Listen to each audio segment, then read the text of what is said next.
Welcome everyone to the E4E Minors here in Saigon. I hope you guys are ready for the most amazing show you have ever seen. The last 4 months of our life has been put to this task, and what you see around me is what we have delivered. I hope everyone is ready for the action that is about to ensue. We have players from all around the world here to compete for 6,500 AXS. People, you need to understand, Web3 Esports, Axie Infinity, we're leveling up. It is game time, baby. I hope everyone is gonna have the best weekend of their life. The next 2 days are gonna be action-packed, and we're gonna have ourselves a brand new LAN champion. So, without further ado, we have something very, very special for you. So stay tuned, and I'll see you on the flip side. Well, there's no problem. If you had a gun, shoot him in the head.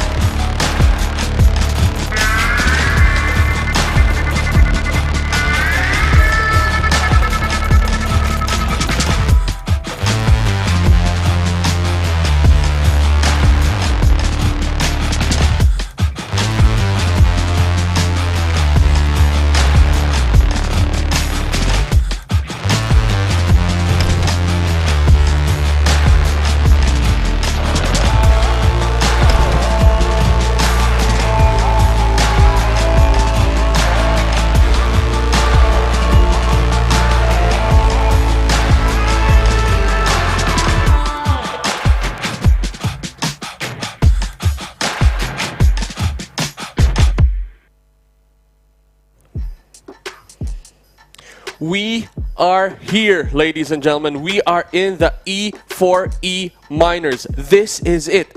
This is now the time. This is now where history is now happening. My name is Ruthless Reg. I am joined by my friend and colleague here, Paring JP. How are you feeling right now, Paring JP? This is the first ever LAN tournament that Esports for Everyone has produced, which we are all so excited. Joined by 8 very fabulous players, very competitive players, and we are so excited to see what they have all prepared for us. Very, very exciting indeed. This is going to be a wild, wild format. It is going to be a double elimination format. What is double elimination, Paring JP? This is the thing about double elimination. Of course, you are seeded. These 8 players are seeded to go against each other, 1 against 1. But once you fail to win your first round, you're gonna have a second chance. But just only a second chance. There are no third chances. There's no lower bracket. Only up to the lower bracket, which means if you fail your first round, you can still try to push for the lower bracket grind. And here's the thing, there are a lot of champions who came from the lower bracket, like a lot in every esports history. This is gonna be a wild, wild ride indeed. Just to give you a brief preview of what is happening right now. So we have 8 players who have traveled across the world. They are now going to be competing. They are now 8 players. We are going to be witnessing history in the making. These players are Meat Value, Zero, Enrico, All Heal, Mino, Paradise, Rizia, and Bench. They are going to be heading out 1v1 at a time. It's going to be first Zero against Meat Value. That is going to be match number 1. And we will be talking about the other matches as they go on. They're going to be battling it out for a lot of prizes. What are they after for today? Oh, this is the thing. 6,500 AXs up for grabs. Of course, they're going to be shared by these 8 players. Of course, the champion will have its lion's share. That is going to be amazing. That is going to be amazing indeed. Should we have a quick look at the brackets? But before we jump right to that, a quick shout out to our sponsors. First up, we've got Elite Metawear. Look at this cap. This is from Elite. This is amazing, amazing gear. And they've also got everything connected to the Web3 space. That is what Elite Apparel is all about. They've got hoodies, they've got sweatshirts, they've got everything. Check them out. Exclamation point E1337.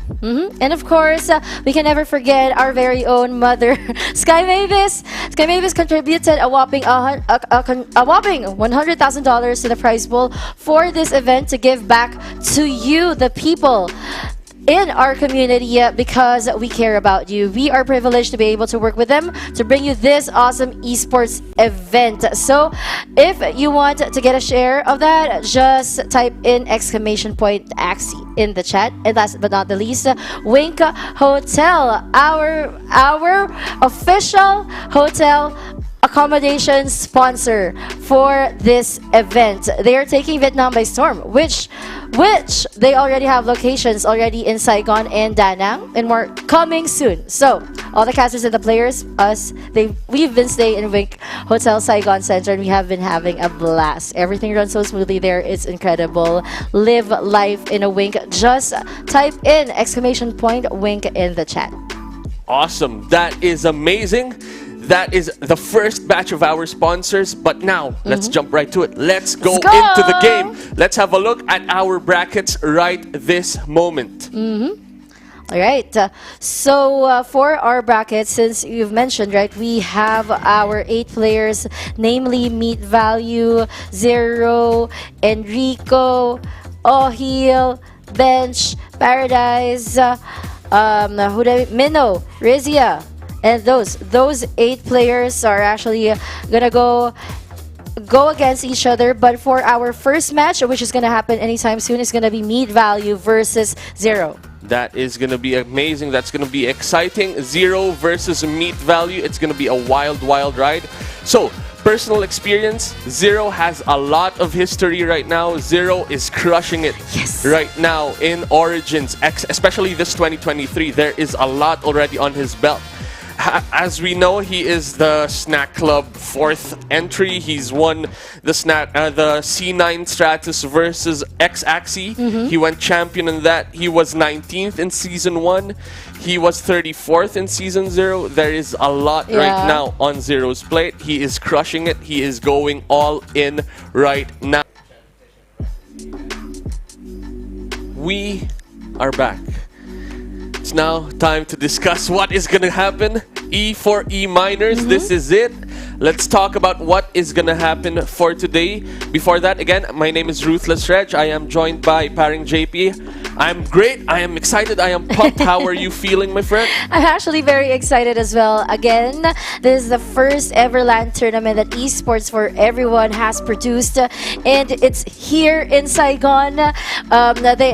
Players from all over the world flew in here, and we are just so excited to see the competition going on. That is wild. That is very wild indeed. So let's talk about brackets right now. Let's jump right to it and discuss what is going to happen. They're going to be clashing it out. They are 8 players. They are Meat Value. They are Zero.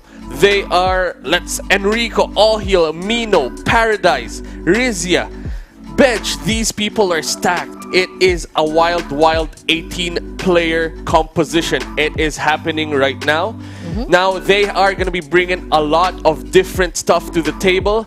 We will be discussing them one by one, but we've got this bracket right here. Yes. How are you feeling that you see these 8 players right now? Well, these guys, they're supposed to be friends, but they're not. Like, for example, Enrico and Ohil, both are from the Philippines, and, you know, they have to face each other in round number 1.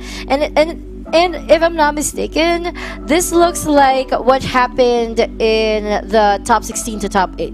Like, it was also Enrico and Ohil then. That's wild. In round number 1, I know, right? And it was also a double elimination format. But somehow, even though Enrico was able to like push forward and make it for like a clean sweep to the finals here in Saigon, Ohil also managed to climb back up. So I don't know what kind of story, what's gonna happen right now. But those are the 8 players that we're about to witness, and we are going to find out here in E4E Minors who's gonna be the new LAN king. Amazing indeed. So, first match, as you saw in the brackets, it's gonna be Meat Value versus Zero. These names are stacked. These names are gonna be showing a lot of action right now. They have a lot of history from just guilds themselves. Meat Value right now is in Sura, but even before he was in Quest, and during that time, right now Sura is fresh for him. This is, I think, his first few events while he is in Sura. But before that, during his time in Quest, it has been a wild ride. He has been he has been championing a lot of events, even Arena. One cool thing about Meat Value is he has been top 10 since Season 0, Season 1, Season 2, and across all of these eras, he has stayed in the top 10. It is very, very impressive indeed.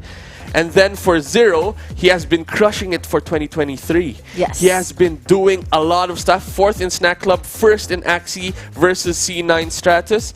Then Season 1, 19th, Season 0, 34th, Season 2, 56th, and then Axie Open Manila, 13th to 16th as well. Very, very impressive. Yeah. How do you feel about all of these players right now? Well, both these players are really competitive and are top notchers in their own right, in their own tournaments. Both are kings in their own way. So, but basically, this is the time where they go against each other again. This is not their first time to go against each other, but look at that. We see win rates, and there's a slightly significant difference between Me Value and Zero here, but looking at, I don't know about the age. Is it that significant for you? Maybe not. I think that's just another factor to look at. But yeah, win rate, as you said, 10% is big. Meat Value has been dishing it out. So Zero has his plate full, but Zero has been on a wild streak. Let's see if that continues on. Zero has the background as well of being from Metatate, and Metatate, as we know, has a very, very competitive team. I myself am from Metatate, and I know that 1437 from Metatate provides a masterclass of everything as a teammate, as a support member. So there is a lot that Zero is bringing to the table, not only from himself but from the team as well as a whole. So very, very impressive indeed. Actually, as for Meat Value, you mentioned earlier he just transferred to Sura. He was from Quest before, correct, and they actually had great camaraderie there in Quest. But going in and jumping into this new guild, there's some sort of contribution that he can bring to Sura as well. So, but Meat Value, he's actually admired by a lot of competitive players as well because of his capability to create to theorycraft, and that's also one of the strengths of Quest then. Very, very impressive. Another cool thing about both of these people are they have developer backgrounds. Yes. Both of them are software developers, which is very, very interesting because maybe it's the numbers, maybe because being exposed to a lot of numbers, a lot of code and logic applies very well to the game. So both these guys are actually like walking calculators. And I know for one that Zero, he's very good at memorizing his damage values. That's impressive. Yeah. And as for Meat Values, he's very good at, for example, like you come at him and then just say 1 + 1, and then he'll be able to answer real quick. Correct. All right, let's have a look at their comps real quick. Let's see what they are bringing to the table. I guess one way to go about this is we go from Axie number 1 to 10 is how we identify them, just to make sure, like top left is number 1, bottom right is number 10, and then we go from left to right, and that gives us a good understanding. So let's have a look at Meat Value's comp right now. Meat Value is running swirls, as we can see from Axie number 2, number 6, number 7, 8, 9, 10. That is a swirl party right there. And that means the concept of swirls is I mess with your deck so that you do not have a deck rotation. So Swirl, what it does, it's a 1-cost card. It provides 2 confused into the opponent's deck. And if all of your Axies have swirls and they play all of that, that's technically 6 confused in your deck. Not even in the discard pile. It's in your draw pile.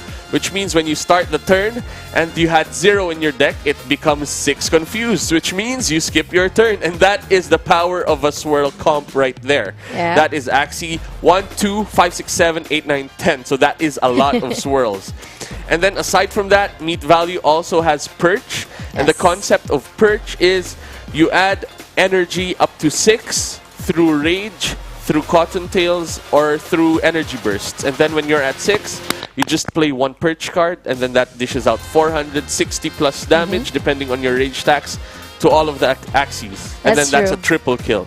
Yeah, actually, it's really no secret that swirls and purchase are the real are the real metas right That's now. true, that's true. They're so expensive in the marketplace so far. And as for me, value, we aside from those swirls and aside from the perch that we are seeing, this perch cannot be really missed. We are expecting in this best of 5 series that we're gonna see this perch like a lot of times. But he also it's also significant that we recognize the triple blackmail as well as the what is this? Oh, just the triple blackmail. Yeah, the triple blackmail, which we thought was almost actually, it was almost like an outdated meta for Esports Season 2. But somehow it still finds its way back and back again. I mean, if we're gonna talk about like a phased out meta, it's like gonna be the Inklings, the previous cursed Aquadex, right? That's true, that's true. But right now, blackmails are... It's a wild ride so far. We've got the brackets down. It's now gonna be 0 versus Meat Value as our first matchup for today. How are you feeling about that, Parang JP? Well, about this, E4E Minors is the first ever LAN event that Esports for Everyone has produced, which everybody in Lunasia is very excited about. We have 8 players that came in from all over the world, and we are about to introduce them one by one later on as the brackets show up. But for now, we just need to inform you guys that this is going to be a double elimination format. We are going to have like 8 matches today. And since it's double elimination, there's going to be like a second chance for these players. But there are no third chances. Just up to second. That is impressive. Yeah. That is very, very impressive indeed. So 0 versus Meat Value. Their statistics is very, very impressive. Yeah. How so? It is because Meat Value comes from a very, very impressive background. 0 comes from a very, very impressive background. And there they are walking in for their first match of the day. There you go.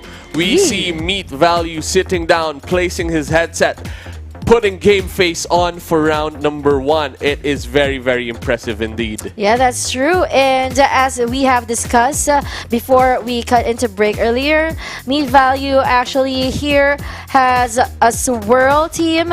He also has the Mary team. He also has like 3 Garish Worms and 3 Blackmails. But we will get into that deeper later on. Let's just appreciate Meat Value's face and his focus and his aura, his vibe right now. That is true. The meat has so much value right now. Look at that. And there you go. His opponent, round number 1, 0 is coming on. He is sitting down. He is smiling. That's a good start. That is a very, very good start. All right. Game face is now on. Logging in, I believe it is what is happening right now. Very, very cool indeed. There is also a sweet deal between these two. I was the witness. Actually, it was 3 people who had a deal yesterday, and the deal was whomever becomes a champion, they have something to happen. Oh no, very, I very know cool. that deal. Yeah. It's actually right beside us. But we will deal reveal soon. Later on. Yeah, it's for us to keep the spice. And there you go. They are both seated right now. Let's have a quick discussion about what they are bringing on. Let's have a quick look about their Axie pools very, very soon. But what is going on right now, history-wise? Meat Value, very, very top-notch player. Very, very impressive. What is his history? He has been top 10 since Season 0. Season 0, top 10. Season 1, top 10. This is above top 10, not just top 10. Within the top 10 range. And then Season 2, all of those eras, he was top 10 again. That is Meat Value right there. Very, very impressive. He comes from Sura. Before he was in Quest, very, very strong in Quest before. He's just switched guilds.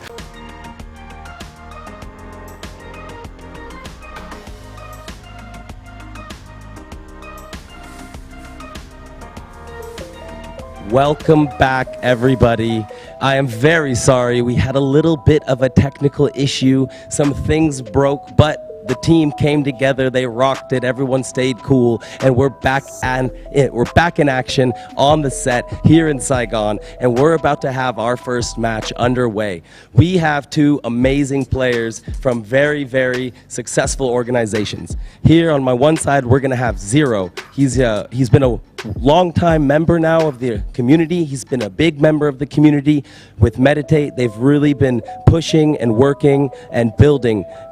On the other side, his opponent is going to be Meat Value. Right now, a lot of people, a lot of players are thinking he may be the favorite. He's been very strong in live events. He's been very strong recently, and he's definitely coming in to try to knock Zero down to the losers bracket. You know, the players, they're already set up, they're ready. Also, big shout out to Zero for getting behind the scenes, getting his hands dirty to help us out. Everyone coming together. This is the Axie community, baby. This is how we roll. We roll deep. We roll around the whole world. So, without any further ado, thank you guys for your patience, for everyone that's there. We love you. Let's get this show going. Let's go, let's go, let's go. There you go. All right, now look at what we have here. It is a Meat Value screen that we are looking at. What is the game plan? It looks like he is setting up his swirls. So the idea of the comps that they are bringing to the table is we've got swirls on here, a lot of them, which means they can either play swirls that are great in the swirl matchup, which is, in this scenario, the swirls and the confused eyes. We see in their roster that they have Neo eyes as well in swirls, but they do not want that in this matchup. You use the Neo eyes for non-swirl matchup, so that is something that we are to take note of. In the mirror, you want confusion in the eyes so that there's a lot more confused being shuffled into the deck. How are you feeling about that right now, JP, now that you're seeing all of these swirl axes? This one's Meat Values. Now, if you're Zero, well, actually Zero has always been scrimming and scrimming. He doesn't only scrim like he doesn't only scrim his gameplay, he also scrims his prediction skills. So now, I'm guessing this is his. So it feels like he's also gonna go for some swirl kind of lineup, but a different kind, because earlier with Meat Value we were seeing an Aqua, a Dawn, and a Dusk. But as for Zero, it feels like he is aiming for a bug, one with a bumpy actually. That's true. That's and true. I love how the Scotch tapes are gonna be placed on a cute bunny. I saw that earlier. Also, Yep, one in a risky fish. Yep, you're right. So what's gonna happen is all of your non-swirl cards are either being retained or degraded. And looks like Scotch tapes are the way to go right now. And what's gonna happen is these guys are gonna be dishing out a lot of swirls across the board, destroying each other's decks, and that actually prevents the lock. Because the swirl, the idea of a swirl in this matchup is you shuffle confused into the drop deck of the opponent, which means they don't get to draw actual cards, and that happens in their current rotation. It doesn't even have to reshuffle from the discard pile, which is very interesting to see as a mirror match, because now what happens is both of them are destroying each other's decks. And in theory, that means none of them are going to have destroyed decks. That's why you want the confused eyes, because you shuffle in a lot more confused, and at the same time, you have actual cards in your deck instead of Neos. That, for example, if I use a Neo, it goes to the banish pile, it's gone. Which means my deck has one less card in it. Which means, for example, if my deck of 5 cards had confused shuffled in, that is a lot more confused that are being in that deck, instead of having, for example, 6 usable cards and then having 1 confused. That means the confused is a lot less. And here we go. We are starting round number 1. Actually, I just realized that we were talking about confused. But as for Meat Value, he wants to go on full confusion. When it comes to his eyes, all those 3 axes has 3 confusions, like one each. But as for Zero, he leaves 1 axie and using 1 clear to assist him. You know, you don't want to go full force. You also want to make sure that you have a certain kind of security bank. Like, oh my gosh, is that a brand? Like towards the end of the game. You're right, you're right. And what is going on right now is it is a swirl mirror match. Meat Value opted to go second. You want to be second in the mirror match because you have a lot more potential. You get to swing back and clear during the Blood Moon turns and destroy all of the remaining Axies. That is the game plan here. We do see a lot of swirls early on right now. And what's happening is Meat Value is gonna keep all of these cards because there's a scotch tape on the eggshell. That means that's not going anywhere, and he has a game plan for the next turn. Now we've got a Nemo, we've got another Nemo. What's happening is Zero is clearing all of his cards from, by clearing I mean is banishing all of it, so that it's gone, because there's an actual clear card which he's not using just yet. You want your deck to be thinner. Yeah. In order for for the succeeding rounds, you use your main cards. You never lose them. You never have unnecessary cards in your deck. But of course, you want to materialize the value of those cards, of those banished cards first before they go. Correct, correct. And now what's happening is Meat is choosing to use all of the non-retained cards, and we see here everything else is just retained, is held in hand. Troll Star, that has inherent retain. Goda has Scotch Tape. Eggshell has Scotch Tape. Gary Schworm has a retain on that card as well, which means Meat's deck is not going to cycle as much. As you see there, there's only 5 in the discard pile, which means it's going to quickly rotate as the following succeeding turns happen. But on the flip side, because this is a swirl mirror match, what's happening is Zero is shuffling in all of these confused into the deck. That's true. Which means even if Meat Value is trying to reduce the deck size, because it's a swirl mirror match, both of them will just have a lot of cards going into the mirror match. That's why non-zero cost cards are important in this mirror match. And I can see here that actually Meat Value's eye cards on all of these Axies are all confused, which means that's a lot more offense. While on Zero's side, there's 2 confused, which is the good path. But there's also 1 clear, which means there's going to be a burst of cards potentially in the future, which might be good or backfire depending on the scenario, because that means Zero has 1 less offensive card with those clears, and that's unstable as well, which means it's going to shuffle a confused into the deck. So that is things to look out for. Ooh, yes, guys. That is very interesting. Goda comes in and provides Void. Very cool. Actually, now that it's Meat Value's turn, this is Meat Value's turn, right? Yeah, he just wants to go. He is preparing, choosing his cards wisely, because it's taking him too much time now. He only has 10 seconds. He just used the Nemo, which actually is actually a fair play, because he's almost he almost maxes out that fragments bar. Correct. In order for him to have an additional energy. Very, very exciting. So what is going on is both of these players want to go in energy burst very quickly, because it increases what you play per turn. But on top of that as well, once you hit 5 energy burst, you get to 5 energy total from 2 energy bursts. You get to draw an extra card, and that is huge in this mirror swirl matchup. And there you go, you've got 2 offensive Garish cards. Yep, actually, now that he has those 2 Garish Worms, I'm curious on how he's gonna use those 3 energies.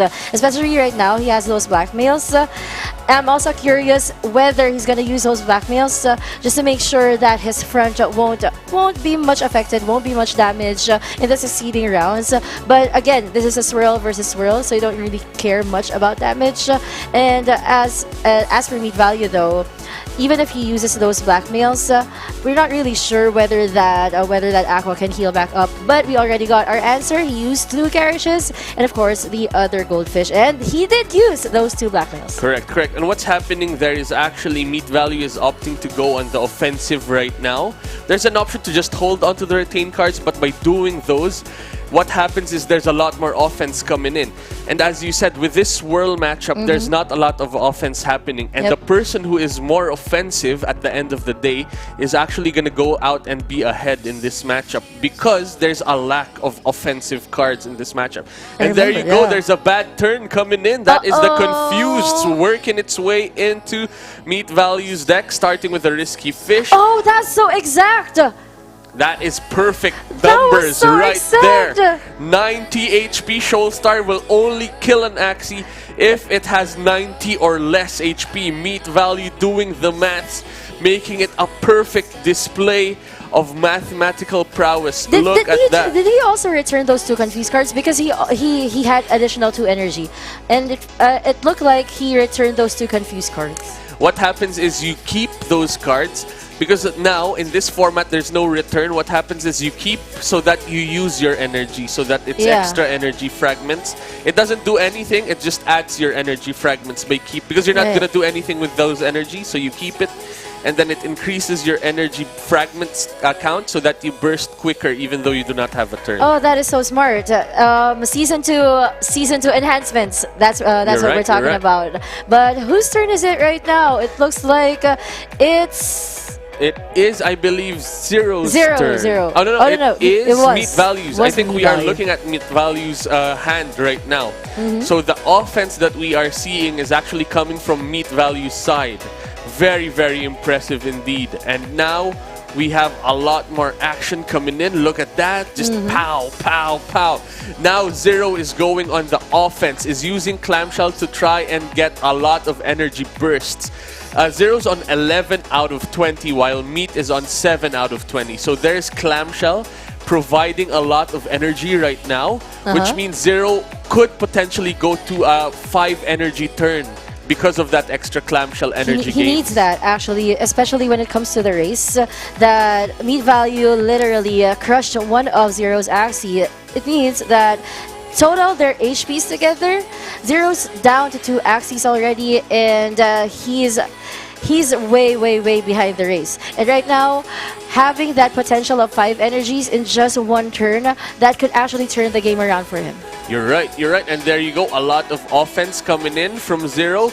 But it looks like Meat has a bit of an advantage at this point. Why? It's because Meat has a total of 3 swirls.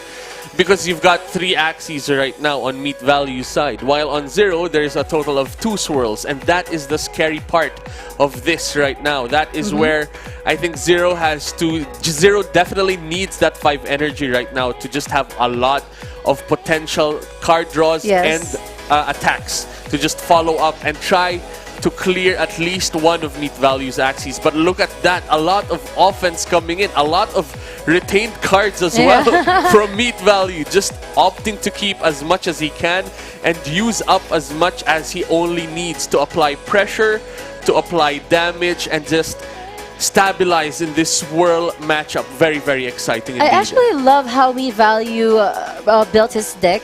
We rarely see him have this configuration, as Chief and I call it. You know, having those rounds where you are full of confused cards, that rarely happens to him. But in contrast to Zero, where we see that a lot against him. Now 4 cards, 4 confused cards just came in, but it doesn't matter because Meat Value was able to save up a lot of retained cards, damage cards actually. Correct. And actually what's going to happen, Meat Value is going to go into energy burst even quicker than Zero.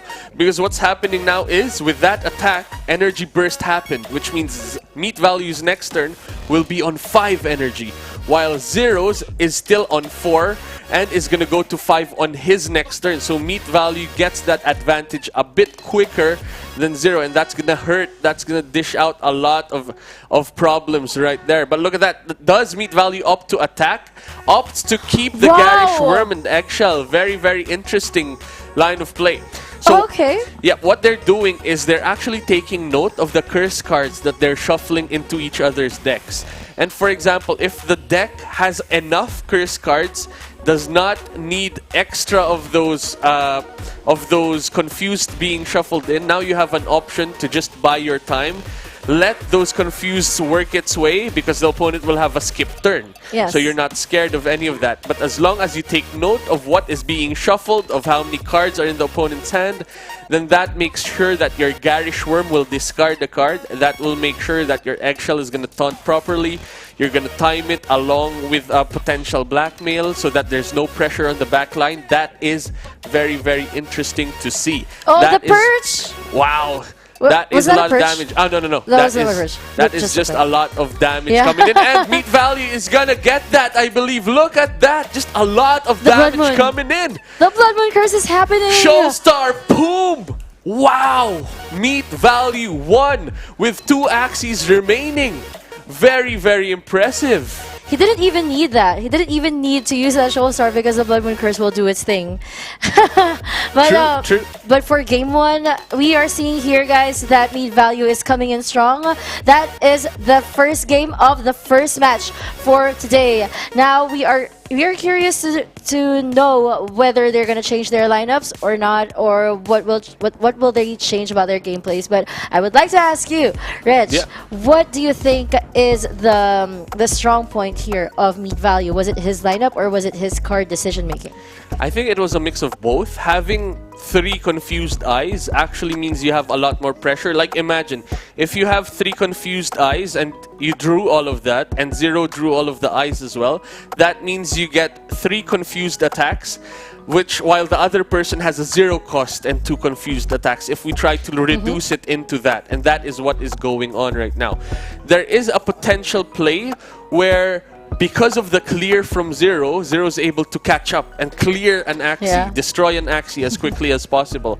That is what we are going to look out for in the potential next games. Another option that Zero could go for is just not play swirls at all, because they have a perch in their comp. There you go. Perch can actually just come in and attack quickly and just clear all of these Axies in one go. And that is very exciting to see if Zero opts for that. But it doesn't, having perch doesn't mean that you're in an advantage against these swirl comps. It just means that it's a different line of play, because the swirl can just still mess with your deck. That's true. So if Meat Value is playing confused and Zero is playing perch, then the perch has a chance. But if Meat Value plays the Neo eyes, that means the Neo can look at an opponent's deck and discard all of those perches that he sees with Neo, because the Neo effect is look at the opponent's deck, top 3 cards, discard one of those. That's so true. that is very tricky to watch out for. Huge shout out though before we proceed to check out our gear. This is Elite Metawear, Metaverse Apparel. Check it out. It's the Web3 crypto space plus fashion rolled into one. So there's caps, there's hoodies, there's sweatshirts. There's a lot to check out. Check it out! E1337. All right. And of course, we also want to give a huge shout out to Sky Mavis, who happens to have contributed a whopping $100,000 to the prize pool for this event to give back to you, the people, the community, because they care about all of us, all of Lunasha. We are privileged to be able to work with them to bring you this awesome esports event. And guys, all you need to do to figure out or to know what Sky Mavis has in store for us is to just chat !Axie. Amazing, amazing, amazing. Check out Wink Hotel as well. It's where we were. It's where we've been staying. It's the hotel that provided all of us space to just relax and chill. Amazing, amazing, amazing place. That's Wink true. Hotel. Yeah, I love Wink Hotel. I've been loving it. I've been staying it for like more than a couple of nights already, and I don't want to leave anymore. I don't want to go home. It's like my new home. So anyway, let's go back to Meat Value and Zero. That was just game number 1. This is a best of 5 series, and we don't know yet whether that series is gonna get maxed out or not. But as of now, I think they're still choosing the team that they're gonna use. But if I'm gonna make predictions, I don't think Meat Value will change his team anytime soon. Ooh. There's also that concept actually in the world of the tournament setting is if you're 1-up, that means your team works. So you don't necessarily have to change up your comps. So there's that mindset that, okay, I won with this. Let me stick with this, actually. Yeah. And here we go. We are now in game number 2. Wait, what? That's so quick. They actually did not change any Both of of their them. comps at all. Very, very interesting to see this right now. Right. Actually, Zero here, he wants to stick to his guns after that. Well, actually, I would call it a very one-sided matchup during game number 1. But for Zero to like stick to his guns and opening the possibility that Meat Value won't change his lineup at all, it means that this lineup has something to say. He might just change his card decision making, or RNG can be at his side. Correct. You are correct indeed. Meat Value opting to keep Nemo in there. There is no Nemo ears to look for, but I think that is just there. There's no difference anyway. You can use it next turn. There's no issue with that. It might just get hit with a Garish and get discarded, but that's still okay at that point. Very interesting to see that though, if in case. And there we go. We see the Garish in Zero's hand, but Zero opts to not use it. Very, very conservative in the lines of plays, which is okay in this Swirl Mirror. And if you look there, both of their front Axies generate a lot of shields from their runes. So that is the Swirl comp actually. Just defense up front, healing force in the middle to just dish out incremental damage, 12 damage every turn, and then Moonlight Thieves on both backliners to steal energy every game. A few differences as well is Zero has one more offensive tail because of Tiny Dino. That is one thing to take note of as well. We did not see a big Tiny Dino attack in the previous game. Right. There was nothing. We might see that right now. So how do you feel about that, JP? Well, I think that Zero, he was just really behind the race, and for him to get ahead of the race, he needs more damage because his lineup is not really full on damage. Like looking at me value, he has triple confused eyes, but as for Zero, he has one clear just to make sure that he doesn't get like attacked that much. But what if he also goes like head on, like fight fire with fire? Then Zero might be able to deal more damage with just the right RNG. But we'll really never know. But what really got to me is the power of this calcium armor that Meat Value has been using for the past 2 games. Correct. Another interesting thing to take note of is Meat Value actually does not run any blackmails at all. Yeah. He is choosing to use Garish Worms, which is great as well, because what happens is, as we saw, Meat Value's comp, you keep all of your cards in hand. So which means it doesn't rotate. But if you Garish Worm all of those cards from the hand, then they are forced to rotate, which means the deck is going to change up. And that is why extra Garish Worms could actually make the difference in this comp. Meat Value does not have Clamshell, but instead has Goldfish, which is another energy generating card as well. It generates a lot per hit, as long as you have a skill card. Actually, and these have skill cards. That's what I like about Meat Value's Dusk, because at your back you gain like energy fragments, right? And then on his head we have seen the power of that Show Star, like not once but twice during game number 1. So it really is that significant for him. Correct. And the interesting thing about Shoal Star is it's also a skill. It's not an attack card, which means it also counts for Goldfish generating energy, because the key condition of Goldfish is you need energy. Is you need skill. Skill cards. Skill cards, and then that's an inherent. First, it's a retain card already, and that's a perfect check for a Swirl comp.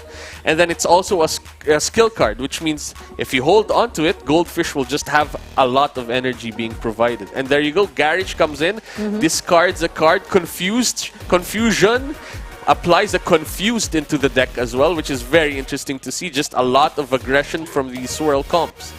As we see as well, another thing to take note was Meat Value actually had a pen and paper on hand.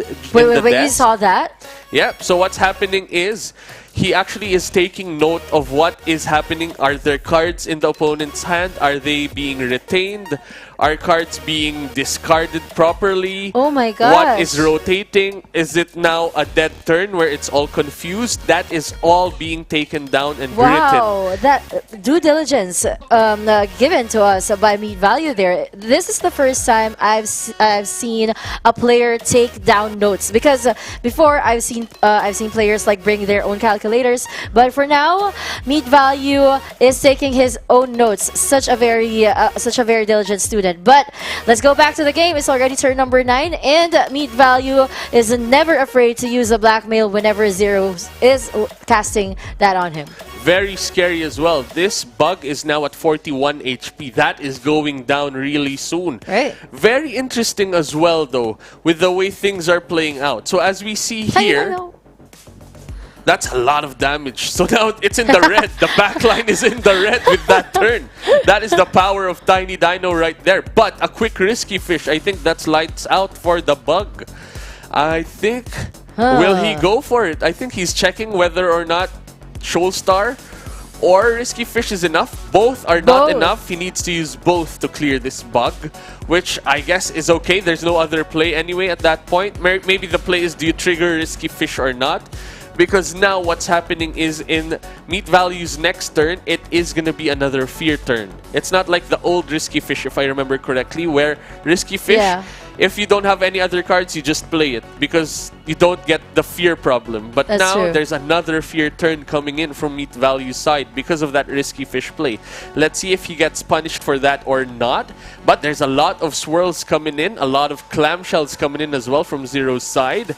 And there is the Fear. It is sticking on. Does Meat Value have a play? There's a play! There's a play. Actually, one eggshell for him. And actually would like to commend him for like keeping only one card even though he has 2 energies earlier. But it's like game 1 all over again where Zero is actually behind the race again. Every time it's Zero's move, every time it's Zero's turn, we always see the lack of damage potential. Not only because of the lack of damage cards, but there you go. Eggshell comes in, applies an egg, and look at that. Confuseds are being kept. Oh, you can actually keep one more? yeah. But he's don't not think- maximizing it. He wants to budget all the confused cards.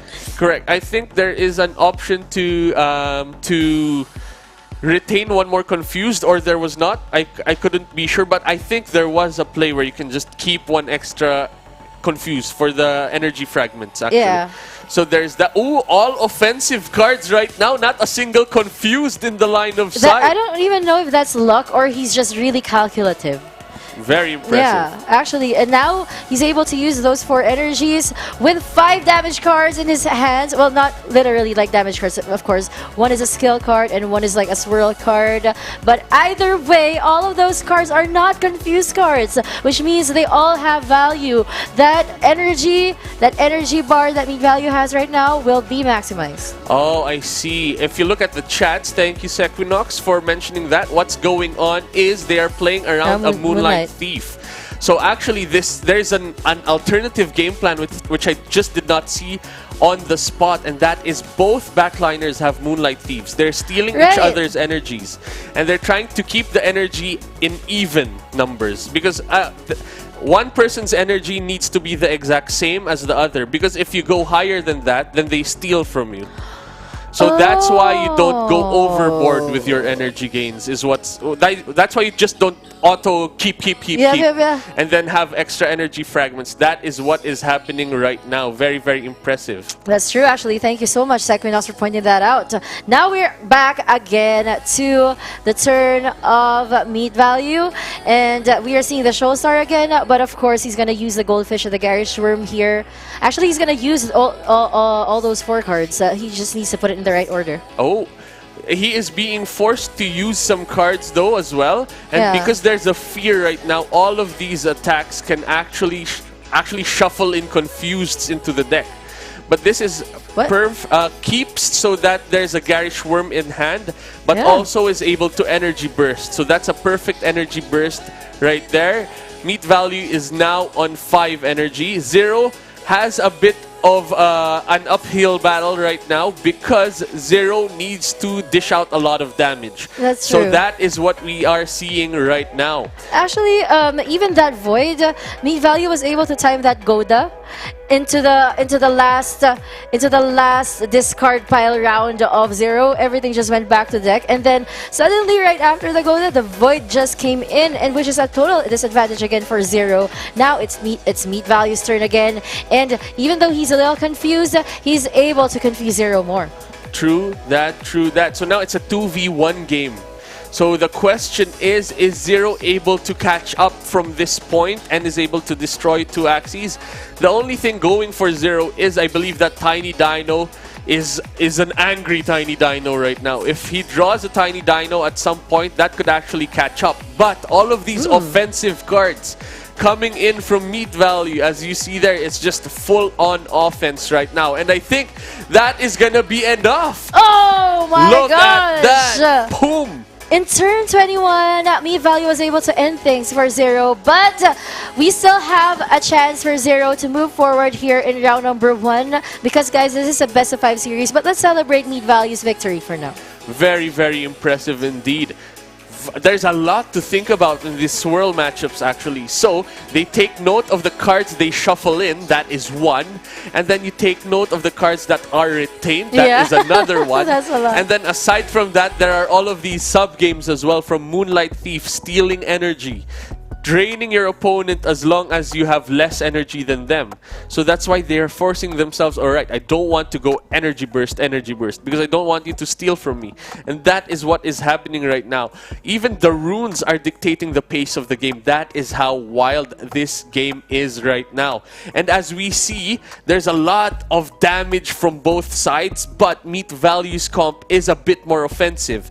Now it is on Zero's plate whether or not Zero is able to catch up, figure out the puzzle, and try to clear as much as of these Axies that Meat Value has. So it's very, very interesting, very, very exciting to see this play out. That's true. Actually, guys, oh my, I don't even know. I feel like Zero really should change his lineup right now. Correct. If you're gonna choose a lineup for him, what would you choose? I go for Rage probably, but what about you? No. Zero actually does not have a Rage comp in his lineup. But there is an option to go for Perch now. Perch. That is an option, especially that there are no Neo Eyes that are being used, because it's going to be tricky. Swirl versus Perch, it's still not an easy matchup, don't get me wrong. But what's going to happen is, because there's that key point where if Zero pulls it off, then there's just one turn is all you need. And then clear all of the three, destroy all of the three Axes, and you get the win. But because the swirl comp just has a lot of lines of plays, it's not easy mode.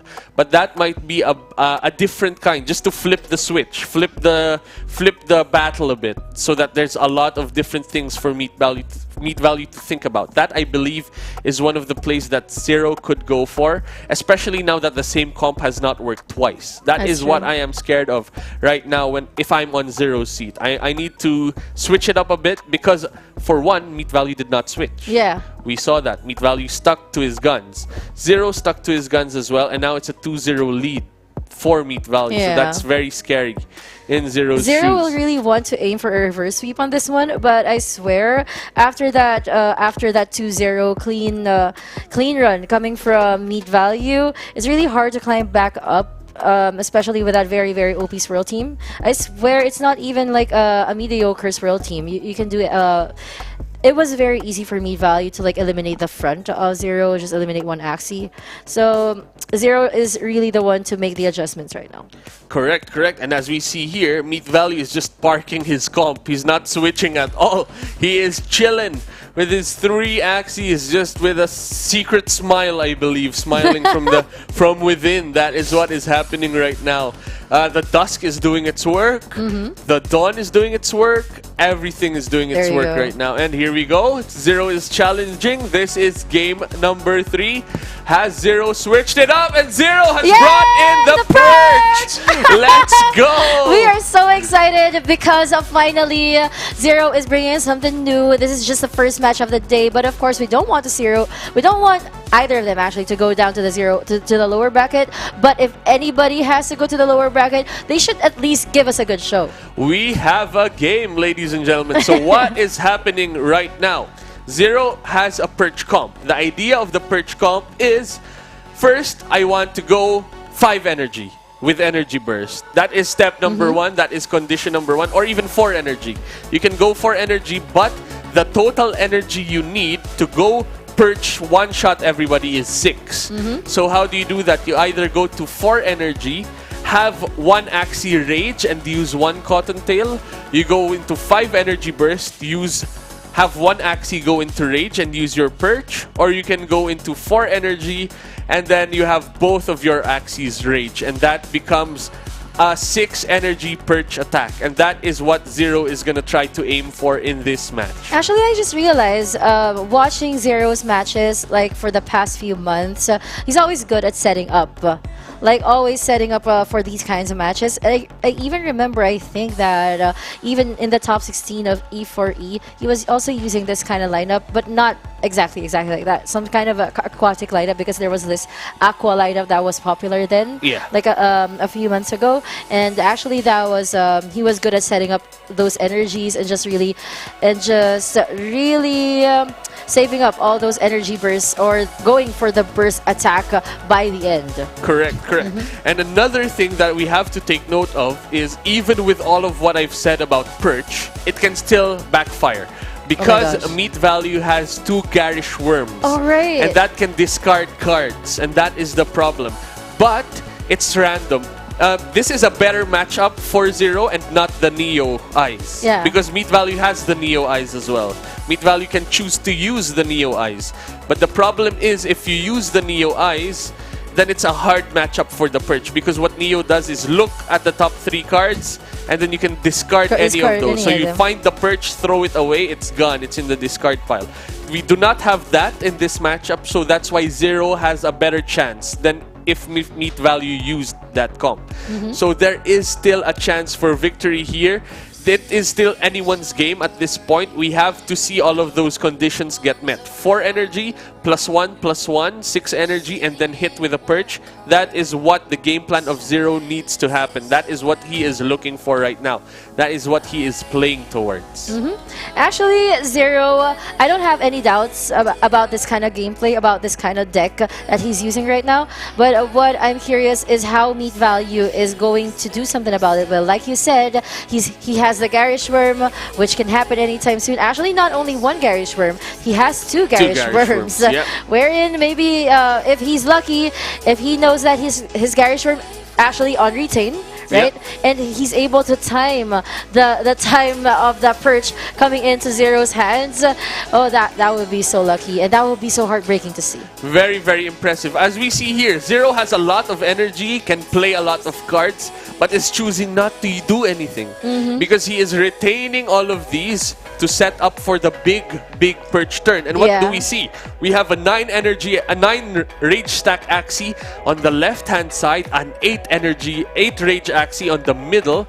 That means 2 conditions are almost met. 2 raging Axies. That is almost happening right now. The question is, first, does Zero get to 4 energy so that there's a total of 6? Actually, the Cottontail could work as well as that extra. So what you can do is you have 3 energy, you have 1 Cottontail and 2 Raging Axies. That's the condition as well. That's 6 energy total to hit with a big Perch attack. The question is, will Zero get there? Meat Value is taking 1 Axie down. That is scary. That is okay. That's a filler Axie. But is Zero able to take it away? A lot of those cards, though, are gone right now. And as we see here, look at that. There is not a lot of energy. That's what you need as a Perch deck. Which means with that single clear, that single destroy of that Axie, it's now a problem for Zero's side. It is actually, even after bringing in his Perch team, he still lost 1 Axie so quick, even before turn 10 happened. And then when he finally got his Perch, it was already kind of too late. Because he hasn't even maxed out his rage stacks. He's afraid that the card will be discarded if he doesn't use it. He just wanted to have it utilized before it's gone. Yep, you are correct indeed. And look at that. That is a lot of cards from Meat Value's side. And then what happened earlier as well was Meat Value is playing all of these Garish Worms every turn. So that there's discard after discard after discard, which means you never get to your critical number of cards to just throw a Perch and kill. Now that is the problem. Look at what Zero is drawing right now. It is very, very scary indeed to be on Zero's side. Zero now has 4 energy, but there's still a chance actually. What needs to happen is Zero needs to rage and hit with a Perch. But now, this is going down. Meat Value just has all of these offensive cards and kills Zero! That was actually a surrender coming from Zero. Meat Value sweeping this best of 5 series against him. Meat Value automatically goes to round number 2, but Zero will have to try his luck in the lower bracket. But that was such a great game, I swear. I don't even know what to say. What do you have to say? Scary. Oh my goodness, our first matchup of the day, and Meat Value comes through like an absolute animal, bringing the pain. Zero, not looking so happy, but he's still focused. He's a professional. These guys know this is not the end of the road. It is double elimination. There will be another chance for Zero, and Meat Value, amazing play, my man. He's sitting over here, you know, having that ice cold look on his face, just like when he's drinking that ice cold beer. How's it going, bro? Did you enjoy that series? Yeah, I really enjoyed it. I mean, I was really scared to face 0-1. I'm not gonna lie. I think he's one of the best players in the world and in this tournament. So, really happy to get it. Yeah. To get it over with. Hey, man, well, 3-0, great performance, well done. And 3-2. He had a 2-game advantage because he helped with the setup. Yeah. touche, the reverse sweep unofficially. So, well done, both players. We'll be seeing you around. Casters, back to you. Very, very impressive indeed. That was a wild, wild ride. They have an internal arrangement as well. There's a secret deal between all of these players. So that is one step towards that happening. Very, very exciting. I know. I'm actually staring at it right now. Not everybody knows it, but we will reveal what's the deal with Meat Value and Zero. Just stay tuned in the Esports for Everyone Twitter handle. But let's take this time to shout out CryptoSlate, our media partner. They're one of the biggest crypto news outlets out there. So CryptoSlate is actually the international media partner of Axie Week. Shout out to you guys. Huge shout out as well to Community Gaming. This is a platform where these people can duke it out. You can go there as a player, you can go there as an organizer, you can play all of these games. There's a lot of different games on the table. That is Community Gaming. Check them out. Amazing platform. !CG to learn more about them. It is an amazing experience so far, and we are just in round number 1. But for now, we will take a quick break. See you in a bit. Well, there's no problem. If you had a gun, shoot him in the head.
Don't waste your time. Play to earn.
one of the biggest events in Vietnam's history.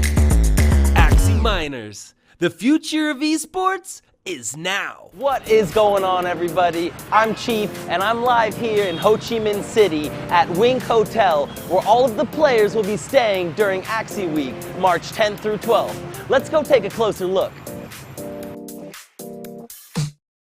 Wink's youthful approach starts at check-in. No receptionist in sight, and the process only takes a couple minutes. Cash I never let go. She saw the stone, you know how that go. Fatality, my diamonds that cold. Versace trunks, I hit my backstroke. You can get snacks any time of day at Wink. It's so easy, you only use your room card. After a long night of doing the wrong thing and eating those snacks, bring it to the gym and work those calories off. Let's go. Have you ever slept on clouds? Wink Hotel's gonna make that possible. That was the tour of Wink Hotel. Wow, that was amazing. I cannot wait for this event. March is going to be off the hook. If you made it, if you qualified, I hope you're excited because this is where you're gonna be staying. Have a great day, everybody. Esports for everyone. Win to earn. Wow, what a match. Way to start off our weekend with none other than Meat Value versus Zero. Now, although the score was 3-0, don't forget, these things are really close. And since these players are such at a high tier, games are usually decided because of comps. So, like, no, I didn't see anyone misplay. I didn't see any of that. As you can see from their box selections, 7 swirls, 3 purchase, so great minds think alike. And I can only hope the next matches get even better if we're lucky, right? Next up, we do have some great players as well. We have All Heal, which has been a long-time rival of mine. He's been a long-time rival of everyone because he's been so successful in the scene. He's going to be making his debut here in Vietnam, and versus none other than my new teammate Enrico. Now, Enrico, I have so much respect from him.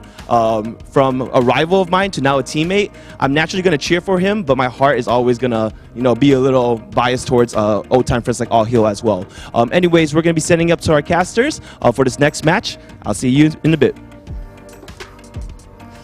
Thank you so much, Spam and Rice, for that introduction. Now we are heading to the second match, and just like as Spam said, it's going to be All Heal versus Enrico. Both are Filipino players, but before we get into that, my name is Parin JP, and I am here with Invictum. How are you? I'm doing really, really well, actually. I'm finally back here in front of the camera, in front of all you people to cast for you and cast some amazing players here. Again, Enrico and All Heal. So both of these players have come all the way to Vietnam to show us what they've got and if they actually have what it takes to become the grand champion here in E4E Minors. So what do you think about the lineup so far? Well, the lineups, where we all have them here. This is Enrico's. Oh. That one's All Heals. There you go. Yeah, see, they have their pictures in there. But what we can see right now is that for Enrico, I'm guessing that he has like a semi-rage, and then he has this AOE. And apart from that, I don't...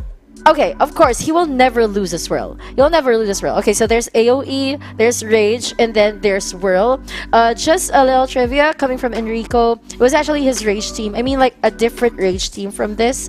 But it was actually the Rage team that he used against those Swirl teams during the top 16 for him to survive and get here into top 8. Now he's coming in. But what about All Heal there? Alright, so this is where it gets even more interesting. So far, all we've seen are swirls and then purchase. Now we're going to be witnessing All Heal bringing no swirls in his team composition. What? Yeah. Wait, he has no swirls. He has 4 types of AOE. Yeah? Oh my gosh, I think I remember this. Okay, yeah, he has 4 types of AOE, and then he has jinxes instead of swirls. I and remember at the same this. time, he has the semi-rage composition. So he has 2 beasts. Okay, so it's gonna be like Rage versus Rage earlier. We can expect that one, like a 30% chance. Yeah. I mean, I just made that number up. But but okay, so quick trivias. If I'm not mistaken, correct me guys if I'm wrong, correct me All Heal or Enrico, but I think during the top 16, it was actually All Heal versus Enrico during round number 1. Oh, really? Yeah. And if I'm not mistaken, too, All Heal was actually the one who didn't bring in a swirl comp, but managed to get into top 8. You know what's interesting is Hill is using cursed cards as well, but in a different sense. way. Yeah, Because he's not going for the confusion. Oh my He's not gosh, going for confuse. yeah. He's going for damages, and at the same time, he's going to be going for, again, the cursed cards, the jinxes, which applies bad luck as well. So again, you get more damages, and then you get more banish, and essentially just ruining the card composition of your opponents, but at the same time protecting yours by ensuring that you get to banish some of the cards of yourself, and at the same time discard some of the cards of your opponents as well. So this is looking really great. Actually, I remember. I remember it was really Ahi who didn't bring in any swirl comp before. That's why this is actually kind of an orthodox kid, you know. This unorthodox kid, I remember. And then I would admit actually that, oh wow, that difference of that win rate. See, I mean, I would admit I had doubts with Ahi because he wasn't using meta. And I mean, not that I always play safe, but it's just that when you say meta, you have to follow the meta. And if you don't do, it's like you're killing yourself. And but he managed to survive. And he caught everyone by surprise during the top 16. Now we're staring at their lineups again, just like Invictum said. No swirls for Ahil at all. But for Enrico, unlike other players who brought in like 10 Axies with swirls, Enrico here only has one set of swirl, again followed by the AoE and their semi rage comp. Yeah, the semi rage. Well, you know, another thing that I learned while talking to these players was that Enrico was actually prepared to face up against the swirl compositions, because as far as he mentioned, one of the only teams that can actually destroy or at least put up a fight against swirl compositions are beasts. So essentially there is a team composition that can fight against beasts. But the thing is, it's not something that can win all the time against the swirl compositions, because as far as I've heard, it only has like a 60-40% chance of winning against the swirls. Now, the problem for beasts are they do deal a lot of damages, but they don't, or at least they need to essentially build up to that. So they have to have that certain leverage, they have to have that certain space for them to maneuver around and then just build up some rage stacks, build up some damage, especially when you have a tiny dino in your deck and you're not getting it early on. So that's another thing to that can go against their plan. So when you're up against like a team like a swirl, it's not really gonna be giving you a lot of space, because it wants to ensure that you're gonna be losing all of your cards and your draws are gonna be ruined as early as possible. Yeah, that's actually the thing. That's why you want those curse decks like as soon as possible. But rock paper scissors is already happening right now, and I'm seeing comments here like coming from Boom. Wait, Enrico's only 22? Yeah, guys, it's true. That's very true. Enrico's 22. I thought he was 21. I mean, he just had his birthday last December. Happy birthday, Enrico. But here we go. We are now heading to the very first game here in match number 2, and I think it's gonna be. Wait a minute. I think it's gonna be Ahil's turn, right?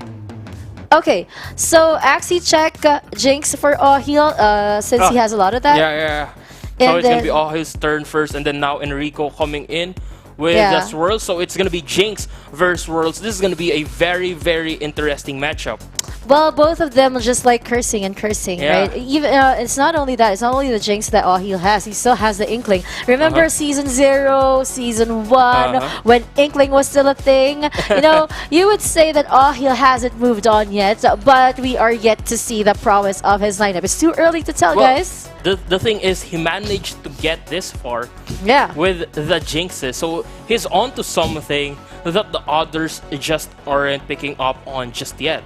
Like, again, he is using he has Inkling, he has the Neos to look at the top 4 cards of his opponents, and then he can just discard one of those cards, like for example, if you're up against Enrico here with the swirl, you would want to discard the swirls first and foremost, and then you would want to discard other damaging cards, like for example the Tiny Dino. Of course, you're gonna want to avoid the jinxes as well. So that's one of the advantages of having that Neo. But at the same time, Enrico also has that Neo. So with those Neos now fighting together, it's gonna be a battle of whichever manages to use that Neo at the right opportune moment, where the top 4 cards of their draw pile isn't all attack card or isn't all just confused and all cursed cards. Yeah, and actually at the same time, it was also funny seeing the anemone come in. You know, the calcium armor is actually a thing right now. I mean, there's really no other rune for Aquas that can like sustain your Aqua, because Aquas, they can like create damage, but if you want to use them as your front, it has to be well protected. Therefore, calcium armor is coming in for them. And what's interesting about here with All Heal, the anemone just had to happen there. So Enrico, actually, his damages for the previous rounds, it was kind of nullified, but just kind of. And All Heal here, now he has some swirls. Oh no, this one's Enrico rather. Enrico, we saw earlier in the earlier rounds that even before he got those swirls, his priority was always to confugulate All Heal. Yeah, and now actually, Enrico Hill already has the Tiny Dinos, so that's rearing to go. It's just basically charging up the battery, just charging up the damages. But look at this. Now, I think this All Hill targeting the back lane here. He wants to ensure that the back lane would be eliminated from this battle before it can even manage to use that Tiny Dino. That's true. Actually, that Tiny Dino, we are going to have to wait a little before it's gonna have to exhibit himself. Okay, so now it's All Heal's turn. While Enrico has been setting up for confugulations against All Heal here is already being poisoned with those confused cards. Like, it's already distracting him, aka his card draws are already lacking. But fortunately, he was able to maximize this turn. He's also left with like one Cottontail. Oh wait, there's a taunt there. Yeah, there's a taunt on the back lane there. So all the damages were just being funneled. Being funneled to the back lane there. But now look at that. I think that's the first jinx we've seen so far. And Enrico now counting the cards that they have used. Both players here need to time all of their cards really well and ensure that they're not, or rather actually, they need to ensure that all of the cards that they're using is according to their tactics and they're not miscalculating. Yeah. But here comes the Garish Worm going to the front there. He's also gonna be using the Eggshell with that double damage, total of 70. Follows it up with, he was able to scry. Yeah, he was able to scry, yeah. Okay, that was actually a good one. That's the power of the antenna. I mean, I know antenna is rarely being used, but you know, when it comes to the Curse Deck season, the Curse Deck era of the world of Lunasia, you will need that antenna. He was able to get those jinxes off his draw pile. Yeah, exactly. Now again, another thing here is that like, I'm not quite sure if you talked about this with Reg before during the first match here, but swirls are really dependent in ensuring that they would keep drawing those swirls. Yes. So Enrico would want to ensure that all of his cards has been banished and essentially taken out of the calculation as early as possible, just like this. Look at that, Enrico again drawing the swirls as early as turn 10. Again, he will just keep on drawing those swirls so he can stack up all of those confused piles. And he also has the Pigeon Pose, so he can add up even more trash cards, essentially non-lethal cards, but it is lethal in the sense that if it used correctly, it can destroy the entire strategy of All Heal here. You guys, you need to chill a little because, okay, I'm seeing here a comment coming from Elzo wherein he said that All Heal doesn't even have a swirl team, but here's the thing, All Heal didn't have a swirl team when he was in top 16, and he was able to defeat those players who were using swirl teams against him. And look, judging by things right now, judging at how things are right now, Enrico is the one who lost one Axie already. Yeah, and another thing here is, you know how Axie Infinity is infinitely changing. Yeah. And you know how Axie Infinity has these players that have the minds of gods. Basically, their tier crafting level, their talent when it comes to creating compositions that we haven't yet seen yet works, are in an entirely different level. So yeah, there might be some confusion or at least some doubts with what Ahil is using here. But as far as we can see, Ahil is actually leading this matchup. He is, and even his anemone is really funny that it keeps protecting him, and of course that calcium armor, that undying calcium armor. Now Enrico's left with 2 energies.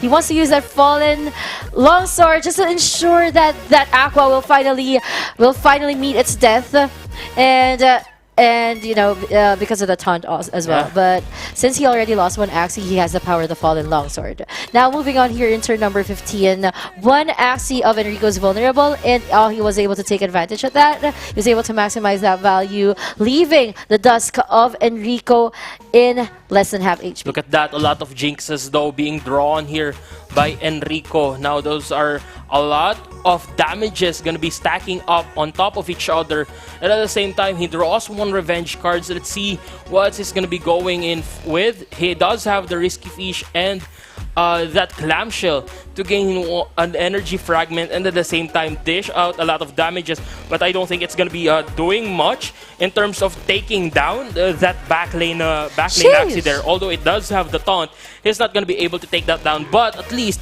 he manages to almost have the health of that backlane bug. Yeah, actually, we are already feeling the jinxes coming from Ahil here against Enrico. Because the thing about Swirls is, yes, you do have an advantage because confusion cards come up really soon. But of course, if you really wait for the late game, Jinx can not only gives you damage, it also gives you like this residue damage by the time the late game happens. Yeah, If you're already on late game, Enrico might be bringing in Swirls for him, but Swirls doesn't really do damage. And you know what makes this composition even more dangerous? Yeah. Ahil's composition here even more dangerous. It's the fact that, again, he's shuffling in jinxes, and those jinxes are going to be coming in with bad luck. Yes! Now, for the new players here, for the new viewers, what bad luck does is it increases the jinx damage by 5 per stack, and looks like we have the first victor of our first game here, and that's going to be Ahil going in with a win against Enrico. But again, this is just the first game. This is the first game, yeah. Guys, I told you need to chill out. It doesn't mean that you don't have Swirls. You don't have Look a at chance his of winning. face. Just pure calm. Oh, he's now calculating. Was he calculating? It looks like he's messing around. Well, he'll always messing around, but when it comes to game time, he's got it in his mind. He's always focused, he's always in the zone, and that's essentially what it takes to be a part of some huge tournament like this. You always have to make sure that you're on top of your game, and you're always going to be delivering every single effort that you need to win the games. That's true. Now, because of that strong win coming from Ahil in game number 1, people here are commenting. Someone is saying Jinx meta is back. Shout out to Yellowzone, and of course, shout out to Archer Paris. Archer's for here. dropping Shout out, by, bro. and everybody who's watching. Another one to shout out is Mitsubishi. He was threatening to blackmail me if I didn't shout him out. Oh my gosh, Mitsubishi, you deserve a shout out. Yeah. Of course. And to all of you players as well, to all of you viewers. Yeah, miss you, bro. Yeah. And now, again, let's go back to that first game. So what happened there was Enrico was trying to, just shuffle in confusion upon confusion upon confusion upon confusion into the deck of Ahil there. But the problem was, the more he shuffles the confusion, Ahil was just essentially discarding all of those. He doesn't even really care because he's just gonna be keeping on stacking up the damages using the jinxes. So that's the thing with Confusion versus Jinx. Confusion might ruin Ahil's deck here, but at the same time, most of his cards either have Retain or Banish.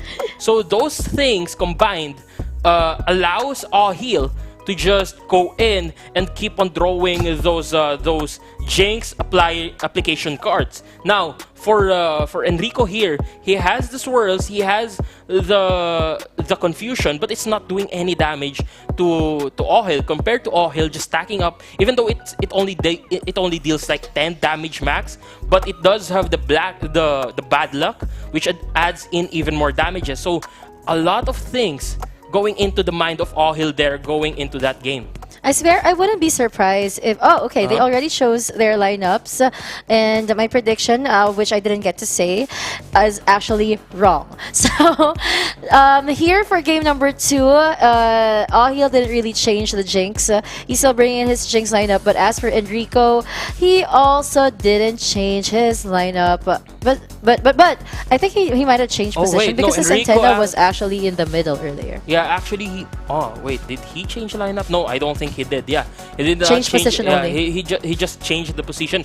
He wants to protect that mid lane and ensure that it would survive all the way to the late game. He wouldn't want the blackmail to go to his tiny dino, especially now that he keeps drawing it early in the rounds. And you know, one more thing to take into mind here is the fact that Ohil not taking any swirls into this late in the game, into this late in the tournament, shows how confident he is when it comes to his current lineup, to his Jinxes. Well, when it comes to like card mastery or deck mastery, Ohil has always been one of the best, even during V2. Yeah, even during V2, he was always he was always this kind of guy that once he set his mind into this kind of team, into this kind of lineup, he makes the most out of it. Yeah, exactly. And you know what? Ohil and Enrico are very, very good friends. Yeah, they were even hanging out on the bottom floor, on the first floor, just a while ago before their match started. Before their match started, and Ohil was even helping Enrico with his runny nose. And you know, it's just so sweet. But when it comes to the battlefield, these two becomes really fierce warriors, just swinging their swords at each other. No regard for safety or whatever. They just want to win, and that's what makes them really great friends. You know, that rivalry, and at the same time, both of them being Filipino players, fighting for the same country. Now they want to make sure that they're the one that's gonna be representing the Philippines all the way to the grand finals. Well, actually, I've been watching these two players make their moves for the past 5 turns, and just like game number 1, Enrico is going for the early setup of the swirls and the confusion, and I'm actually wonder, since he has a lot of damage cards right now, is he gonna do like a pigeon post, double pigeon post, or like a risky fish combination? Nope, he's gonna use a cute bunny instead because he wants to make sure that more curse cards are gonna come in for Ohil. Now with that fear again, every time that Axie now uses an attack card, another confused will be shuffled into its draw pile. And look at that, just damages going ham against Enrico there, but not doing that much actually. 59 damage going to the back. Goes in with, I think that was a discard on the swirl, followed it here. Oh, he has a clear, but he doesn't use it. Now he ends his turn. Here comes Enrico now going in. He draws a lot of damages, and look at that. The tiny dino now on 105, 3 digits coming in. The question is, will he use it now or will he save that for a more crucial moment? He goes in, he can go for the confusion, damage it out with 60, and follows it up with a confused card being shuffled into Enrico's or Ohil's deck. Yeah. But again, this is just going to be a continuation, or rather a repetition of the first game. That's true. We've seen how Ohil managed to clinch the victory against Enrico by just using the Jinxes. Yeah. Meanwhile, Enrico, he actually saves that up. Now he goes in with confusion on the back because of that taunt. He does have the... Oh, no, he actually has used up all of his energy. Now he puts fear on the back lane. Actually, we have a question here from Elzo. Like, why does he have cleanse on Swirl?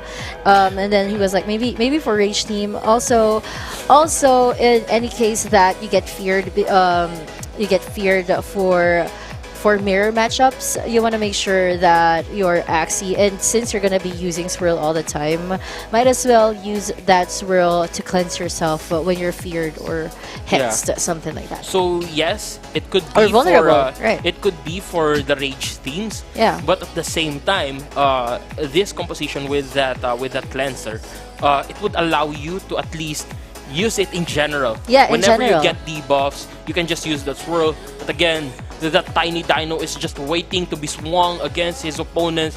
Now the swirl is gonna be coming right up. Might go for the back there for that heal up again. That does have the vulnerable. So that's 20% more. It's the vulnerable. It's vulnerable, not the fear. Yeah, it receives even more attack damage. But now we get your with answer. that swirl, with that swirl, it just goes in, more likely to the back again, and then just gets even more heals up. He wants to ensure that back lane will be able to tank even more against all heal here, so he can save up that tiny dino for the best moment, the best opportune moment. That's true. And now we are moving on to turn number 10, and it's still the turn of Ahil here. Double Talk is still on the run, but he's gonna keep it. He's gonna keep the confused card. Make sure that he has more energy because he needs to keep up. Look at that energy deficit. Enrico's already on 4, but Ahil, it's already turn 11, but he's still on 3. So he needs to keep up, not only with energy, but of course in dealing damage against Enrico, just for it to like be game 1 all over again, right? Yeah.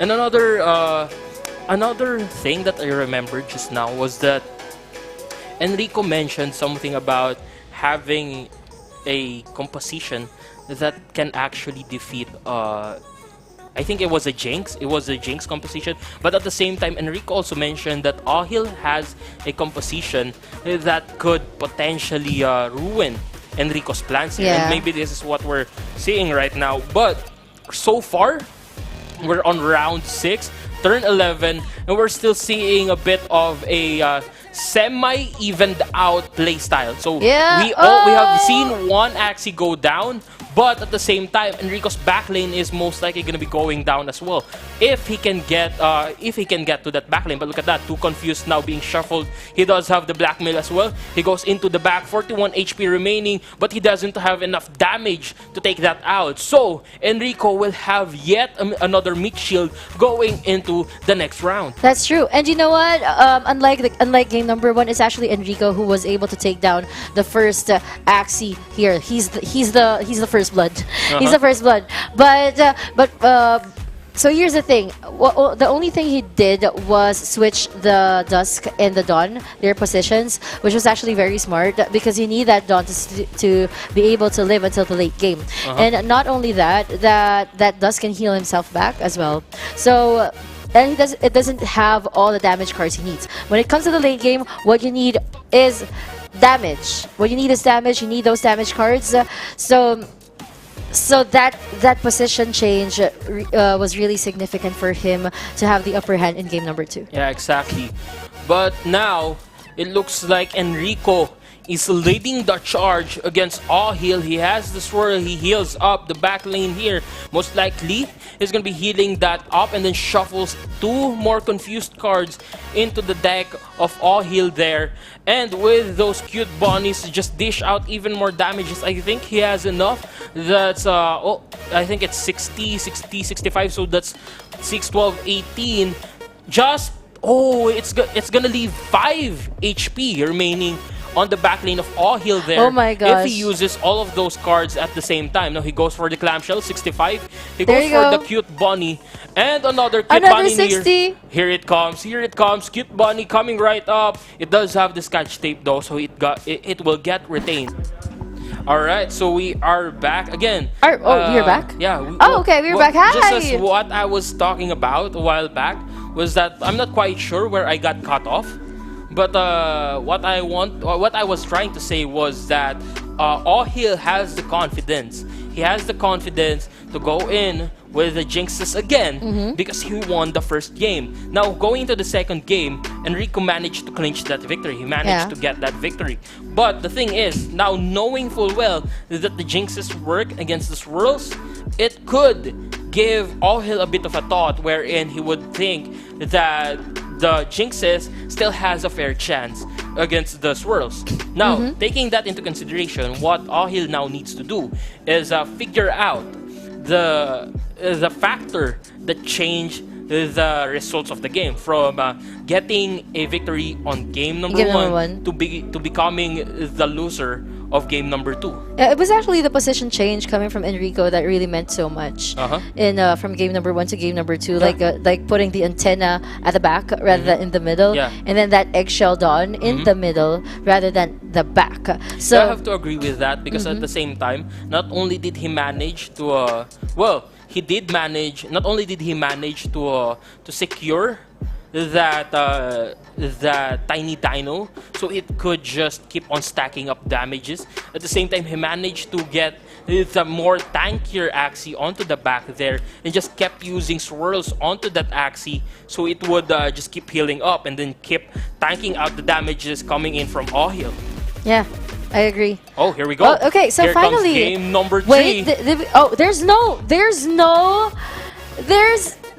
no team change from both of them. It's like game 2 all over again. It is that game 2 all over again. Now, here is where the problem comes in for All-Hill. Again, that mid lane is really, really deadly, especially with that dino tail just slapping him across the face. But Enrico here will have... what? Oh. Well, anyway, we're gonna be continuing while we're waiting. All-Hill here will have to ensure that he plays the right cards again. He has to make sure that he destroys all of the deck of All-Hill here, and he has to make sure that he keeps his backlane protected at all times. Otherwise, All-Hill will be able to get the kill on that mid lane if Enrico's backlane gets killed in the early game. Yeah, I agree. And now here in turn number 2, there's really not much any use for that clear, so he's just gonna let it go. Yeah, he's gonna make it reset. Yeah, he's gonna make it like rotate in his deck. So we are watching. We are actually wait. What is going on? What? Oh, I think this is the connection problem that happened earlier. Why? What's happening? They're not moving on. Yeah. Well, there you go. Yeah, there you go. I think we're gonna have a rematch for this. We're gonna be having a rematch real quick. Of course, they're gonna be using the same lineups, the same composition. The same order. Yeah. Who's gonna go first? Yeah. I think. Well, the first one was in the first game. Who went first? I think it was Enrico, right? I honestly can't remember. Yeah, I think it was Enrico. if it was Enrico, then All-Hill went first on the second game, and then is gonna be going second again or first on the third game, right? Yeah. So again, let's talk about. It was actually Enrico who was turn 1 in game number 3, I think. Yeah, because All-Hill was turn 2, so Enrico must be turn. So that makes sense. So let's go back to their rivalry, essentially. The Jinx Confusion rivalry. So, what All-Hill... I thought that Enrico... yeah, well, essentially, that's like their titles right now, you know. But let's get deeper. Yeah, with All-Hill with the Jinxes and Enrico with the Swirls. So now, the question here is, will All-Hill be able to destroy that back lane early so he can ensure that the mid lane of Enrico here will be vulnerable for the latter half of the battle? Yeah, actually people were commenting like what a nice hand coming from All-Hill. Was it All-Hill? I think it was All-Hill, yeah. Yeah, All-Hill in turn number 1, yeah. But let's move on to turn number 3, guys. He is actually very determined to attack that backline of Enrico, which I am yet to figure out why, because it's also healing back up, and if he wants to continue to do that, he'll have to get more damage cards that will go to the back of Enrico, because Enrico right now, he has 2 swirls in his hand, and he's planning to heal them back up. Of course he is. That's essentially what's keeping Enrico alive right now. That back lane and the tankiness it has, the fortress that is building around itself is right now saving Enrico's mid lane. Yes, And that is essentially giving him the space for him to just keep on stacking up the damages on the Tiny Dino. But here comes the Garish Worm on the back lane there. There's going to be 143 HP remaining for Enrico's back lane, and it's looking a bit troublesome for him. But again, he doesn't have the swirls anymore. He won't be able to heal up as much as those swirls could do. Yeah, and we are also seeing how determined Ahil is so determined about dealing damage to that Dusk. He came for him again, like in 2 consecutive turns for Ahil. He was just attacking the Dusk and attacking the Dusk, even using a Sun Stab just to make sure that he's gonna get attacked, just gonna get damaged. But as for Enrico, he has a different plan.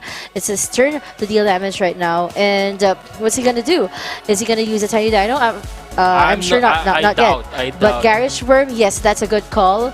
And then Cute Bunny. But as for Clamshell, yeah, Cute Bunny is gonna do that for he sure. uses the clamshell. Good. Yeah. Although it does have the sticky octopus, so he had the option not to use that and just keep it in his hand.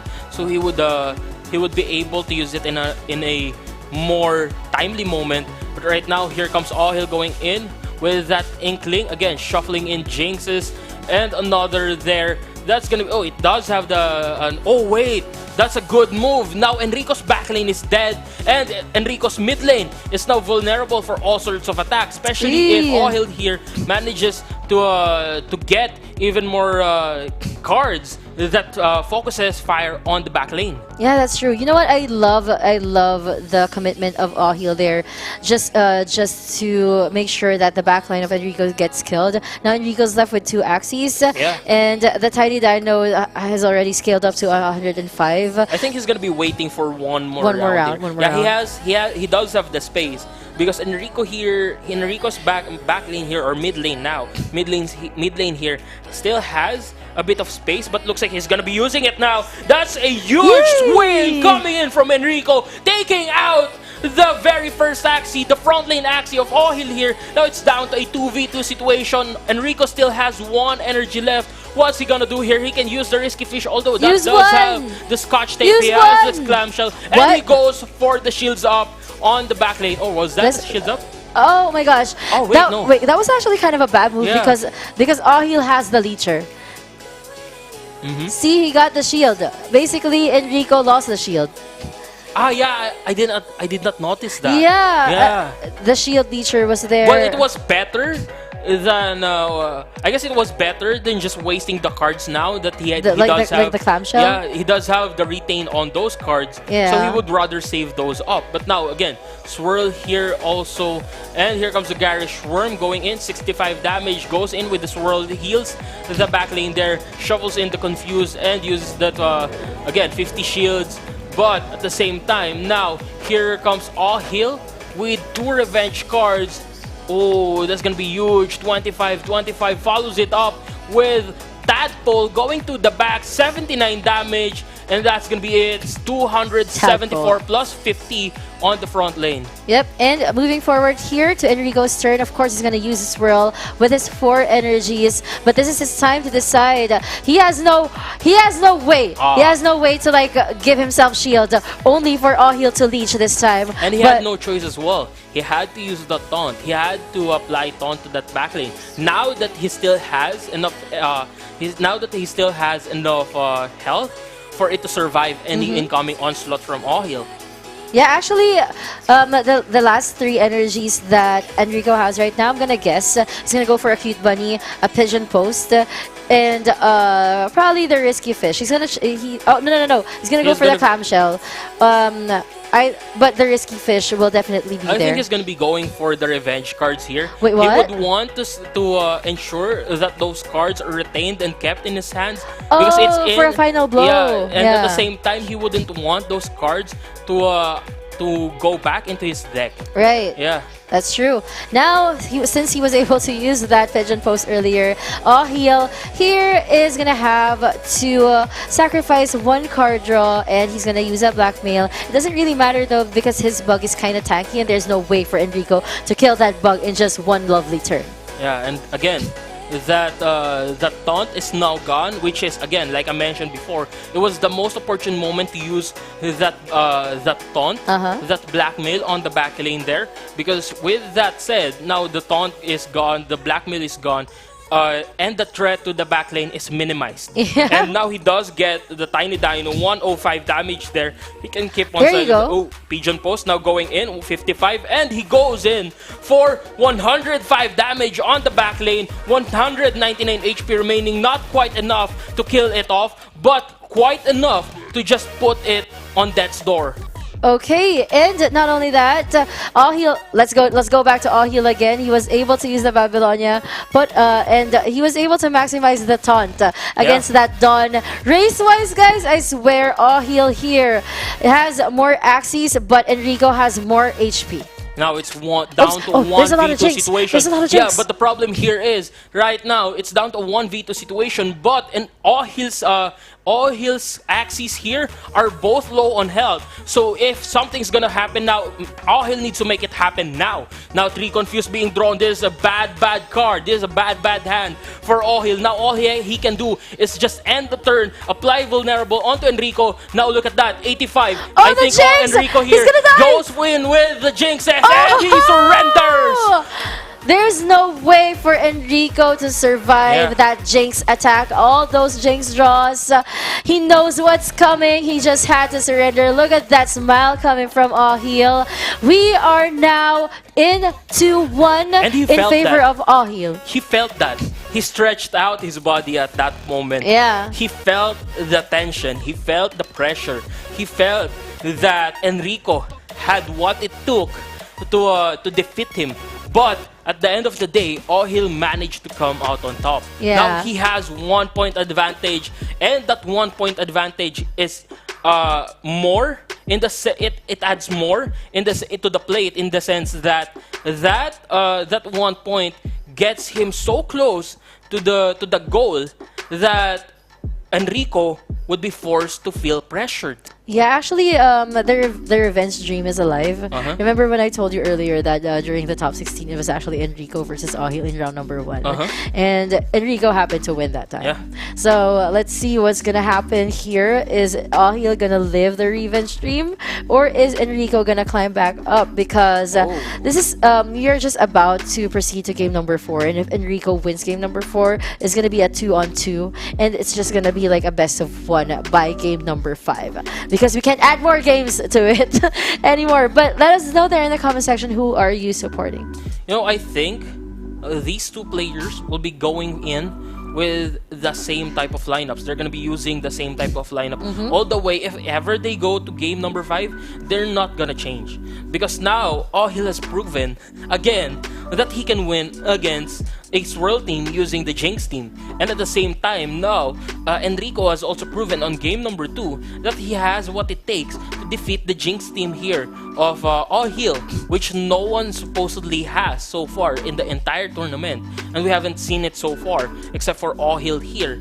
So now it's gonna boil down to a battle of pride. It's gonna boil down to a battle of wits. Whoever manages to adapt to the other, the best, is gonna be coming out on top. Yeah, that's true. So, well, let's predict their lineups for game number 4. Do you think one of them is gonna change? Because they've been using the same lineup for the past 3 games already. And like I guys, mentioned, you no, have they like won't. 10 Axies in your Axie pool. Use them. It's already game number 4. I doubt, I doubt, because they could go, like Ahil here could go for the Rage comp. They could go for the Rage team, but at the same time, I would like to save that for game number 5. Yeah, but the But thing I'm not is, them. would you use the Rage team knowing full well that you've already won twice? Using the Jinx team. But at the same time, you have to take into consideration the fact that it adds up that surprise element. What if Ahil does change teams and at the same time Enrico changes teams? If So someone- that would give a bit of an element of surprise. Well, if someone will have to use a rage comp right now, that would have to be Enrico, because that's like your I don't know what kind of reference I will use, but that's the team that you will use when you're in the brink of death. So, but as for Ahil, he still has this room for error in game number 4 because he can still make room for 1. But if you want to secure your win, you can like use a rage comp.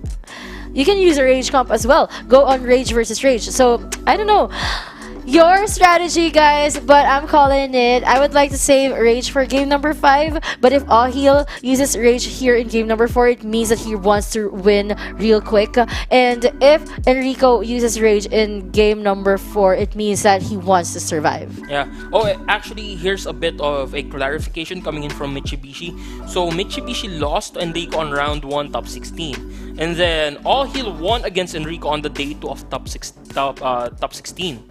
So now Enrico is actually the one vying in for that revenge story. Oh, because Mitsubishi and Ahil are like Parian brothers. Yeah, Parian brothers. Yeah. But here it comes. Game number 4, AOE! people. Enrico versus Ahil. Again, this is make or break for Enrico, and this could be the game where Ahil gets to the next round. Again, Enrico here going in with the AOE composition, triple tri-feather. There goes the Grandmas fans as well. Now Ahil not changing anything. He goes in with the Jinxes. This is his favorite lineup. I mean, obviously he keeps on using it. It's like this is the lineup that he mastered already so much. But just be careful to not use your favorite lineup so early into the tournament, because other players might figure you out. I mean, we've seen it more than once already, like that kind of thing happening. Actually, yeah. So for Enrico, what he did was he brought up his AOE lineup, even being powered by that little Robin, just to make sure that he is able to deal more damage against Ahil, and so that Ahil won't be able to set up those Jinx cards against him. Exactly. And at the same time now, Enrico here has a summon, and he goes for the tri-feather there, damages the back lane, and goes for the Grandmas fan as well. 21, 22, 23. Again, this is not at this point, and Enrico isn't really dealing that much damage, but the thing here is those damages are gonna be stacking up on top of each other, and it's gonna be growing. So basically, Enrico here is going for the potential of an AOE composition. That's true. And now we are seeing here the Earwing. He was able to like choose to discard the Earwing. That's a very smart move coming from Ahil. Using the Neo, discarding the Earwing. We all know how strong the Earwing is whenever you're using an AOE composition. It's one of the strongest cards. Now, for Ahil, now for Enrico rather, he has 3 energy. Is he gonna use a Kestrel just to disable one Axie? I don't think so though. I think he would retain it for now. Yeah, he would retain it for now for sure. He's just gonna be keeping on damaging all of these Axies. So when he does draw the Jinxes, he would still have cards that he could use to damage out Ahil. Yeah, actually, that's what we should expect, really. Yeah. And as for Ahil, he has a lot of cards right now, but since you have a lot of options, it takes you a lot of time to decide. But I think he's about to kill one Axie right now. Is this enough? Oh, it's not gonna be enough yet. Yeah, he might have to kill that Robin instead, but no. He's going for the back there. 30 HP remaining though, and there goes a heal up for Ahil. Now Enrico's turn is going to be coming in just a few seconds, but not before that Tadpole could be going to the back. Oh, he waits, he checks if there are still dangerous cards for Enrico's back lane there, and that's so smart. Yeah, it is so smart. He ensures that that back lane would no longer be going to pose any threat against his lineup. Now Enrico here going in with again, he still has the Castrel. He does have the Axie keys. He goes for the Cotton Tail here, I think. Yeah. He oh my gosh, he's taking the time to decide if he's gonna use the Cotton Tail or not. He has the time. So what would be the best move here for Enrico? Enrico, calm down. It's just a Cotton Tail.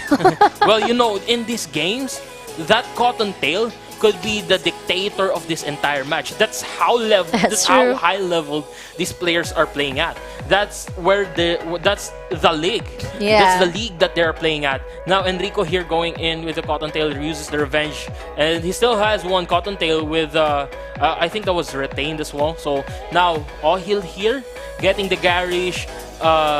There goes the double talk as well, and looks like he's gonna be going for the Raven there. Oh, 55, and then he's gonna be following it up with the garish worm as well. Shuffles in a oh no, actually Grandma's fan. Grandma's He's fan. gonna end it. He's Yeah. gonna end that.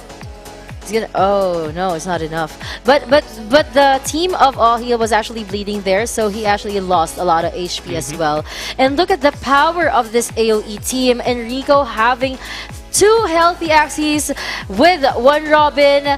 All those damages lots of coming feather from daggers. Enrico. Yeah, a lot of feather daggers too. So All Heal here is actually suffering. It's and gonna be enough. He can just use the feather dagger at this point, but he wants to take down that front lane to get using another card, and then just use the feather daggers to even to damage out the mid lane even more. Now Ohil is having a lot of trouble against Enrico's change of composition. Ohil going in with the danger, he risks it all. He goes in with the damages. He wants to ensure that he's not going to be going down without a fight.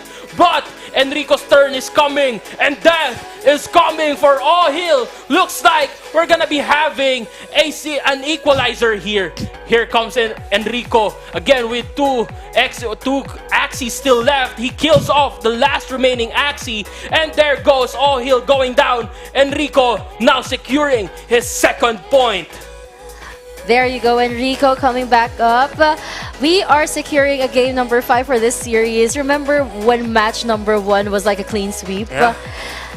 Here you go in match number 2. We're gonna have a max out series between Ohil and Enrico. So storyline, revenge dream is still alive for Ohil. But as for Enrico, he wants to secure also round number 2 real quick. Just doing Enrico things just like what he did in the top 16. Huh. Now this is making me think. Because What? now that Enrico has changed composition, you know, he has changed composition.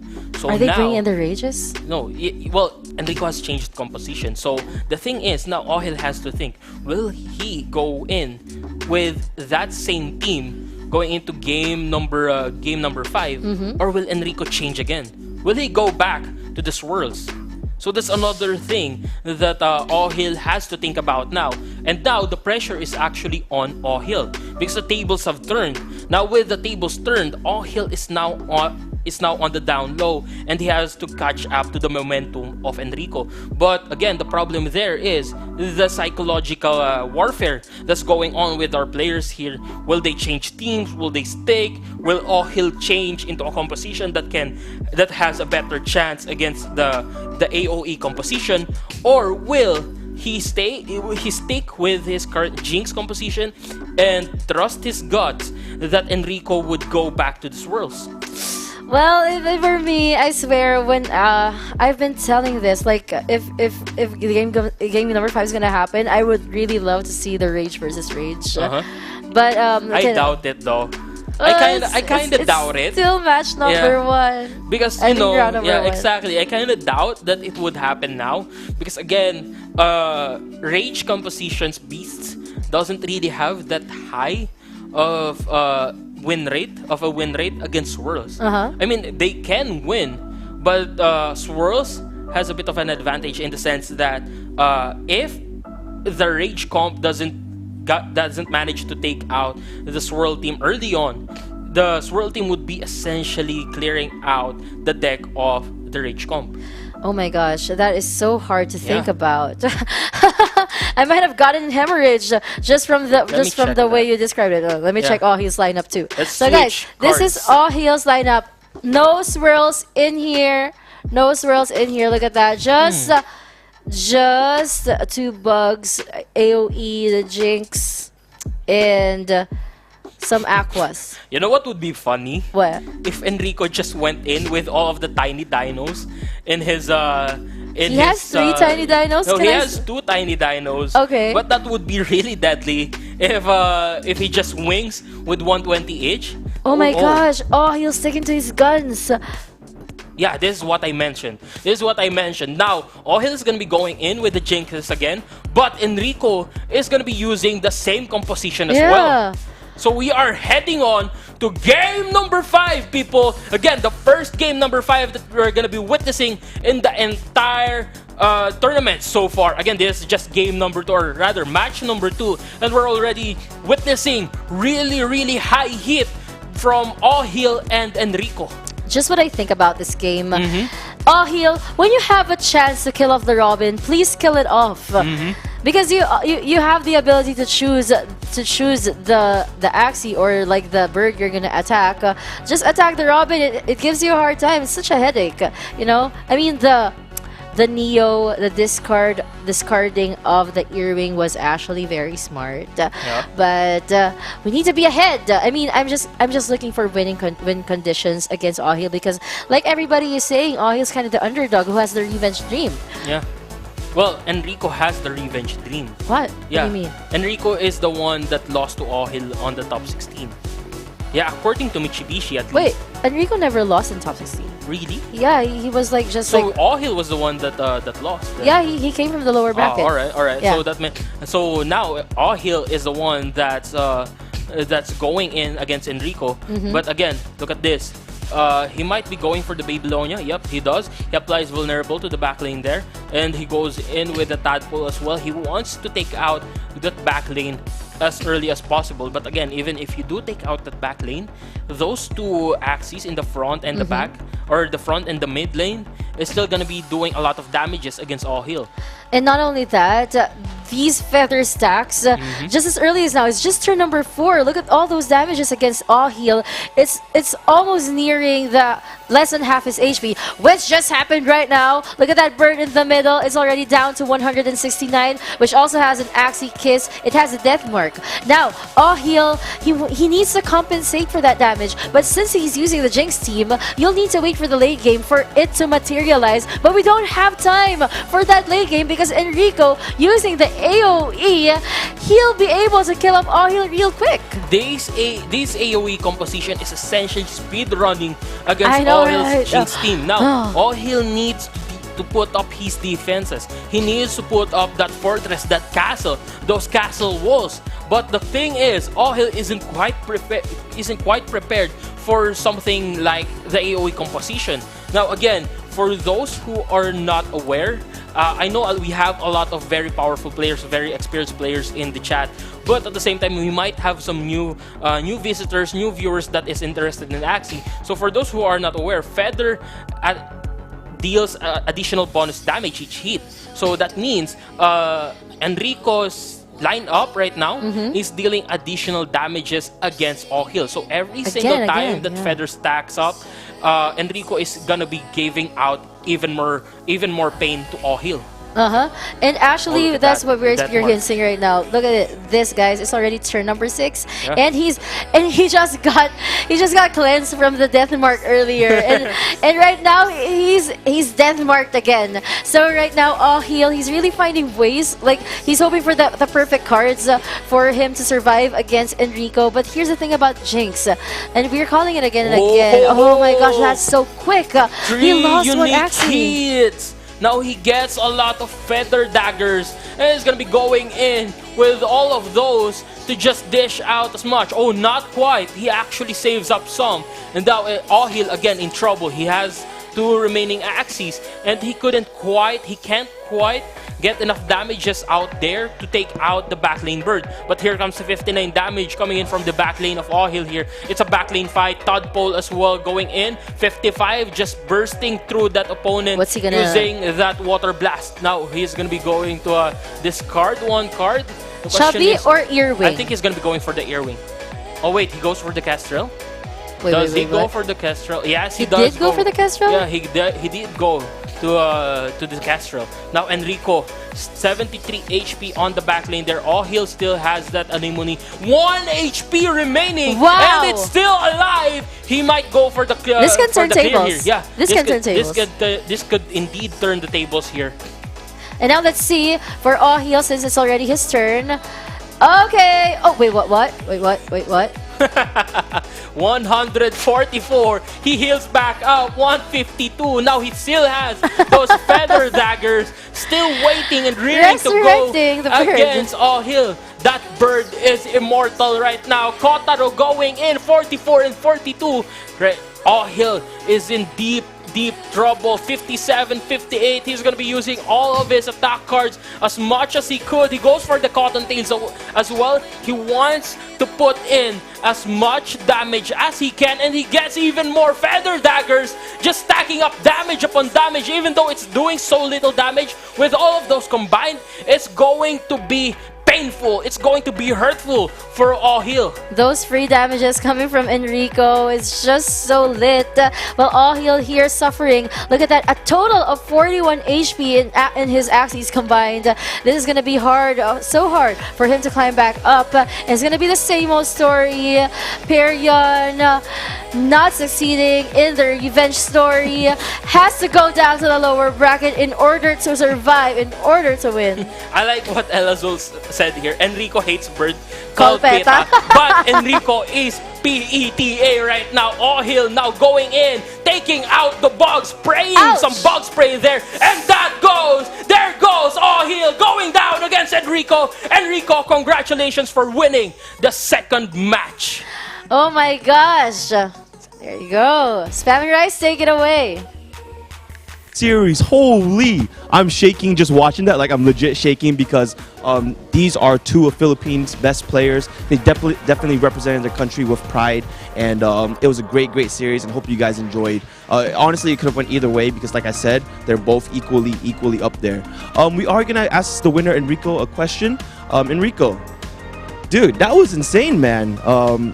The switch to the adaptation to AoE, I'm genuinely impressed. How do you keep your cool in such a 5-game series like this? I'm just I was down 1-2, but I was thinking that he was just gonna play Jinx against me because his other lineups are not favored against Whirl. So yeah, I just queued. I think AoE is favored against his Jinx, so I just played this to. There you have it, man. The adaptation is insane. That's what it takes. Being down 1-2, not getting phased, just adapting, staying calm, being confident. Like he said, he already knew his Jinx beats AoE. I mean, his AoE beats Jinx, and that's why they're here today. Anyways, casters, back to you. And here we go.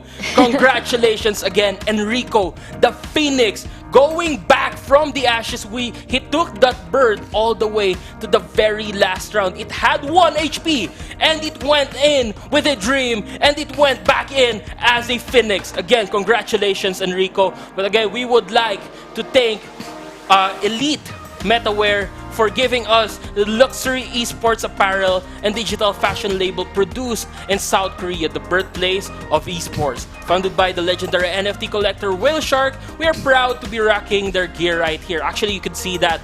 You can see Reg wearing a cap of yeah.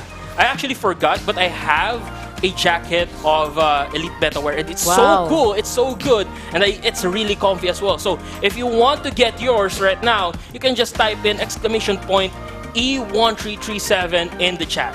Yep, and guys, our official hotel sponsor for this event is Wink Hotel. They're taking Vietnam by storm with locations already in Saigon and Da Nang. More coming out soon, actually. All the casters and players have been staying at Wink Hotel, Saigon Center, and we have been having a blast.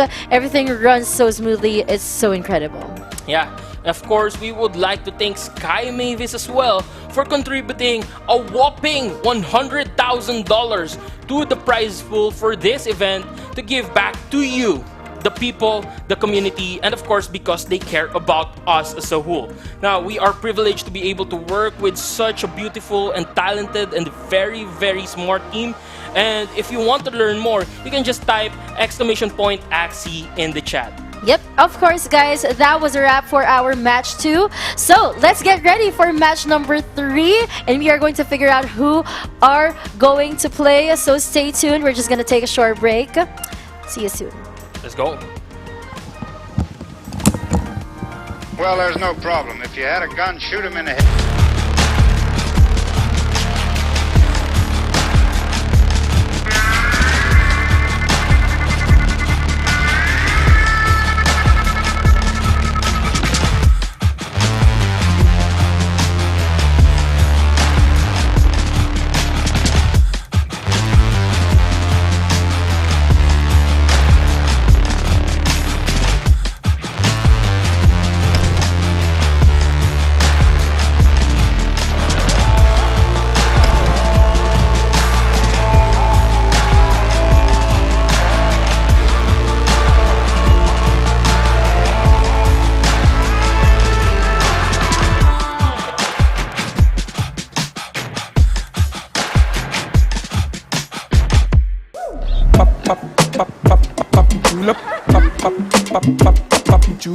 pop, pop, pop, pop, pop, pop, julep, pop, pop, pop, pop, pop, pop.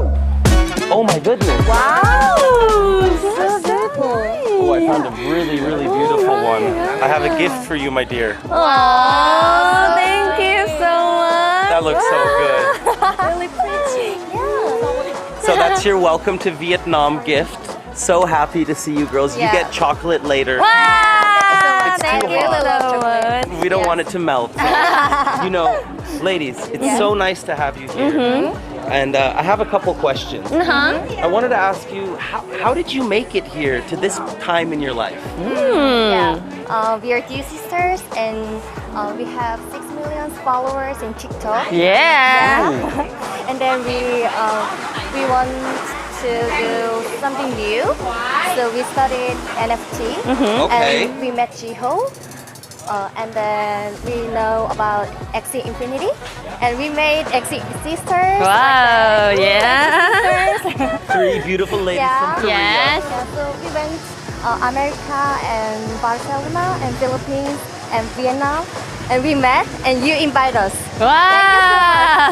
Thank you for inviting us. It was one of the best decisions I ever made. Yeah. I'm so happy you girls are here. It's been We're an so happy. absolute pleasure working with you. Wow.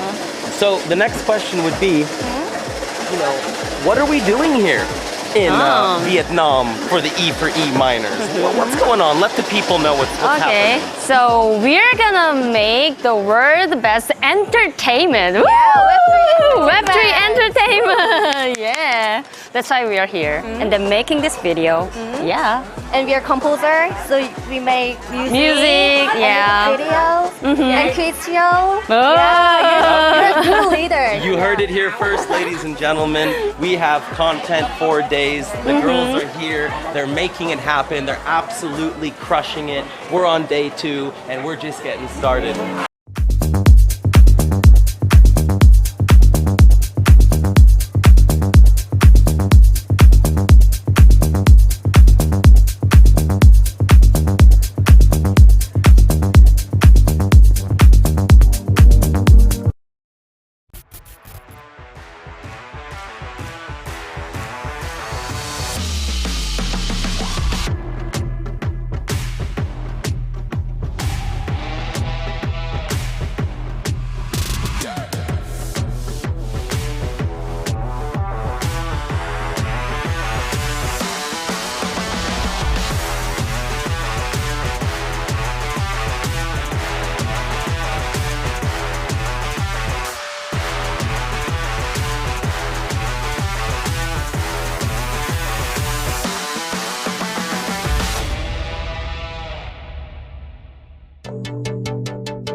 For every generational shift in gaming and interactive entertainment, there have been huge steps forward and billion-dollar opportunities in tools and technology as a service in the gaming industry.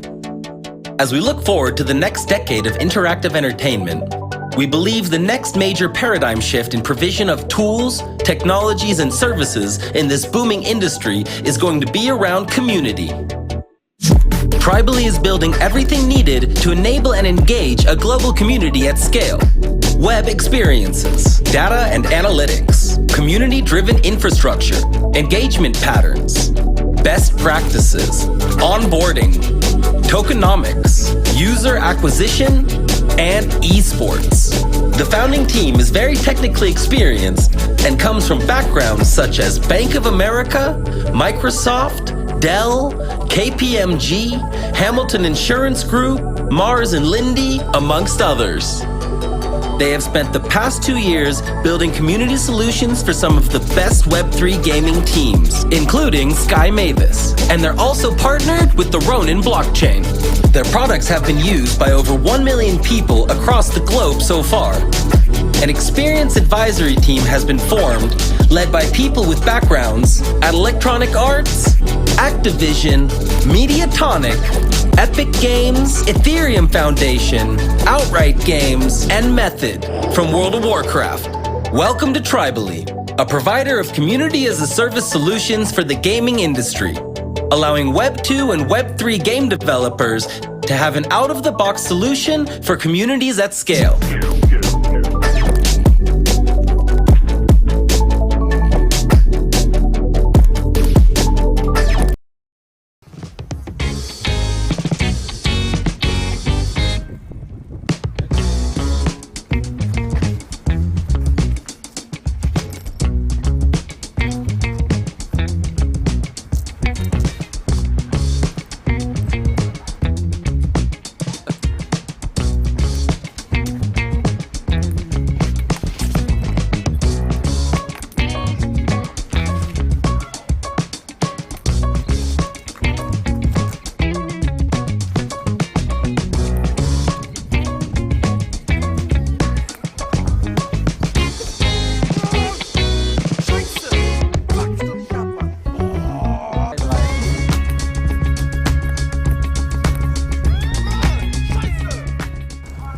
time. Play to earn.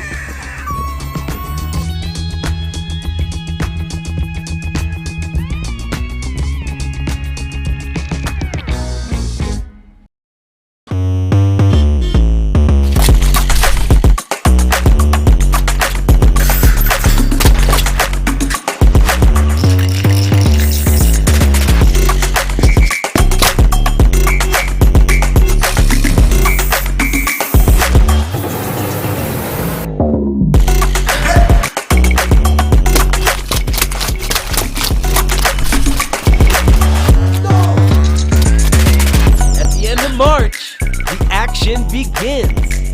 One of the biggest events in Vietnam's history. Axie Minors, the future of esports is now. Wow, what an amazing match. Those players just went all the way to game 5, back and forth. Ahil had the 2-1 lead, was not able to hold on as Enrico came through winning the final 2 games. That was absolutely incredible, staying in the winner's bracket. Now we're going to have Enrico against Meat Value down the line to end the night. That's going to be a very, very fun match to watch. And on the other side, we're going to have Zero and Ahil at the bottom. They're going to have to battle for their lives. But before that, we have a couple more matches coming. There is action-packed games in store for everyone. Casters, how are you feeling tonight?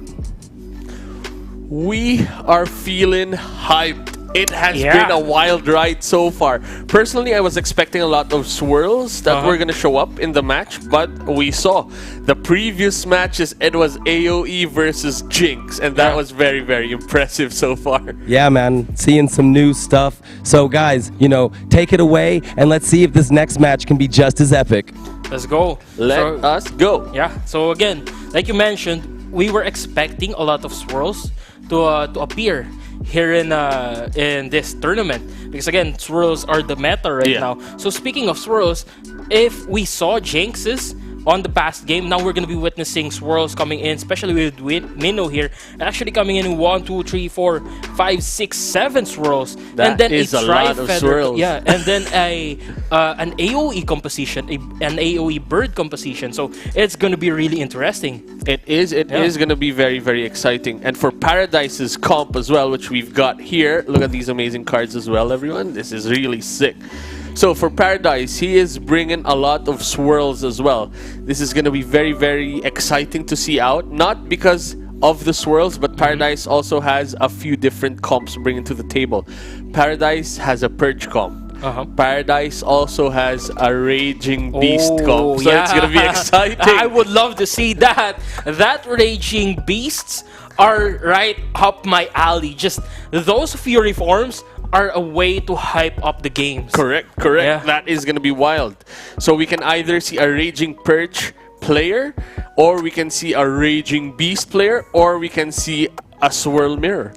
But on Mino's side as well, on top of the swirls, Mino has a very interesting take as well. So Mino's got the AoE double talk composition as well. So this has AoE damage, but at the same time has double talk damage as well to just spread the Jinx. This evens out the swirl matchup in a way because you're messing with the opponent's deck as well. Exactly. But on top of that, Mino has an interesting comp with Hot Butts as well. Hot Butts and swirls means you're breaking not only the draw pile but also the discard pile.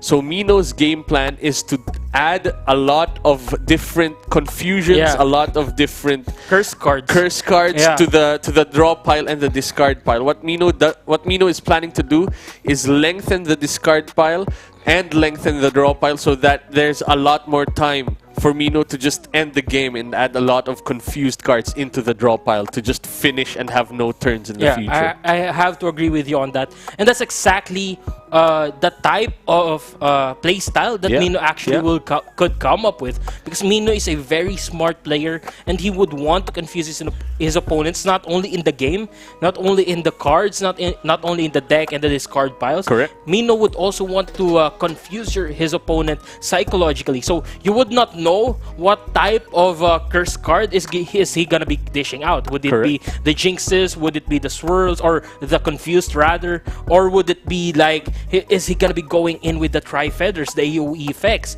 Now, the thing here is, Mino has a lot of swirls, but Paradise here has a Raging Beast.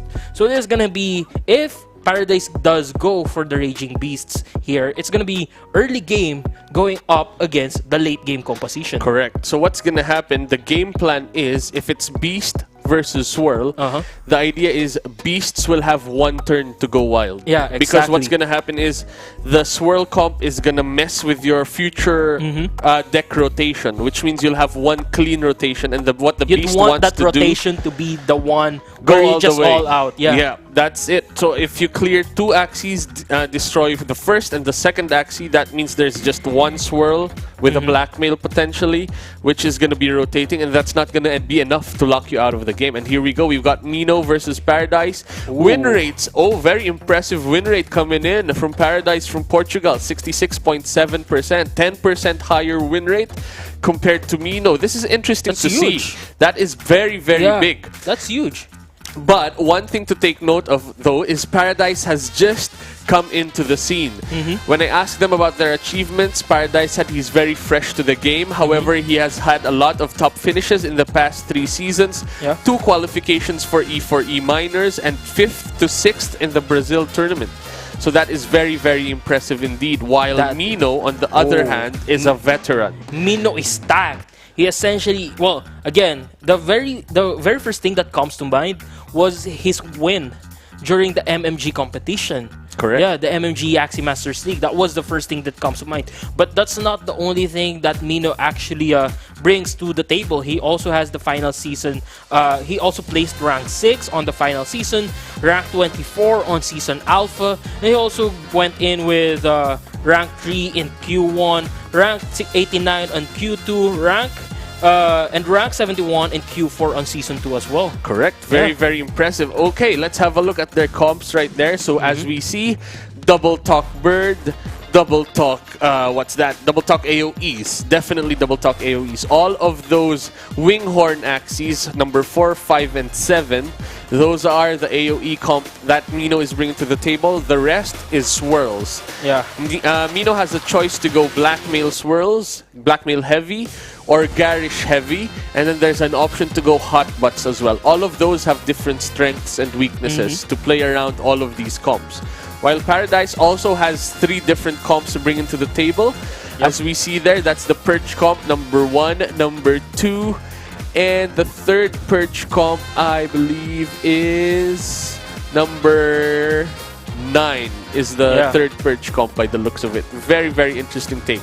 The rest, swirls, we have 1, 2, 3, 4, and 5 swirl. 1, 2, 3, 4. Axie number 3, 4, 5, 6. Those are the swirl comps of Paradise. Very, very interesting. And we saw the Beast comp as well. What do you feel about this matchup, my friend and Victor? Well, honestly, I've talked to Paradise, I've talked to Mino. Both of them are really great players in their own right. Yeah.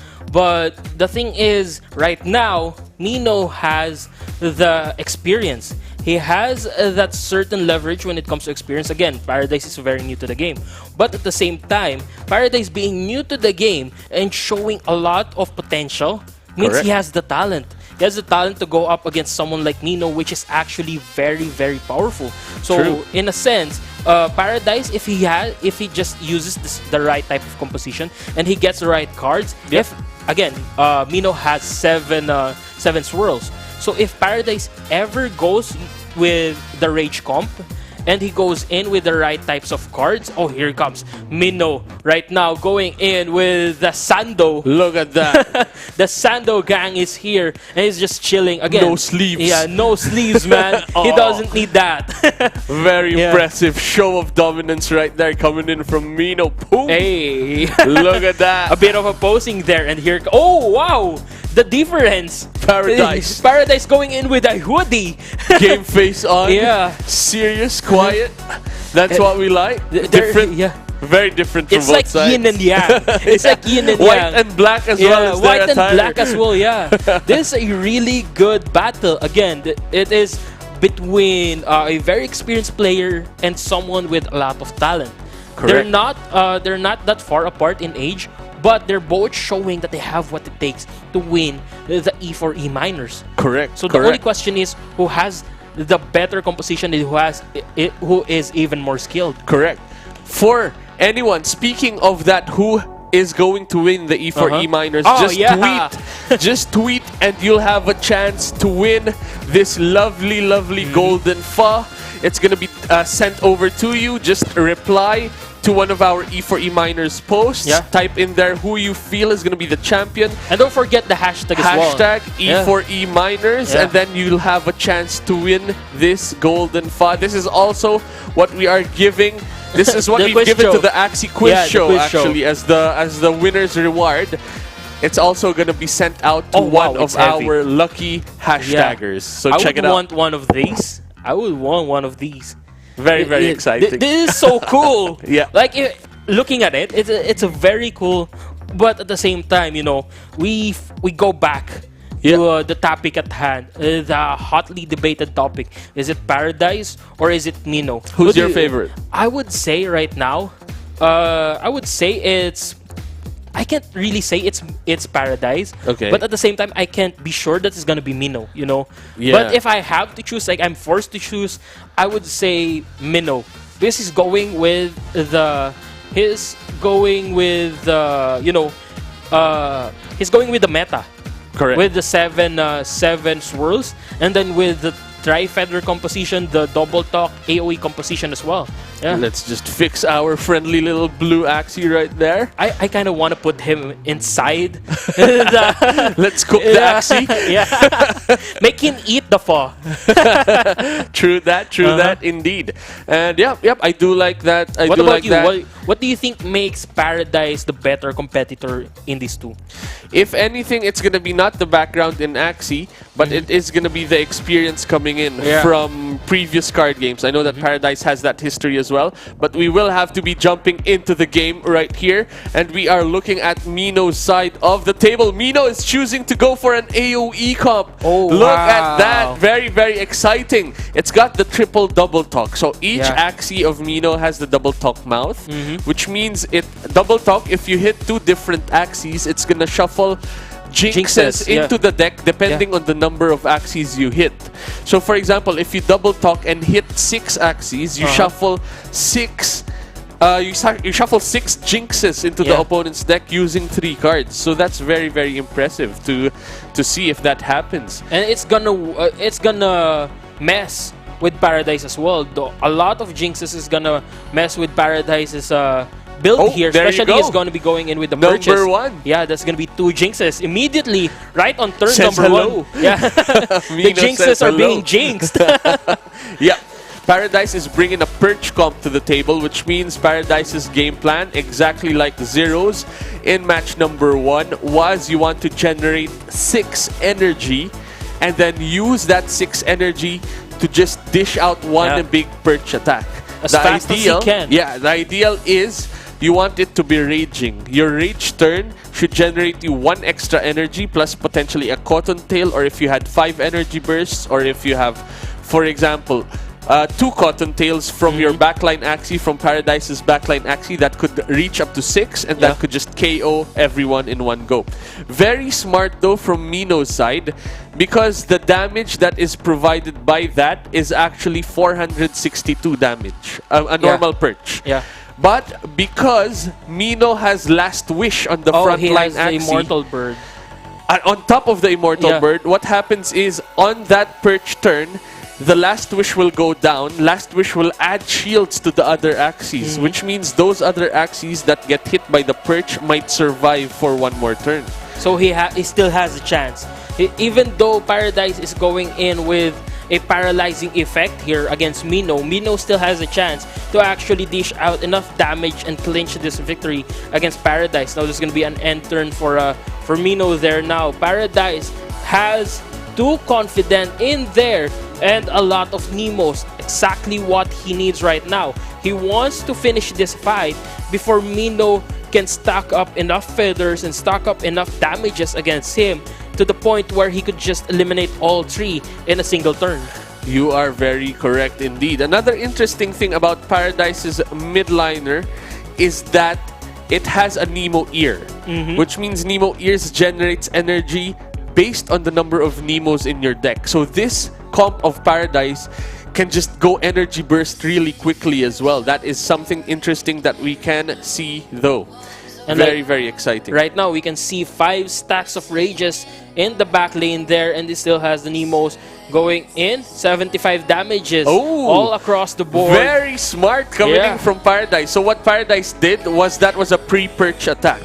So as we see in the chats as well. So what's happening is there's a small perch attack damage, so that when Paradise goes to 462 damage, all the Axies have enough damage already. So you don't have to go one shot. You can just go a little bit of damage, a little bit of damage, and then boom, one big perch to cover all of those extra reach that you need to go for. So very impressive. You don't have to aim for that one-hit combo. Correct. You can just go in with a lot of smaller combos and just damage, apply pain all throughout the board, apply pain to all 3 axes of Mino here, and then just go in for the kill when they are wounded and when they are injured. You are correct indeed. So we can see a lot of experience coming in from both players right now, and this is the early phase of the game. Very exciting. And this is what I meant as well when I said I can't say it's Paradise, but I can't say it's Mino as well, because they're very even. They're both very talented, very smart players, and they know what they're doing. They know how to control the game in a way that that would get them the advantage in any form of situation. You're right. Oh, here we go. We have a big Nemo card here in Paradise's hand. That's a lot of cards, actually. Yeah. I think there's 2 Nemos. Yeah, there's 2 Nemos, 2 2 clears. Minos, and then 1 Nemo ear as well. So there you go. Look at that energy, almost bursting. There you go. It bursted. The burst is coming and right then in. Another Nemo ear. Is that gonna be used as well? He just looked for it from the second Nemo that Paradise played. The question is, does he play those Nemo ears again? So now there's an option to just go for a big energy burst turn, and there you go. Is he gonna play it? Looks like he will play it. Here he comes. Oh, enemy's turn now coming right in. Mino, actually Paradise. Oh wait, no, is it Mino's turn? That's Mino's turn right now. It is Mino's turn now.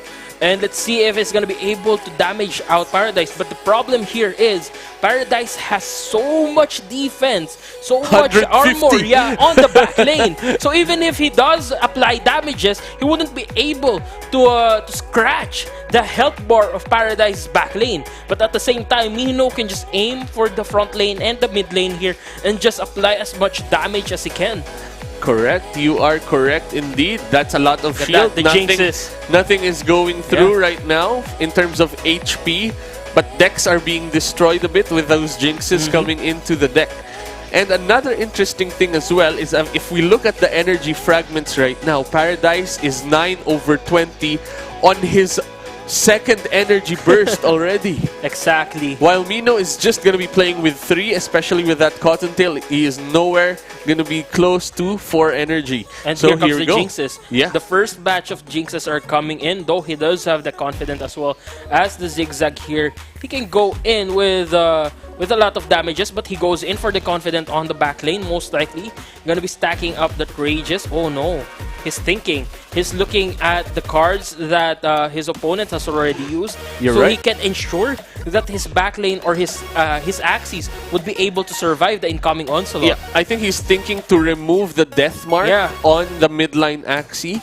Is that an option? Is he going for that? I think he would go for the back. He's just going to go for rage. Yeah, he's going to be going all out for the back there. He's going to be applying sponges as well, so he can defend against all forms of attacks, all forms of assaults coming in from Mino there. Again, that's 66 shields for the back lane and 176 on the mid lane there. So even though he didn't remove the death mark, it's still protected. Correct. I think what Paradise is after is trying to keep all 3 Axies alive. The backline has a lot of HP still, so opted to add defense to the midline Axie instead of the front. The one that's in trouble, the one that's at risk of being killed. Correct. Here in this turn. Now, look at that. Going in for the earwing there. 54 damage on the mid lane. Again, now, it shows up the shields of Paradise here, essentially nullifying Mino's damage output against Paradise. Now, this is the exact problem with Mino's current lineup. It deals damage, but not quite enough to just push through. Correct, correct. But look at that. A telescope can come in and get the perch if Paradise wanted to, and he is gonna go for it. I think this is it. So now it is in the next draw, and then Paradise can use the clear to draw it right now and set up for a big, big turn. Let's see, is he gonna go for it? Innocent I think he is. He's gonna be going for Will he go for the Confident or the Cottontail? He's thinking about it. He goes for the Cottontail here. He's going for 6 energy he this would turn. Want that, he would want that 6 energy. Although he still doesn't have... Oh, here it comes. Here the Fury Form go. coming in from the back lane there. Now he's going to be going all out. The Purge is coming right in. Boom. That's going to be a lot of damages being dealt onto Mino. That's 2 birds being slain. 2 birds being shot down. 1 last bird for Mino. Still surviving, but in a bit of a trouble. What a big turn from Paradise. Look at that. It is down to 1 Axie from Mino's side. Will this bird take the victory from Paradise, or will this not be enough? Let's see. That is a big attack from Mino, but is that enough? That is the big question. Oh, lots of feather daggers. That was 500 plus damage to each Axie. He just slapped all of those birds out of the skies. That was a wild turn for Paradise. Now this bird is on its own. Will this bird survive is the question. Paradise needs to close this game right now. Will he draw it? There's a bit of jinxes in the deck. Yeah. That's the problem. But is Paradise able to draw all of this? It looks like it's going to be defensive. Very, very defensive turn for Paradise right now. This is a bad turn for Paradise, especially with 2 jinxes, 1 confused, and he can't even attack. He didn't even manage to get 1 revenge cards or at least 1 attack card. You're very right indeed. It's okay though, in a sense, because that's a lot of defense. 150 plus 70 is a lot of defense. He would be able to survive this. He would be able to survive the next round or the next turn of Mino. But the problem is, he still does have confused and jinxes in his deck. Correct, correct. You are right indeed. Let's see. Shielding the front line Axie. That is gonna survive for a bit. Yeah. He balances it out. But look at that. A lot of damage from the Jinx. 164 plus 172 is a lot of defense. Yeah. But I think, how will Paradise close 170 damage is the question. That Axie does not have any attack cards. Only 1 Zigzag. Bumpy doesn't do damage, Bone Sail doesn't do damage, and those are Innocents, Clears, and Nemo. So those are gone from the deck. It's basically a utility Axie. Yeah, and the problem is that is gonna be the only Axie surviving. What needs to happen is, will Zigzag and Swords be enough? That is the question. Will Paradise get the win? Paradise can even defend for another turn potentially. Having that's why Mino put up that bird up front to prevent any swords. Yeah, he would want that as a meat shield. He would want to protect the last remaining bird that he has here. But look at that, Paradise now drawing in the Zigzag, and he checks the draw pile as well. Again, what he can do here is honestly use the Fallen's long shield and just destroy that summon in the front lane. But again, that would not be anywhere near enough to take out Mino here. Now this is where the trouble comes in for Paradise. He is not drawing enough cards for him to actually take out the last remaining Axie of Mino. You are correct. You are correct. Chats are going crazy as well, figuring out how to make this happen right now. It is going to be very, very interesting. Let's see if Mino is able to end Paradise's game at this point in time. Lots of damaging cards though, lots of attack cards. He has the Earwing, the Grandma's Fan, he has the Double Talk, and he's still saving that Feather Dagger as well. Very interesting to see. There's an argument to have Perch earlier and then later as well to sweep much better, to dish out a lot more damage. And then there's this play as well from Paradise. Let's see if it pays off. There's a lot of damage. The offensive Axie just went down right now, and Mino is going ham and is gonna win versus 560 damage from Paradise. What Ouch. was that? That was impressive to see. Little Bird managed to kill 3 Axies after taking 560 damage. Yeah.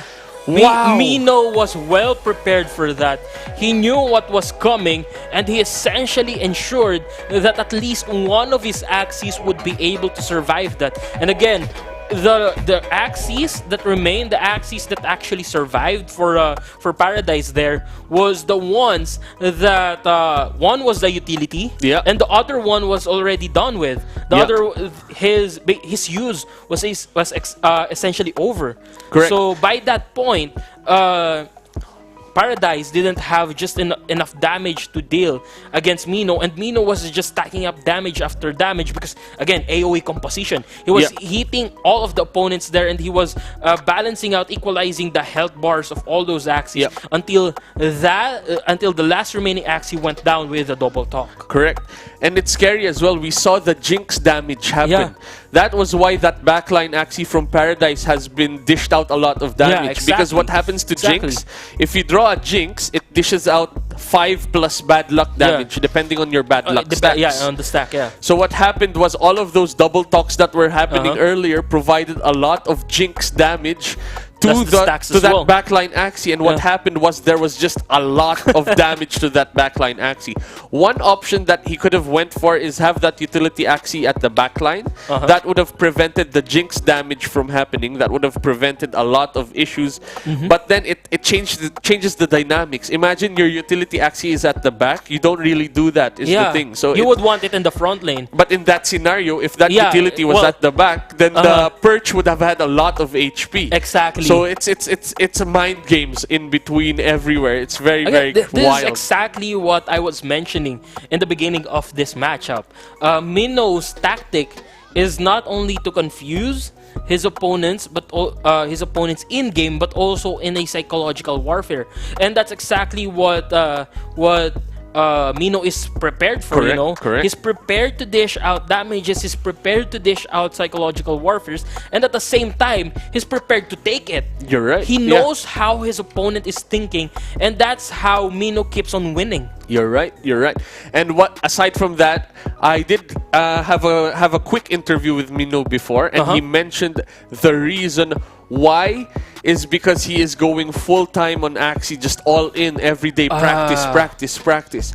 So all of these scenarios, That takes commitment. It's happening already. He's experienced all of these scenarios, so that's why he was comfortable even getting hit with 560 damage to all of his Axies. That is very, very impressive. Yeah. And survive and take the win from Imagine 3 that. Axies. Like, Wild. I can't. If I were in Mino's position, I would be freaking out. I would be like just exploding from anger and being pissed and just completely frustrated by being killed by 560 damages. Very like, who scary. could do that? Yeah. Especially when you're up against someone like Mino. Yeah. Someone capable of dominating in tournaments, and yet you can deal a lot of damages like that, still remain your composure, still take in that damages and then dish it back out. That's something that no other player can do. Very, very exciting. And now we have a new comp. Mino stuck with his guns and is choosing to keep the AoE play. Still has the last wish there, just in case there's another purge that's gonna happen. But Paradise has now brought in the swirls. The swirls are in. So just the gameplay in general of these swirl teams is you shuffle confused into the opponent's draw pile. And what happens is when that is in the opponent's draw pile, it slowly becomes uglier and uglier. The draws become ugly, you get confused, and then in the end, you have nothing. Because you're now drawing 5 confused. Exactly. You can get locked out of the game altogether. And you would want to keep on banishing cards as well. You would want most of your cards banished or retained, so you can keep on drawing those swirls. And that's exactly what Paradise is trying to go for. Meanwhile, Mino here, we've seen this happen actually, except it was AoE composition going up against a Jinx composition. It was between Ahil and Enrico. And we've seen how Enrico manages to dominate against Ahil there. But now here it comes. Mino going in with an end turn there. Now Paradise taking his turn against Mino. Correct. two Correct. swirls. You are right. You are right indeed. So now what Paradise needs to do is get back into this game. So the way to do it with swirls is you want to lock out your opponent. There is potential to lock out the opponent if there is no jinx happening right now. That is the only scary thing that could happen right now. The only issue is there is this problem of having the jinxes from the double talks that Mino can bring in, because that prevents a full lock. Because instead of drawing all of these cards again and again, you're gonna be drawing jinxes instead, which means your deck rotation is not as clean as you want it to. It would not be optimal. It would not be at its optimal condition. Now he's going to be going in for the double talk. He would want those jinxes coming into the deck of Paradise there. Now he's going to be going in for the Grandma's Fan as well. That's going to be apply leaves as well for Paradise. And it's going to be an end turn. Very quick turn for Mino, and at the same time very chill turn. He's just going to be keeping on with the damage output. Now Paradise here has the swirl again, and he's most likely going to be using that. He's going to be healing up the mid lane for sure, because that's the one that has the least health. At the same time, we can see that tiny dino as well stacking up damages. It's stacking up attack damage. So that's another thing that Mino has to watch out for. That is very impressive. So the game plan here is add swirls, make it happen a lot, make the confused happen a lot, and then if you're okay, you can dish out a lot of damage once that tiny dino is ready to go wild. Exactly. So at this point, it's just a waiting game for Paradise. And Mino has to make sure that he's dealing enough damage to outlive Paradise's Axis here. He has to take out this Axis before he starts drawing a lot of confused cards. You are correct. Let's see. Earwing comes in. That's a lot of damage. Another Earwing. You start with Earwings first so that Earwing looks at the number of cards in hand. So you always start with an Earwing first and then you go wild later on. The only thing is you need to dish out a lot of damage. You need to remove one of these swirl Axies as quickly as possible. AoE is not known for that, because AoE you dish out even damage across the board. So there is that gameplay that if you find a win con, for example, you can kill one Axie, you go for it. The problem is, like you mentioned, the problem with AoE is you cannot single out a single target. Meanwhile, that is where the beast composition comes in. But right now, Paradise is doing a lot of damages against that front lane Axie there. It only has 91 HP remaining, and it seems to be able to live to the next turn, but it might just go down within the next few turns as well. You're right. And see, look at that. The confused cards are coming in. A lot of damage this turn potentially as well. They are not on 50% HP though, is the problem. So there's an argument to not use Winghorn yet. Winghorn during this esports server, I believe, is 60%. So as long as your Winghorn dishes out 60%, reduces the HP to 60%, you get feather stacks. If it does not, you do not get feather stacks. And look at that. Everyone's below 60%. So feather daggers are generated at this point. Lots and lots of you stop. daggers. You do not use the other feathers. Why? Because Earwing dishes out damage depending on the number of cards in your hand. So if you don't use your other feathers, your Earwing will dish out maximum damage. Yeah, exactly. That's one thing. I like how Mino also used that taunt, that blackmail, so it would be, the front lane would be able to survive. And he would be able to keep on getting the cards from that front lane as well, instead of just getting revenge cards, as opposed to the damages of the revenge cards. And now Paradise is going in with the damages to the back lane. He does gets 2 jinxes, and now he has the Earwing. Mino here has the Earwing. Big turn. Yeah, big turn indeed. Look at those stacks of cards in his hand. He goes for the Earwing. How much damage is that gonna 60 each. Ooh. It's not a joke. That's 180 damage to all of these Axies. That's a lot of AoE damage right there. And now there's an option to go feathers and then Winghorn and then feathers again, or you just use your other AoE cards. Because your Winghorn has a scotch tape anyway, it's gonna stay on. What is the game plan right now? Mino is choosing to use 1 feather and use everything else. Very smart. So now Mino's next turn will have 10 cards again.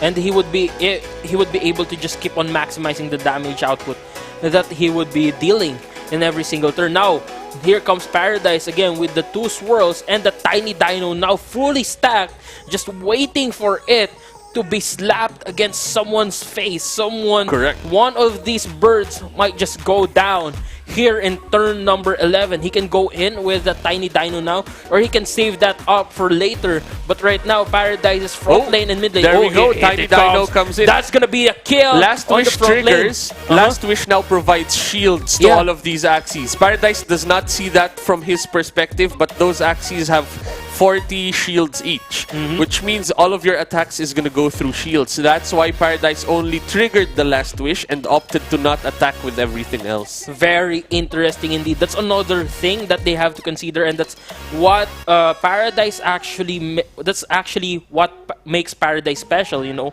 in the sense that these players always know when these effects are going to be triggering. Right now, he's going to be going in with the feather daggers. Wow. I think he's going to be going in for the kill. The Winghorn is coming in. Look at those spears coming in from the skies. It's now 2v2. 140 HP remaining for the mid lane here for Paradise. We see the soft lock. Mino had a look at his deck. That is all confused cards right there. So now all of the future swirls is just going to be confused that Mino's going to be drawing from this point. It's going to be scary at this point in time. Now the Garish Worm as well is coming in. 65 damage. And even more damage is coming right in, 60. And the Pigeon Post as well is being used now. Mino will have a blackmail in his hand. And look at that. Here we go. Feather daggers. Is Mino's draw right now. Man. Mino is technically soft locked right now. All he can do is just use the feather dagger and the blackmail, or he can just end his turn. Yep, you are right. You are right. We're not sure what is... Oh, there's a Robin. That is scary. So now there are 4 cards. 1 Robin and 3 Confused. If Paradise is not able to add any cards, what's gonna happen is the deck will rotate. It's gonna be 4 cards and then you need 5, right? So the deck shuffles and then you draw a card and now the deck is fresh. But if Paradise is able to even shuffle 1 swirl, Just 1 one. Confused, Just any one. curse actually, any curse, like a blackmail, that would prevent Mino from from a turn. Yeah, it would so continue scary, the soft scary, lock. scary, scary. So now again, he's gonna be using the blackmail and then gonna be ending the turn there, keeping those feather daggers in hand just in case Paradise manages to clinch this. Paradise's draw. Let's see. Is there gonna be Moment of truth? Oh, there is one confused. One confused eye. I see it right there. That is gonna shuffle 1 confused to the deck and prevent a redraw. And he is prioritizing that right now. Exactly what he needed as well. That's it. Yeah, that Mino is it. has no turn next turn. 1 Robin is what Mino can play next turn. But very scary. He can use that as some form of meat shield, but it would not save him from the deck problem. From the deck. Yeah, from the deck problem. It's just prolonging the life that he has right now. But again, Paradise here might be going in for the kill on the back lane there. He does have a lot of damage cards, 2 of them being revenge cards. And he's going to be going for the double talk to shuffle in the jinxes as well. The Robin went down. Oh no! That means Mino does not Mino's deck is cleaned. Oh, that just happened. Paradise killed the Axie with the Robin. That means that's 1 less card in the deck. Exactly. And that means Mino's deck was unlocked. It was reshuffled. And now Mino has another chance here at redemption. But look at that, the tiny dino taking out. It's 120 damage. I think this is over. Paradise going in again with the Pigeon Pose as well. Here comes the end of Mino. There's going to be a 1-1 with Paradise clinching in the victory despite that deck reset. You're right, you're right. I think what Paradise was after was just ending the game at that point. He didn't care what was in the deck anymore because Mino's HP was very low. As we see here, Paradise also has a pen and paper. Paradise is counting what is in the deck of Mino. And then with that knowledge, he is able to make sure that he capitalizes and ends Mino before Mino draws anything relevant. So that is what is going on right now. Very, very scary indeed. Another thing to take note of though is that they are now 1-1. So that means an equalizer. an even playing field right now. It is scary, but it is fun to watch. It is fun to witness right now in the E4E Minors. Again, like I mentioned in the last round, these third rounds are especially scary. They're especially fearsome in the sense that these players actually will need to win this. Otherwise, they're giving their opponents a chance to actually be 1 point away from victory, from that defeat, or from that victory. And now, that means they're going to be applying pressure onto themselves. You're right. That fear of losing that one game and then you're out, you're down to the lower bracket, that is scary. That is a lot of mental pressure coming in as a player. And what's going to happen is you can either make it or you can break. That is where the pros are determined. That is what takes a winner. That is the guts happening right there. So we will be excited to see that play out. And you wouldn't want to go down to the lower bracket as well, because the lower bracket is filled with bloodthirsty monsters that want to get back into the upper bracket, that wants to exact revenge against their opponents, the ones that took them down. You're right. You're very right indeed. And it's no joke. Like, for example, in a normal tournament, if you're in the lower bracket, it's okay because you're not playing against anyone scary or anything like that. You don't know who you're playing against if you're not familiar. But this competition is stacked. Everyone knows each other. Everyone knows that I'm playing against a good player, and that adds pressure. Even, for example, in a if it's a lower bracket in a normal event, there's still pressure, but you don't know who you're playing against. But here, you know, everyone has stuck together. Everyone knows that each other person is a smart player, very competitive, has pro-like senses. So it's very, very interesting to see this play out, even in the lower brackets. And these players as well are constantly in the top 8. You're right. Like Meat Value, Mino, Paradise, Ohil, Enrico, all of them are constantly in the top 8. Even during back in the days of Axie Classic, they were already very powerful players, and we've been casting them. We've seen them time and time again, and I'm honestly glad that we have these LAN events for us to actually meet these very amazing players. True. So, but going back to the topic, you know, these players, Mino and Paradise, are now 1-1. Yep. But Paradise does have the advantage in terms of momentum because he's just won one game. You're right. So what do you think can these two players dish out that the other player would not expect? At this point, we've seen 2 comps of Paradise. We've seen Swirls. we've seen Perch. We're excited to see Beasts. The last one. Will Paradise bring out the Beast comp? That is what we are waiting for. Now, if he does that, it could actually shake the game. That could actually bring Paradise to an advantage. The problem with the Beast comp is the Beast comp was built to be a counter to all of these swirls, but it's not really a counter. It's not the optimal counter, essentially. Correct. Because even if you do use the Beast, you have a time limit. You have to make sure that you kill off the swirls in that first deck. And once it reshuffles, your life is basically over. So you have to make it count in that first rotation. Exactly. So you have a time limit. Your survivability depends on whether you can maximize your damage output and you can kill off all 3 Axies in your first deck. And once the reshuffles comes in, you can just pray that the swirls would not mess with your deck. There's a chance if 2 Axies go down because there's no more swirls. Actually, so that is one out that a Beast comp can do. I think the matchup conversion rate of these Beasts are 60 to the Beast, 40 to the swirl comp. But it's still scary because if it's a counter, it shouldn't be 60-40. It should be 80-20. Yeah, like even 90-10. Yeah, 100-0. But that's what you call a weakness. That's what you call a counter. Not like 60-40, wherein there's still 40 chance for you to be defeated. It's still very, very scary, especially in this late into a matchup where you have to win the next match for you to secure and for you to put pressure onto your opponent. You would want to ensure that you're giving out as much potential success as you can. Yeah, you're right. It's very scary indeed. One out, for example, if you're a swirl comp against these beasts, is you need Neo Eyes. Because Neo Eyes, Discard Neo them. looks at the deck, takes the cards that are scary. So in a Beast comp, you can take the Ronin, you can take the Little Branch, you can take the Cottontail, and it changes the Beast comp. But is Mino gonna bring it? AD doesn't.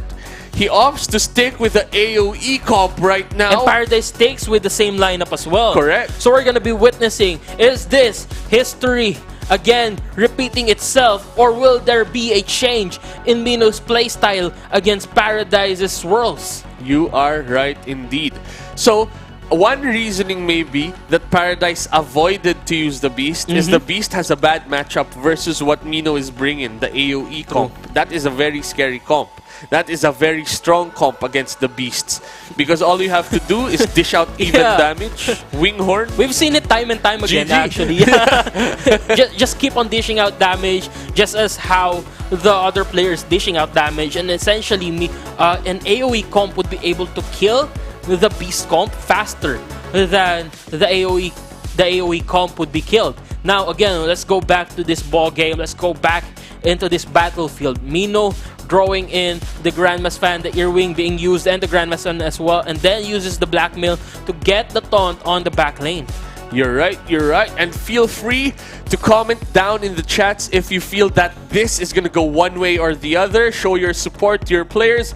Sura, Paradise Sura, Meditate Japan is Mino. That is two different guilds battling it out right now. It's very exciting to see them in action. And another thing, if there are new viewers in our chat right now that are watching this and are interested in going into Axie Infinity, going into Origins, and would want to learn more, don't hesitate to ask questions, and we would be glad to answer you. Now, we can see here Paradise going in for a lot of damages there, just evening out the damage, but at the same time, shuffling in the confused cards into the draw pile of Mino here. True that indeed.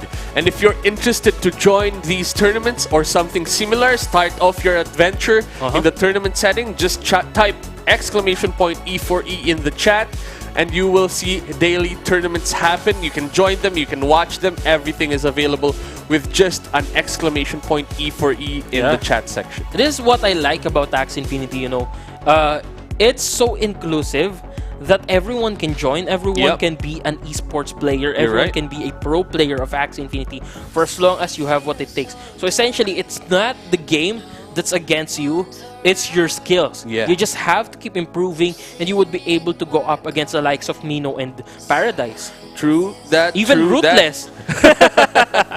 The caliber of these players are on another level, though. I'll have to dedicate a lot of time to show how these games are being played out. You need pen and paper is one thing, and then you have to take note of everything that is happening. You even need calculators. Yes, that is very, very wild indeed. Oh, look at that! Kestrel dispels buffs, and what happened is, feathers increase your damage for every attack you do, as long as you have feathers. But the Kestrel removed all of those feathers, which means all of your buffs are gone from that frontline Axie. You're basically just gonna be dealing base damage again on that front Axie. It's reset. That is scary. It's been reset. And here comes the death mark on the front lane. Goes in with the double talk. Will he get? Yes, he does. He gets that Jinx. Goes in with the feather dagger as well. 13 HP removed from the front lane. Followed it up with that 15 damage. Again, that stack of feathers is doing a lot of things for Mino right now. You are right indeed. And there we go. There's a lot of damage coming in. Feathers are being used, but I think that's it. He's saving the rest for that big earwing damage. Yeah, he would want to maximize that earwing, especially when up against this type of composition, where the longer you play, the more disadvantages you get. So you would want the earwing to deal maximum damage at all forms, at any given time. Now, Paradise again getting that swirl and the Kestrel as well. He does have the Garage. I don't think he will be using the Kestrel just yet, just because that front lane of Mino doesn't really have any buffs yet. So it wouldn't be the most optimal solution here for Paradise. I think it's just, and at the same time, that Kestrel also has a Scotch tape, so it's gonna be retained anyway. You are right. You are right indeed. Another thing that is happening right now is there's a lot of pressure. Because as we see, Paradise's HPs are all below 60% if a Winghorn connects. So that is where all of these feathers are coming from. So he has to clear one Axie or dish out a lot of damage. That's why he is opting for all of these attacks. Yeah. There's good placement though, in which it's two red Axies in front, and then there's a green Axie on Paradise's backline for all of those Jinx damage. Just catch all of that Jinx damage. At the same time, it's so secured that it can just keep on stacking up the damages on the Tiny Dino as well. Yep, let's see. Mino is going ham. There goes Earwing the and Earwing again on a stacked hand. That is a lot of damage right there. I think he is debating to go Winghorn right now or just shuffle Jinxes. Opts to go for the double talk just to be safe. That means he is slowly breaking Paradise's deck as well, which is impressive to see. Opts to use Blackmail at this point. That bird has a Resurrect, so that is gonna survive. Resurrect, dish out a lot of damage. It's doing a lot of things. Paradise right now is feeling the pain. Look at that. The front lane and the back and the mid lane axis here of Paradise are on 29 and 39. Mino cutie in the chat. But again, Paradise right now low on health and a bit struggling a bit against Mino's AoE composition. Now he's looking at the cards here. I think he's going to be going for the swirl here. He would want to maximize those Axie's cards as much as he can before they go down. Yeah. Yes, you are correct indeed. Now let's see. I think Paradise is thinking to go offensive. He does have the Tiny Dino waiting though. Yeah, that's 120 already. So that's it's already maximum. maxed. Yeah, that's scary damage. But he chooses to swirl, shuffle Confusion into the deck, use Confusion to add Confused into the deck again. So that's a lot of Confused being shuffled into the draw pile. Mino is slowing down next turn because of what Paradise is doing. Will this be enough for Paradise to survive this onslaught of attacks is the question right now. He got 3 confused cards there. Now he does have the double talk and the Earwing as well. So the question is, will he be opting in for even more damages here? Because he can just kill off the front lane, honestly. He can just use the Tri-Feather at this point. But at the same time, would that be the most optimal solution? Ideally, he would want to take down 2 Axies in this turn. Yep. So what you do is you use your non-retained cards first, usually, because you want to keep all of your retained cards for the big turn. When you do not draw anything relevant. But, wow, Mino's coming in! He uses it anyway. He kills off the front lane. He's going to be going in with the mid lane kill here. Here comes the mid lane being taken out. 1 HP! But with the Feather Dagger, stabs him right through the heart. It's now down to a 1v3 situation. Paradise is now in trouble. That is very, very scary indeed. It is 1-1 right now. If Mino wins, Mino goes to 2-1. If Paradise is able to catch up, Paradise goes back to 2-1 as well. So this is the game that dictates the stress of the next game. Exactly. Very scary. These players are both feeling really stressed, but Paradise even more so with that last remaining Axie having so little health compared to the health of Mino's, say, mid lane here with 275 HP remaining, and he still has that summon that is waiting to be used as a mid shield in the front lane. Plus, he does have the Earwing here, which I think he'll just be using it. He'll just be keeping it up. You're right. And we shouldn't forget that bird can still resurrect as well from the back line with the Sacred Rune right there. So it is very scary for Paradise's side. Looking at the next draw. Oh, wow. That's a bad next draw no there. Swirl. no swirl. It's all here in this turn right now. Full revenge cards as well. Yeah.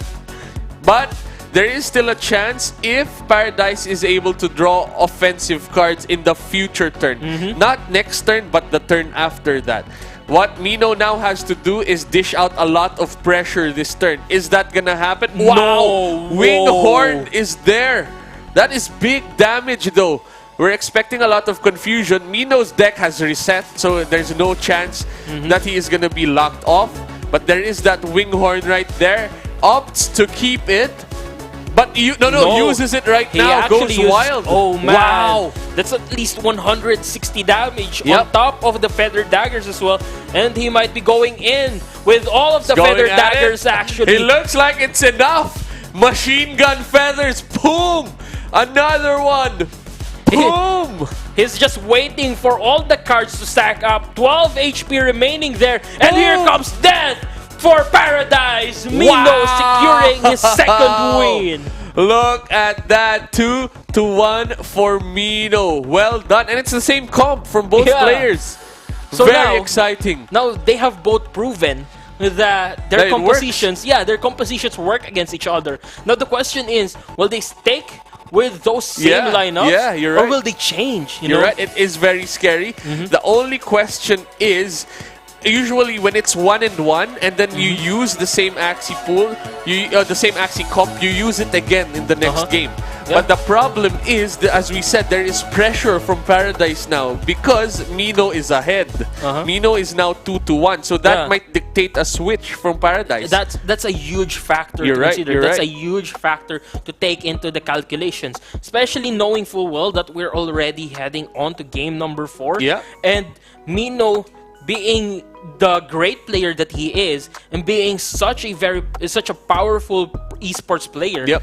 you would want to at least have that leverage against him. Especially he already has the experience, he has the talent, he has put in the hours, he has put in the work. You're Now right, you would you're right. want all of the leverage that you can get against him, so you would at least secure some form of foundation in which you can stand on for you to get the win. That you feel a bit more confident you're and better, comfortable. comfortable. Yep, you're right. You're right. So it is scary to be in Paradise's spot.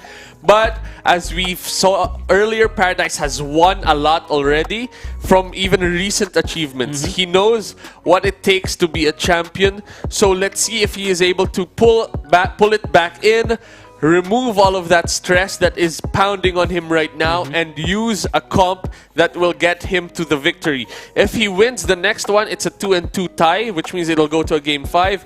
If Mino wins, then it's over. Mino wins this match. Paradise moves to the lower bracket. It's going to be scary, but I think it is still anyone's game at this point. I think Paradise has the guts, has the grit to take it.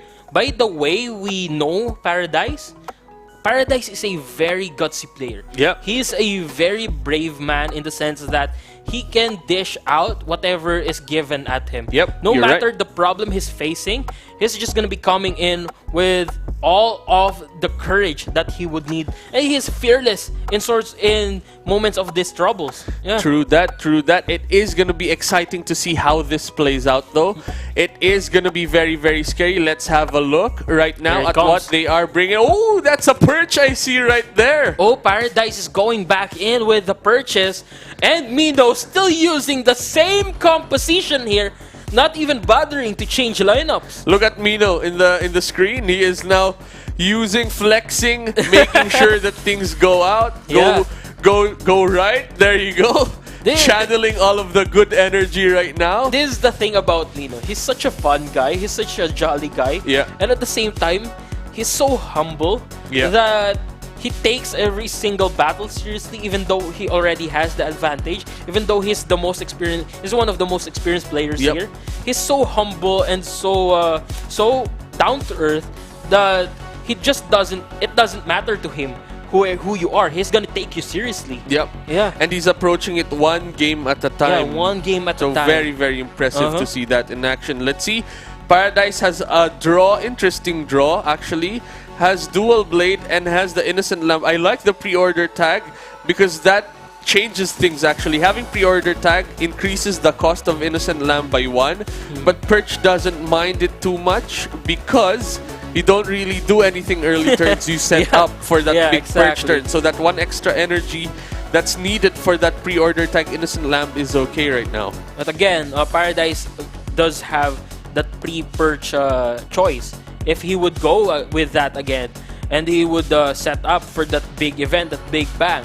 Now Mino here has the Earwing and the Grandmas Fan Tri-Feather, Kotaro, Cottontail Tri-Feather, and I think that's a nerdy, And now here comes the Tri-Feather coming right in, stacking up feathers for all 3 Axies. Even more feathers for him. Now this is what he wants. He wants as many feathers as he could get onto all those Axies. You're right, you're right. That is very, very scary. Let's see, is Paradise able to set up for the big perch turn? Mino was prepared before for that big perch turn. 560 and Mino still won.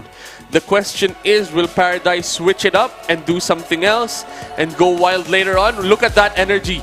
If he plays this, look at it, 10 to 5, 10 over 15 becomes next energy burst already. Man. That's how quick this perch comp goes into energy burst, adding extra energies in the future turns, and then he's not done. He has 150 shields right now. If he does apply that to the back lane, the question is, will he? And he does. Now he's going to be going in for the confident. 2 stacks of rages on the back lane there, and he's slowly but surely bringing it up, building it up to the big bang for Paradise. You are correct. You are correct. And look at that. That's a lot of shields coming in. Very, very interesting. We see chats with Mino's achievements being asked, and there is a lot. There is a lot. From V2 Axie Classic Comeback Tournament, 4th place. MMG Axie Masters League, 1st place. Axie Open Manila.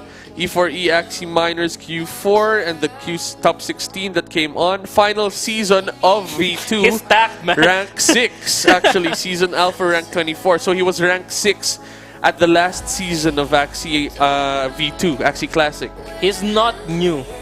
He's nowhere near new. And he's making a name for himself now with this big tournaments. Now Paradise going in with the confident there, adds up even more stacks of damages. What is he gonna be discarding? Oh, there it goes. He goes for the perch, has been picked. Yep. Oh, and aside from that as well, there were other tournaments that happened in, I believe, Japan actually. Like for example, local tournaments. He went in the 2nd Katsutaru Cup. He went 1st place actually. Oh, wow. So very impressive. 16th place in the 3rd, and then WCS East 3rd place. WCS Finals 9th place. There is a lot based from what we received achievements wise. So he's really stacked. Yep. He's a veteran in this game. Meanwhile, Paradise is fresh, but at the same time, a fresh mind is what it takes to actually defeat what is actually built, what has already been built in this game. Now, Mino here has a lot of cards, and he does have the earwing there. That's gonna be big earwing damage right now. The question is, will Paradise survive even for the big perch turns? It is gonna be scary to see how this game plays out. Earwing damage coming in. Even though there was a lot of shield, it still went through a little bit and dished out a bit of damage across all of these Axies. Double Talk comes in, hits the back line as well. Very scary RNG right there. If the perch goes down, then this is not a perch comp anymore. This is just a comp. Just a normal composition. Oh wow. My god! There's no taunt, right? I don't see a taunt I don't see a taunt either. That's just pure RNG.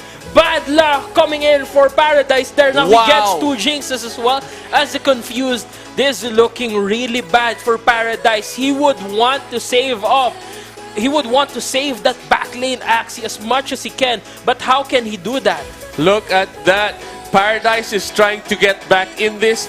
Dual blades are coming in. That can target any Axie. But I think the double talk damage going to the back line is too much. That was a lot of damage. Look, the non-perch Axies are almost full health right now, while the perch Axie is 46 The one HP. Axie that he needed to save, the one Axie that he needed to protect is now limping around the battlefield, hoping for his dear life that he survives the next round. And it's gonna be coming in just a few seconds. 2 seconds remaining for the life of that back lane to be dictated. Oh my god. AoE damage. The earwing is coming in. Here it comes. 64 damage. Purge goes down. Wow. Paradise team is now in trouble. Surrender is coming in. And there goes Mino securing his victory against Paradise. Wow, RNG just said, backline, take all of these double talking attacks. And the perch went down. Yeah. So let's go, Chief. What do you have to say about that? What is going on, everyone? Wow, what a match. Mino coming here from Japan, bringing it home with a 3-1 victory, playing every game very solid. Mino, my man, how are you doing? Super good. Super good. You told me before this game, I will kill everyone. Say again? I will kill everyone. There it is, ladies and gentlemen. Mino is going for the top. He wants to take home this championship. Well done on your first match, and we will see you later, brother. Casters, take it away. All right, so that is our winner for this matchup. Congratulations again, Mino. Now, Paradise is going to be heading on to the lower bracket, but he's not out yet. He still has a chance. Yep. Yeah, he still has a chance. But again, thank you to Sky Mavis here for giving us $100,000 here in the prize pool for this event. And this is to give back to you, the people, because they care about us, the community as a whole. We are privileged to be able to work with you guys, to be able to work with such amazing people, such an amazing company. Again, type !Axie in the chat if you want to know more about them and the game itself. Alright, so again, we would like to thank Wink Hotel as well. So Wink Hotel is the official hotel sponsors for this event. They are taking Vietnam by storm. They already have locations in Saigon and Da Nang, and more are coming soon. Of course, they also gave us very amazing rooms. Yep. The players, the casters, everyone is staying in such comfortable rooms because of them. So they have been incredible. Again, you should check them out. You should live life in a wink. Awesome, and huge shout out as well to Gems Esports. This is wild. This is a platform where tournaments happen, Web 2 and Web 3. Web 3 Esports is the name of the game. Check them out, !Gems in the chats. You'll see more about them. But first, we will go to a quick break, but we will be right back for more Axie Origin E4E Minors action. Stay tuned. See you in a bit. Boom. See you guys. Well, there's no problem. If you had a gun, shoot him in the head.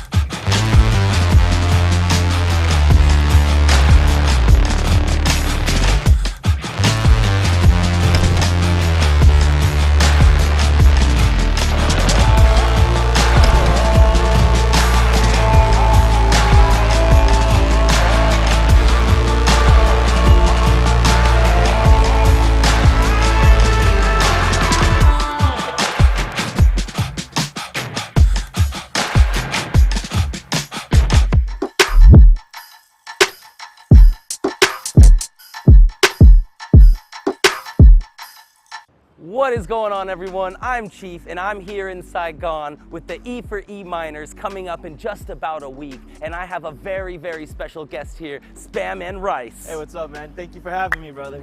Bro, it is such a pleasure to have you here. You came all the way from Brazil from another Axie tournament. Here you are again, not competing, but you know, we decided let's bring the boy out, bring him home, and give him a chance to be a part of this content, be a part of this epic week. How are you feeling about that? Dude, Axie never sleeps. Like you said, just coming straight from Brazil to Vietnam. And if I'm not competing, my next favorite passion is watching, spectating, and giving analysts. So I'm so excited. Hey man, well, you're gonna be able to cast, you're gonna be able to host. We're out here making some content. This is gonna be freaking awesome. I have a couple questions for you today. For sure. And the first one is, you know, how has Axie changed your life so far? Axie has been life-changing, like literally. I went from just being a normal 9-to-5 guy to now waking up, having my own schedule, traveling the world. 3 different continents so far, 5 different countries. It's insane, all in like 8 months. 8 months, you know, we met in Barcelona, we met in the Philippines, here we are. It's been absolutely wild. You know, we have some of the best players from the entire world here. So I was wondering, like, who do you think's gonna take this tournament home? We have so many top players from different countries. So now that Quest Esports has disbanded, there's no bias whatsoever. this guy, Meat Value. He's now my competition in general.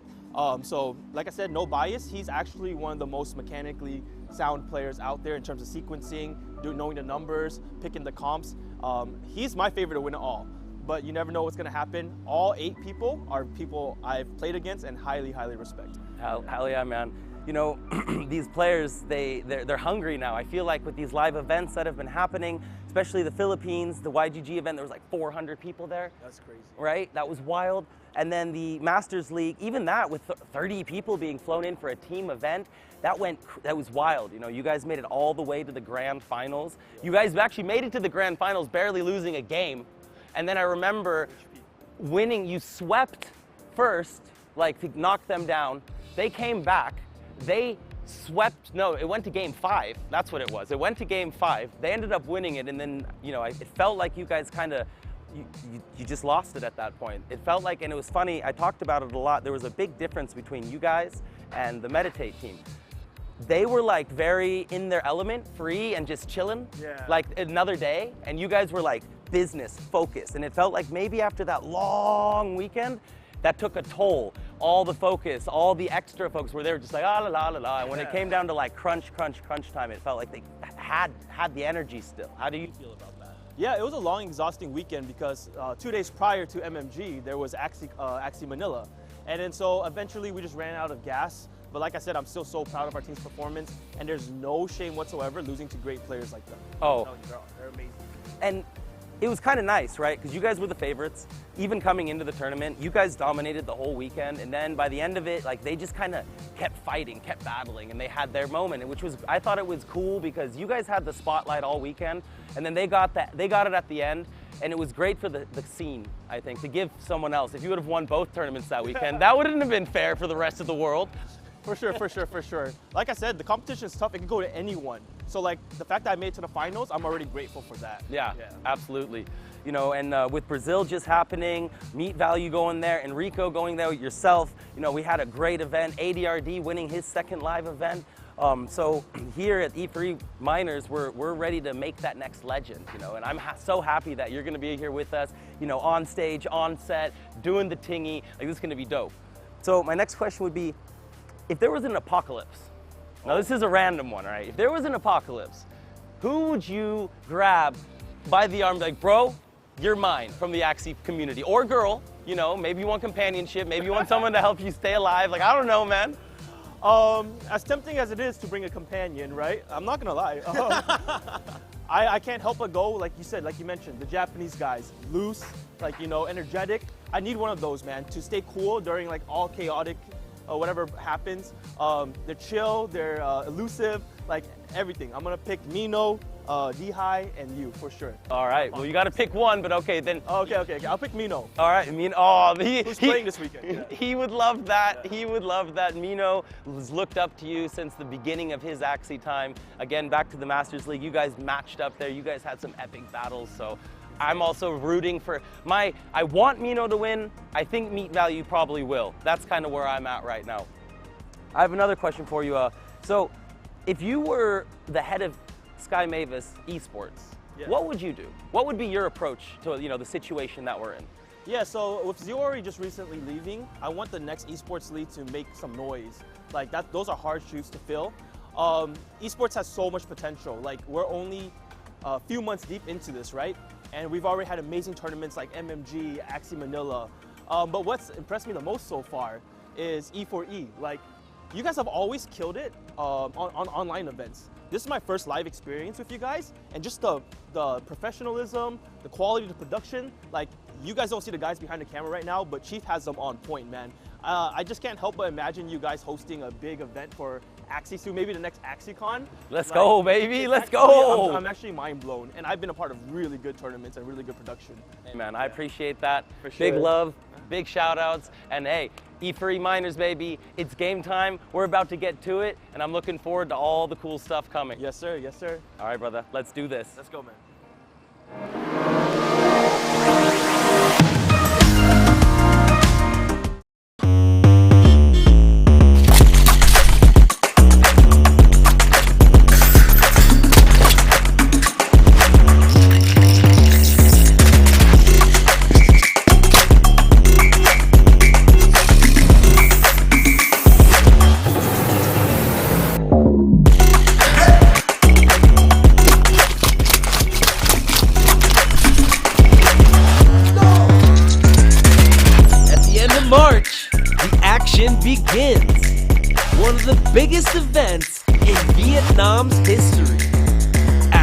Minors. The future of esports is now.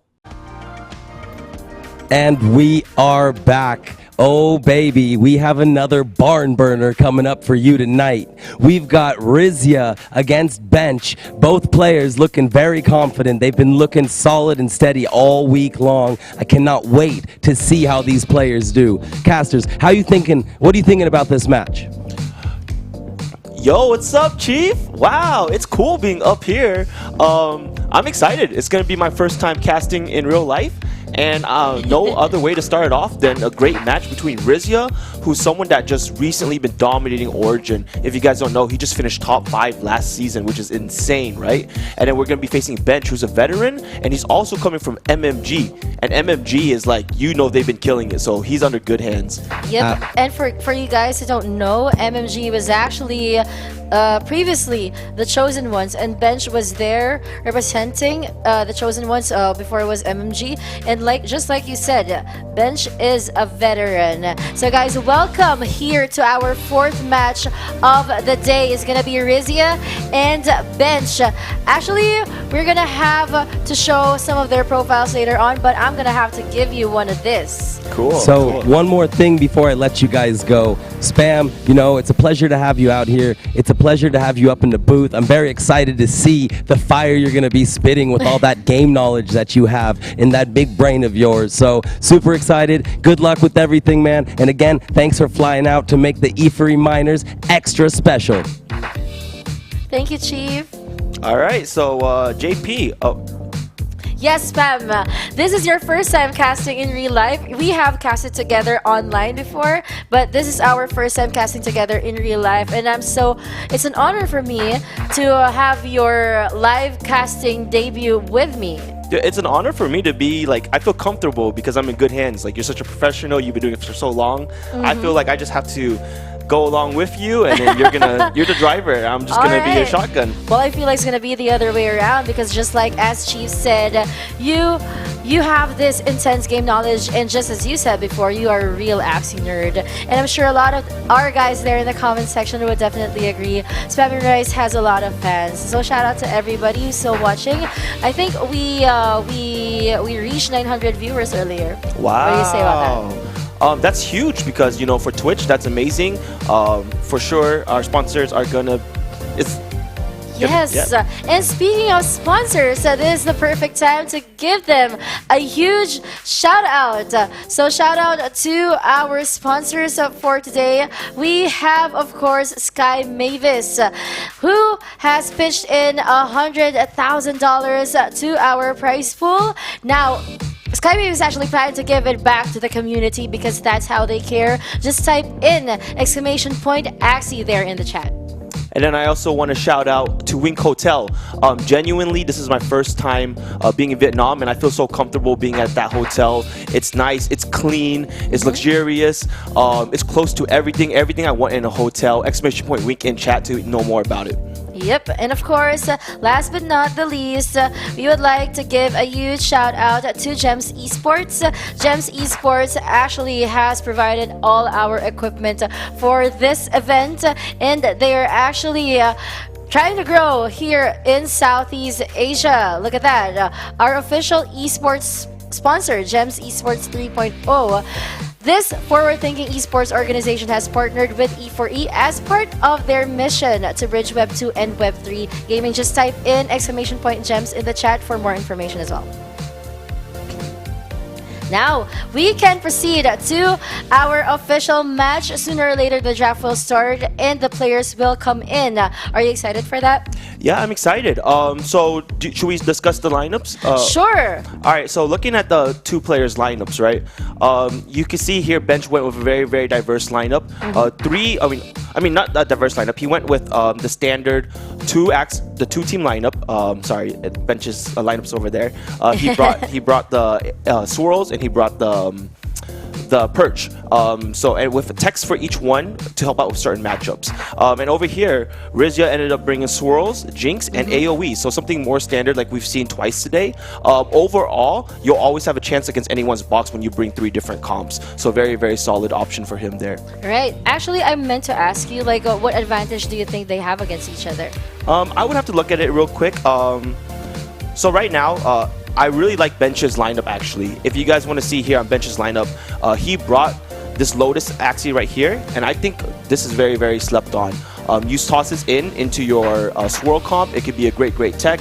Sometimes you just need a little bit to anyways, let's go welcome our players. Actually, Rizia just came in fresh, very, very fresh from Japan. I remember during the top 16, he was actually throwing flames. And of course, Bench, we shall not forget this little guy. He's the youngest player here in our top 8. Oh, wow. Fresh from the Philippines as well. Funny trivia, he actually came in late because during the night of his flight, he was supposed to fly supposedly on this night, but then he got late because he left his passport at home. Oh. Yeah, so he had to book another flight. But what's important is he is already here. It's okay, Bench. I have a funny story when it comes to traveling too.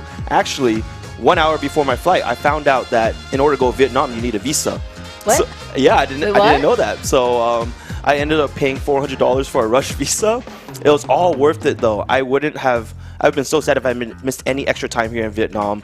It's been a blessing. So me and Bench, I feel your pain, brother, but we're here now. Yeah. Let's go. Let's have fun. So that's like an additional information. If you're carrying an American passport, you definitely need a Vietnamese visa. Okay, that's for everybody who's living in the States. Because from our end, us Filipinos, we don't need a visa to get in here. Okay. So that's something new. That's something new to think about. Now, let's go back to discussing their lineups. You mentioned about the Lotus thing, and you said that you are favoring Bench's lineup more than Rizia.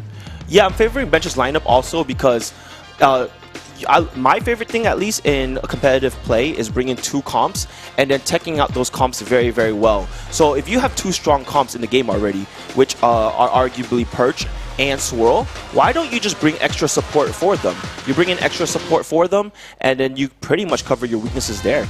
You strengthen, Rock with... What strengthens a Rock? Diamond? I don't know. Yeah, something like that. You yeah, get what I mean. because when you pressure Rock, it becomes a diamond, right? I'm an Axie player, not a chemistry major. Yeah. Well, something like that. Of course, you wanna favor your own strengths. You wanna grow them. You wanna nurture them instead of having like a lot of options. I think that's the way to go. That's what that's where Spam's going with his with what he's been saying. Now you get to see a digital version of what we were holding earlier. Now this is actually a very colorful Axie pool coming from Rizia, and this is actually what Spam was talking about earlier. Just 2 lineups wherein he can just pitch in any combination of it. But the game is starting very soon. What do you think will they be using? I'm excited to see the matchup. Ooh, we have a little spoiler here. So Bench is whipping out the AoE. Oh, that's Rizia, Japanese letters. Rizia. So we're gonna be watching a classic matchup in Epic era at least of AoE versus Swirl. Now usually Swirl should be able to win, but as you can see here on Rizia's side, he brought Double Nerdy. If you don't know, chat, Double Nerdy allows you to cycle your deck out quicker, so you could potentially break the lock. Once you break the lock, hopefully that you have enough damage going into the second rotation to kill him. Actually, that's a very good point. I honestly never got this intensive in terms to season 2 of Origins. I'm so lucky to be casting with you right now. Now we get to see the other side of the coin. For Bench here, he chose that triple blackmail.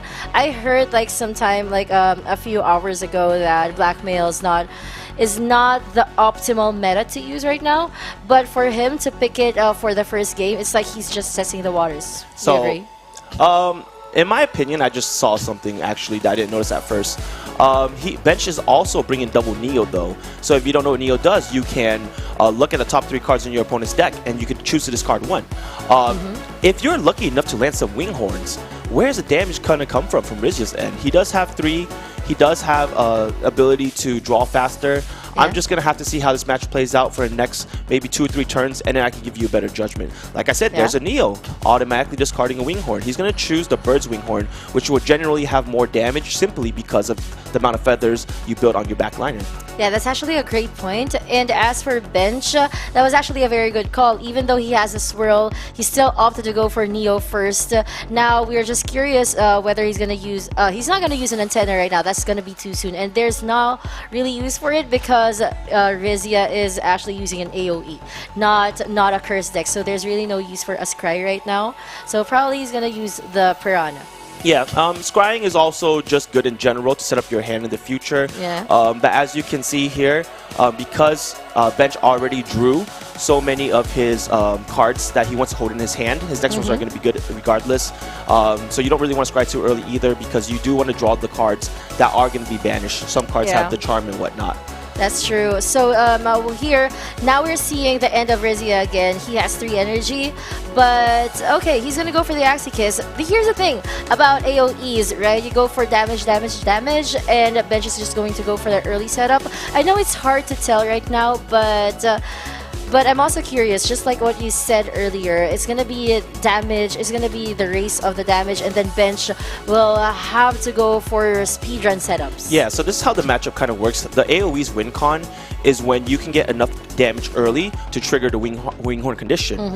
If you're drawing cards like your Earwings on turn 1 and turn 3, that's not going to be a very, very good thing for you. But if you're drawing your setup, like your feather cards early, you're going to be ramping up that damage so that when you do draw your strong damage cards, you're going to have enough damage to kill them with only 1 rotation instead of needing a second lock. Yeah.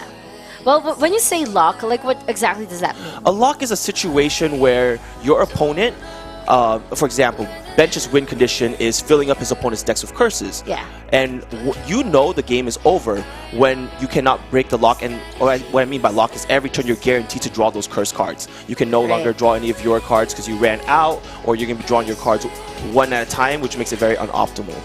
Oh, actually, yeah, that makes sense. So, in terms of locking, who do you... I think Bench is going to do it first for Rizia, but if Rizia just gets all those damage cards like real soon, he'll be able to deal all those damage against Bench. But I think the lock is starting to happen right now. Let's see. Because there's like 4 confused cards, and this is where the configuration happens. This is actually sometimes pretty good because when you draw all the confuses, but you can still use all your energy, that's a great thing. However, I think Rizia's being a little hesitant right now, deciding if he wants to Earwing and Winghorn this turn, simply because Winghorn will only trigger its condition once, which is in the midline. So he might look to skip here. He might just use it. Okay, he chooses to use it to burn his energy. He doesn't want to waste his energy. He wants to be efficient, especially since 5 of his next 6 cards are real cards with 2 nerdies on top of that. Great turn. He does not need to use any feather daggers because he already has 5, which means next turn he'll be drawing 10 cards maximum. Since it's Epic Era and you only get draw 5 max instead of, you know, at Mystic where you get Collect and Protect. Yeah, and also he wants to make sure that he has enough when the time comes that he has to resurrect himself, especially that the taunt is on that bird right now. So, as for Bench, he's thinking of just really doing some configurations against Rizia. I'm not sure whether he's going to use the other swirl or he's just going to go for damage, because what's the use of cursing your opponent if you're just going to take in damage from him again and again in every succeeding round? Actually, here he still does have to apply those cards to lock. Although Rizia does have cards left in his deck to do damage. You want to put in as many curses as you can so that he draws those cards separately from each other. Like, you don't want him drawing all the damage in one turn. So here you go. We're going back to we're going back to Rizia's turn, and another perfect 3 energy turn. Things are looking amazing. You see how he's never having a dead hand. He's drawing really well. Yeah. Like, how is that possible? Because Bench just gave him 2 swirls, aka 4 confused cards, and then look at that. He has like 6 cards in his draw pile. Automatically, we're gonna see like confused cards later on. But I don't know how Rizia is doing those miracles. Yeah, as you can see that Rizia just opened his deck and he had 4 confuses. So Bench did make the right play. You are supposed to put those in. Rizia just managed to draw a little better. And once you kill one Axie, it makes it harder to lock because that Axie that he just killed had Swirl and it had Blackmail. So that's a total of 3 curses that you might be missing out on per turn. Yeah, and he kept one just for an energy fragment. But I'm okay. Wow. Oh no, he just he chose to use a nerdy to. Oh, okay. Yeah. So this is actually might be in Bench's favor still if he can get to 4 energy. I know here that Rizia only has Robin and 1 damage card left, right? So if we can constantly keep applying these curses, so that's 2, that's 1, and then Pigeon Post is the 4th. Along with the curses currently in Rizia's deck, I think Bench might be able to lock this team comp with only 2 Axies, especially since Rizia doesn't have any curses, which means Bench is going to be drawing his curse lock cards each time. You know what? I actually love the idea that you have faith on Bench's lineup, because I know for a fact that when you're using a swirl team, you really need to be patient and just be so resilient. Rizia just made a misplay. So if you What guys kind of misplay was that? if you don't know, the way Nerdy works is you can't use it when you have a full hand. When you have a full hand and you discard 2, you won't be drawing both each time. So he made a little mistake there, and now I think he's permanently locked. The swirl player will be winning now. If you look in the top right corner there, JP, you see he has 6 cards left remaining in his deck, right? And now it's going to be 7, and now it's going to be 8, and you only draw 5 cards per turn. The only real card left is a Robin. It's absolutely game over. Congratulations to Bench. I can confidently bet my life on the rest of this game. Oh my gosh, that is such some high prediction. That is so bold. Look at that. Rizia just surrendered. Yes. You know what to call. You know your stuff.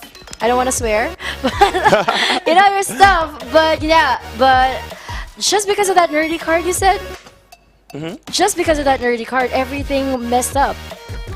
Yeah, so I don't know if it would have made a difference. I didn't see how many cards remaining were on his deck, but most players should know this bug by now, to where you should empty out your hand a little bit. He had a full hand with the feathers. You want to use maybe 1 or 2, then use a nerdy to get this full effect.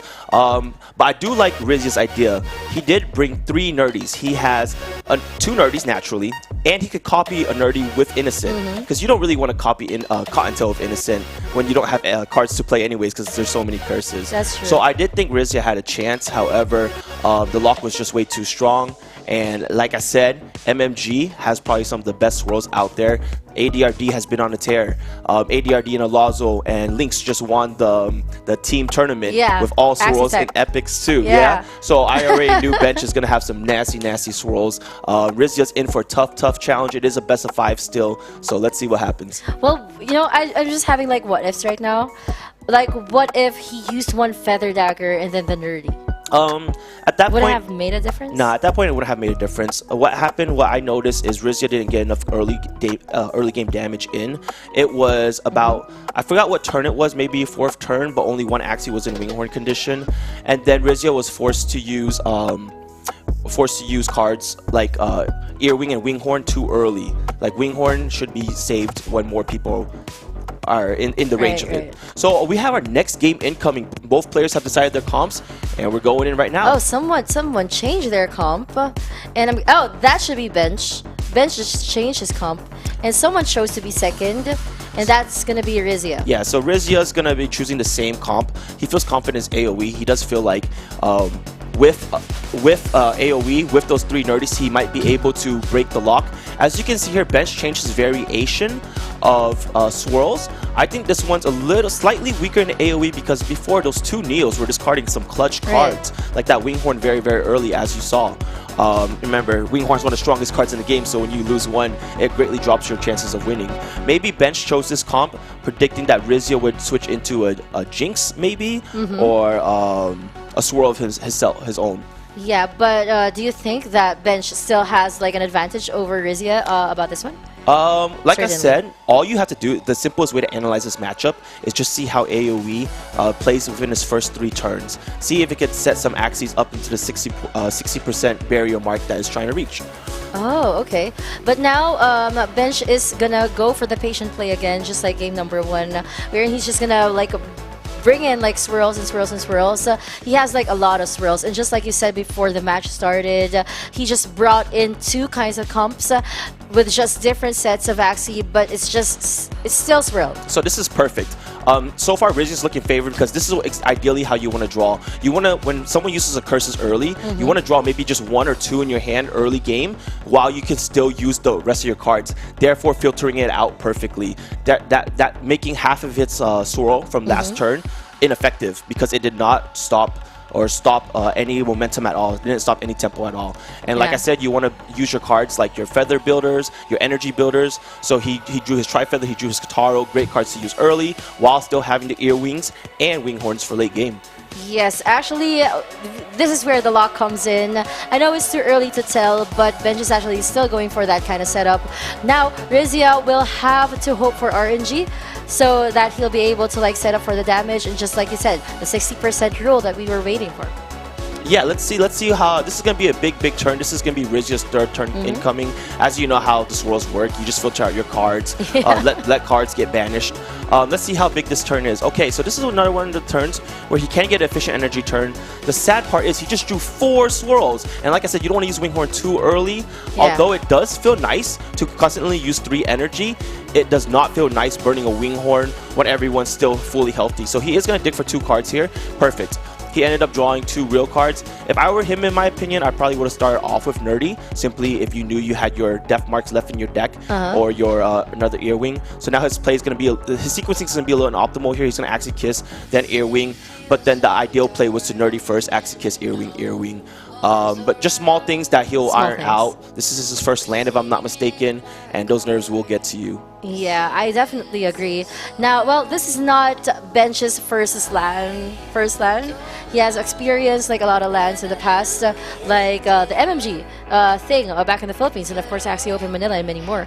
So now for Bench, I think he got to like release all those nerves, and he's been screaming with ADRD like every night. Yeah, if I'm not mistaken, it might be Bench's first land. It might be both players' first land. I don't recall seeing ever Bench add a land because he wasn't part of the MMG team. Oh, he wasn't? That was part of. Yeah, I was playing that tournament. AOM, okay. Yeah, AOM. Okay.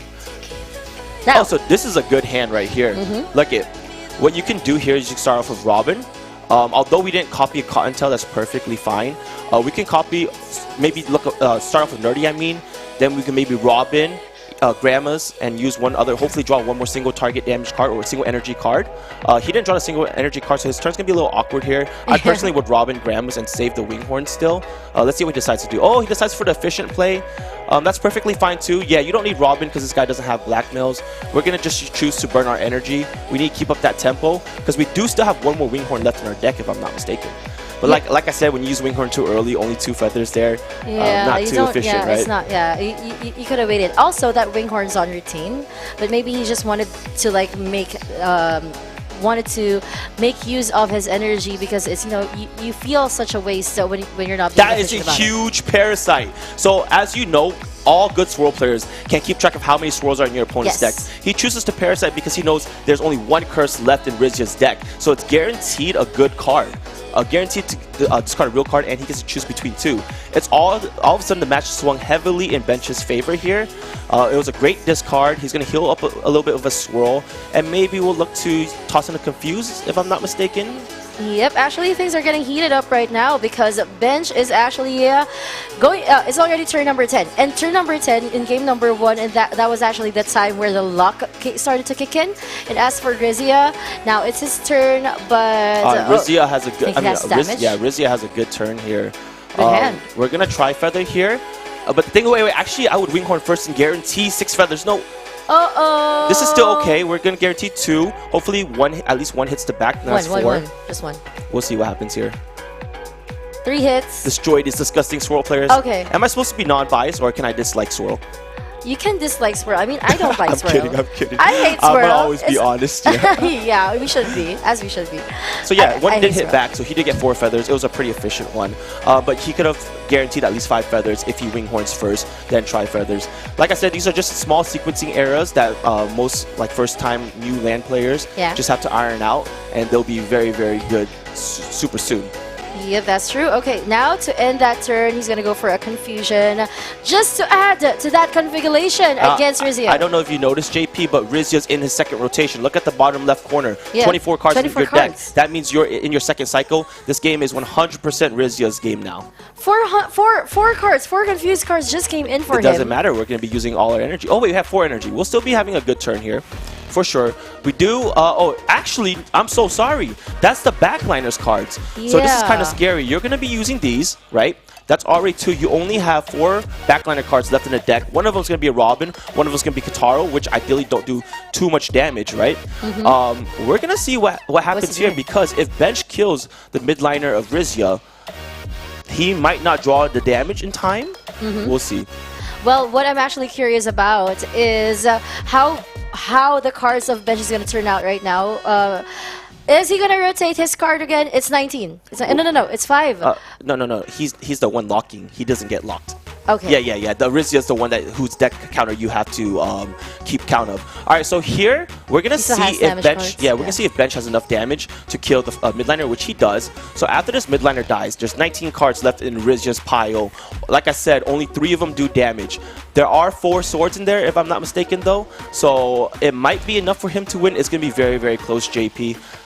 It's gonna be a close fight. I can see that as well. And now he has one last. Oh, he chooses. Oh, he chooses. the antenna. That's huge. Okay, so he chooses not Do you to agree kill. with that? Yeah, he chooses not to kill the midliner, because the midliner doesn't have that many cards either. Yeah, that's so smart. Well, He chooses to shield to live another turn, see another day. well, yes, because you're gonna have to like distribute all those damages, and he knows for a fact that Riz is full of swords. Excuse me? Riz is full of swords. Yeah. Rizia has 4 swords. So when Axie dies, you get 4 swords. Rizia has plenty of damage left. Wow. And with the deck thinning right now already, that's a pretty good sign. We do have a Cottontail too. He's most likely gonna use it just as a heal, because for sure he's gonna be dead this next turn. So we'll heal here. Moonlight's heal would only be 24, while Cottontail's heal would be maximum. So yeah, let's just heal it up, retain some cards, and then we're gonna retain some cards and heal the midliner as well. Okay, this is gonna be like a long road coming from Bench, because that bird still has like a lot of HP. Has he resurrected already? I believe he has. No, he hasn't, because it's impossible for the birds to resurrect at that high of an HP. But the negative part is that bird has no feathers. When the bird has no feathers, the resurrection is very, very low. Yeah. So I almost wouldn't even count it as a resurrect. It will only come back with like 1 HP. So we'll see what happens here. He's gonna end up killing the midliner here for sure. Oh, he didn't use the garage room to discard a card. He doesn't need to, because oh, it's only random. like for example, he already knows the bird already uses Winghorn in the back. So what cards does the bird in the back have that he needs to use? And here we go. It's about to get very, very scary. Like I said, this bird, if it dies, it barely revives, because his only feather generation cards left in his deck are Tri-Feather and Grandma's Fan. But the thing is, one of them is needed to trigger the other one, or to start ramping up the orange feathers on the other one. Well, I like that Bench is continuing on healing himself, and we've seen the draw pile of Rizia there. There's no way for him to like have legit damage cards in the next 2 turns, and the Blood Moon Curse is also kicking in. Bench has a lot of ways for him to shield himself, heal himself back up, and of course deal damage against Rizia. Yeah, Bench actually wins this, because with the 3 damage cards left in Rizia's deck, there's no way it deals this much damage. No way. I know, like it was really scary. You can draw everything, and like I said, there's F5 buttons coming right here. But at one point, I really did think he had a chance. I really did. His deck reset. Yeah, when I think that was like turn 9, 10, or somewhere there in the middle. But that was a good run coming from Bench, already on 2-0. Rizia needs to work on this. He has to change his lineup, but it's going to be really tricky, because Bench, just like you said, he's carrying 2 lineups with different sets of Axies. It's going to be really hard for Rizia to predict on that. Yeah, so Rizia right here, I'm going to have to look at his lineup real quick, see if there's anything he could do to adjust. Yeah, actually, Rizia did bring Jinx. Jinx doesn't like the aggro swirls that Bench did bring. Usually does win against Jinx though, probably about 60-40% favored. However, this AoE has been played twice. It's been played into the optimal version of Swirl against AoE and the non-optimal, but still lost both games pretty convincingly, right? So I'd probably switch to Swirl myself here, or even Jinx. Like anything at this point when you're down 0-2, you got to try something. Yeah, actually, a mirror matchup wouldn't be bad as well. Or maybe like Jinx, because Jinx can deal damage and at the same time curse or lock your opponent. Yeah, at this point, you got to try something else. We'll see what Rizia has up his sleeve. Like I said, this is one of the best upcoming players in the game. Tons and tons of potential, and maybe the potential might be awakened today. It's always... you always have to see how a player faces adversity to see his true potential awaken, right? So we're gonna see what Rizia does here, and I'm excited. I'm excited. Yeah, me too. Well, if I'm gonna guess, like Jinx or Swirl, I'd go for the Swirl. You go for the Swirl? Yeah, his Swirl does have a tiny dino here. I also noticed it had 2 blackmails, and yeah, everything else looks pretty standard. You have your 2 clamshells to ramp up the energy, so you might be able to get a forward quicker. So yeah, we'll see what he decides to do. Yeah, actually, Bench doesn't really hang out with us. He just locks himself up in his hotel room. And I don't mean to brag, but you know, me and Bench were on a date with the Axie sisters the other day, and you know, we got it on video. Oh my gosh! Yeah, I saw she that talked to us, and oh my god! Bench, our little boy growing up. I mean, he was more cool than me. I was there, like, and he was just like, "What's up? What's up, CC?" What's up, CC? Bench is an absolute Chad, and look at his face on screen. Like, he is chilling. He's locked in. He's so playing focused. flawlessly.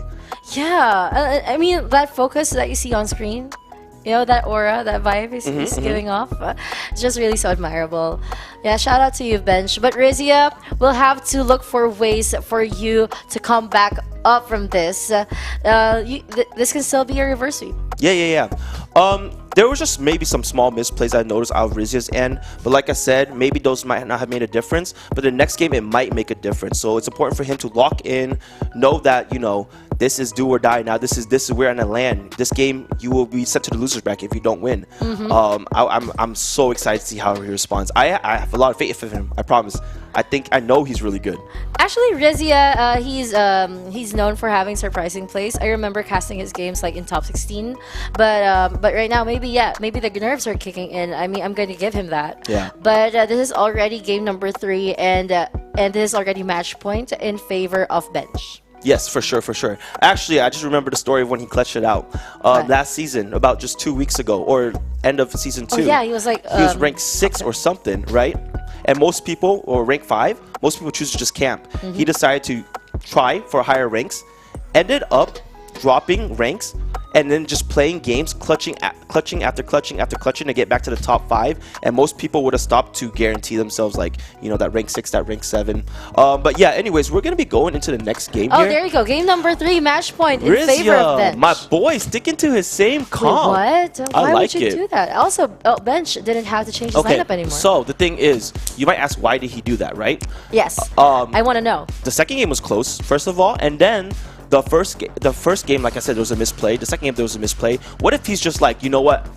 Gods don't misplay 3 times in a row. I'm gonna lock in. I'm gonna pick my comp I know best. This is what I practice in scrimmages. I'm not gonna lie. I help some of my friends prep, so I watched some of Rizia's match history. He plays his versus swirls a lot, and it does seem to work in his scrimmage match history. Wait, against who? Oh, just in general. You can check the match histories and stuff. Yeah. I thought there was someone specific. But yeah, we have to keep an eye out for those flawless matches. I remember Spam. I had an interview with him before. And Spam, he was just like, when he didn't win this certain matchup, he said that he was just happy that he didn't do any misplays. Because Spam is very OC when it comes to misplays. Yeah. One misplay can cost you $1,000 these days in the scene. It's really important to lock in. So like I said, this is a great start. You want to get you just want to start building your feathers early. You want to get your energy gain early. You want to save your wing horns, your ear wings. You want to draw your wing horns so he can't Neo you, of course. So like you know, for swirls, they always start off with the standard same plays. You know, you see swirl, you toss it out. You see confuse or pigeon post, you toss it out. You let your cards that you don't want degrade, and you retain all the others. Here we go. We're going to burn all the Nemos. So his deck's looking thin already. Only 8 cards left. Let's see how Rizia draws here. Rizia's going to have a really good early turn. With 3 energy, I'd probably Axie Kiss and 2 feather cards. Save the earring for later. So let's see if he decides to do that. Like I said, you want to put the def marks in, build up that feather generation. So Axie Kiss and 2 feather cards here, preferably. Okay. And then next turn, we'll go hard. I think he's listening to you. Yeah. Oh, Okay. am I talking too loud? Can you hear me from downstairs? No, I'm just no. kidding. I'm kidding. Oh, he chooses to earwing now. That's interesting. Oh, because he Yeah. wants to contact. He's going to use a 4 energy turn. This is huge. This is exactly what I'm talking about. If you can set up these wing horn ranges within your first 3 turns, Yeah. that is looking good. That is looking good. On top of that, we're going to copy a nerdy since we're never going to be able to use a second contel. That's going to let us break through the first cycle easier. We burn our blackmail. Deck's looking clean. And here you go. There you go. 3 swirls. Is he gonna go for 3 Let's think, swirls? because Garish is very potent here too, especially since you know there's a Winghorn in there. You can count the cards. You know, there's 18 cards in deck, and you could just basically count how many swirls you put in it, keep track of it. So Bench He's does doing know it. he has something retained in his hand. So let's see if he just more? says Garish or just use one more swirl. You Swirl. can't go wrong with either. So he's Triple gonna swirl swirl. here because this one does have a taunt as well. I don't blame him though. I mean, look at his draw pile. It's gonna reset real soon. Yeah. So I mean, he can get back those swirls right away. All right, so here, that's a pretty good turn. He's going to start off with Nerdy, and he's going to get full value of Nerdy. So unlike last time, like I said, he's learning from his mistakes. You want to use some cards first before you Nerdy. Next, we're going to Robin here and use a Winghorn.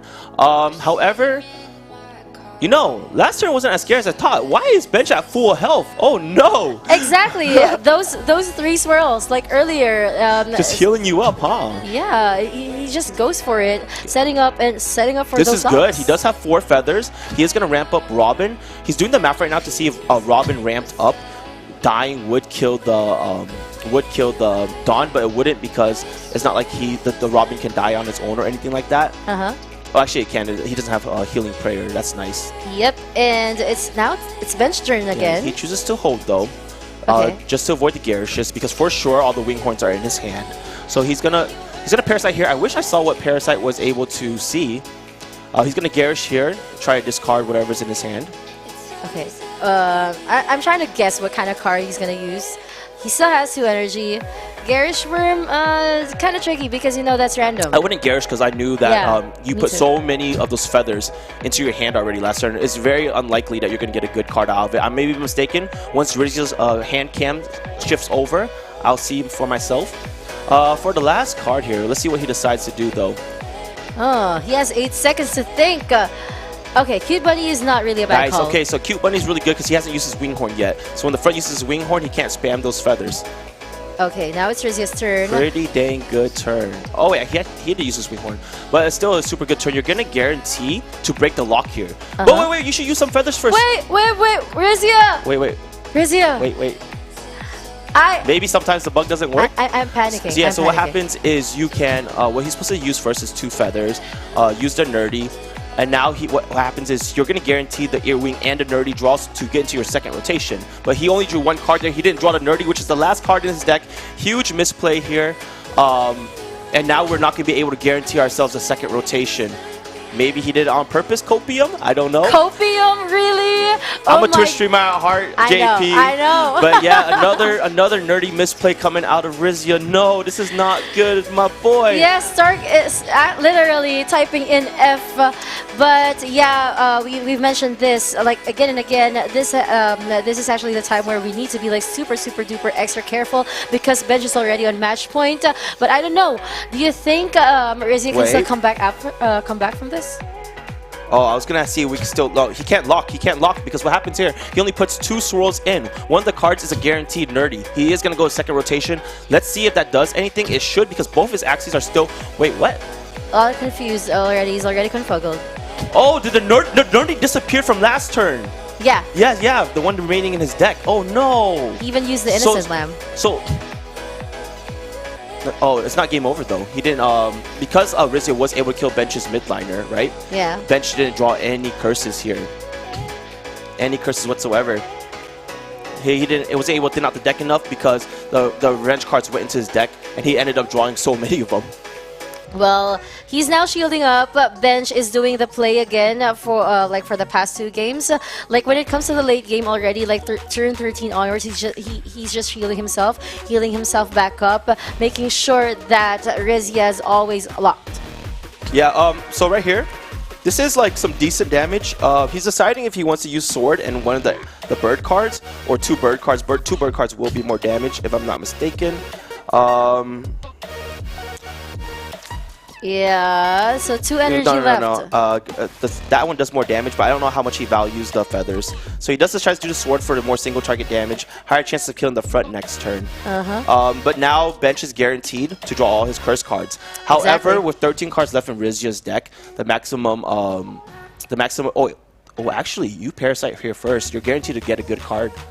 Okay, so he's gonna go the curse route instead. So he's gonna use Swirl, Blackmail, and probably a shield maybe. We'll see what he decides to use for his last card, whether it be Cute Bunny to Hex or That's actually a very smart prediction. You were able to guess all of his cards, all the cards that he was able to use in that turn. Yeah, and hopefully Rizia draws like some damage cards here. Let's see what happens. Oof! There you go, the Blackmail, but he's gonna have to go for the Axie Kiss first. I know, I just don't want to call it. He put 5 curses in his deck. Rizia had 13 real cards, but then ended up drawing 3 of the 5 curses that that Bench just put into his deck, so things are not looking in Rizia's favor at the moment, huh? Yeah, I don't even know. He's going to choose to just retain, just simply because what's the point of just tossing out 2 cards? Yeah, Elzel here saying he had more curses, and he kept using Nerdy on Confused. Yeah. Yep. Oh, yeah. That's a great point, Alonzo. So when you use a Nerdy on Confused, it doesn't disappear. When you draw a Confused in your hand and you don't use it, it disappears, right? Yeah. Or like, at the end of the turn, it disappears no matter what. Whereas if you Nerdy, it just goes straight into your deck. Yeah, actually, it goes to the discard pile. Yeah, because Confused is supposed to be ethereal. Yep. Yeah. Well, Rizia, it's your turn again. This is a great 4 energy turn though. You're going to be able to Axie Kiss. The downside is the backline Axie is feared. The backline did draw the Winghorn, so his feathers right there are all going to give him confuses if he decides to spam the 6 feathers afterwards. I think I would still Axie Kiss, Tri-Feather, Winghorn, and maybe see how many feathers I'd like to use by looking at my deck. There you go. It's really hard to figure this out, you know. Okay, you think I'm going to use a sword? Okay, maybe we don't Winghorn at all, huh? Maybe we sword, Axie Kiss, Tri-Feather. We retain the Winghorn? It's already naturally retained because of Scotch Tape, so maybe we just save the energy of Confused. Okay. We're watching out, guys. We're watching out. Okay, he's also thinking about I was gonna say maybe he's trying to be lower energy fragments, but there's no point because the heal's more important at 11 fragments. I'm curious about his draw pile, but we're gonna figure that out later on. Bench always keeps getting 2 swirls at the same time. Like, what the heck? Yeah, we're gonna have to see. We have good damage out of Rizia's side here. We do have Winghorn still. He's not gonna die because he has 8 pink feathers on him, meaning his revive is gonna be really huge as well. Hey, what's up, Jiho? Shout out to you, my brother. So right here. Hey, Gio, shout out! He's using 2 swirls. He's using his pigeon pose. He's using his Cute Bunny, as you can see here. It actually doesn't even trigger the revive, but he does trigger another fear, and that fear has been hellacious simply because Rizia has been scared to use that Winghorn because of all the fears that would be ensuing if he decides to use the feathers. Yeah, but still with him, but he's not going to be able to maximize it. His deck is looking messy, JP. I know. He's not going to be able to maximize this Winghorn. He's dead no matter what. What's it for, you know? We still have to use it. We have no choice. We'll Blackmail. We'll take 1 Confused for the Winghorn because we need that damage, in my opinion. The midliner has very, very low damage cards. He has the Winghorn left in the mid. He has Tri-Feather left in the mid. And that's it. So, because he already used Axie Kiss, right? Maybe he considers not blackmailing here. That's another option I see. Yeah, I would not blackmail here. That's my play. Don't blackmail here. Retain 4 Confuses.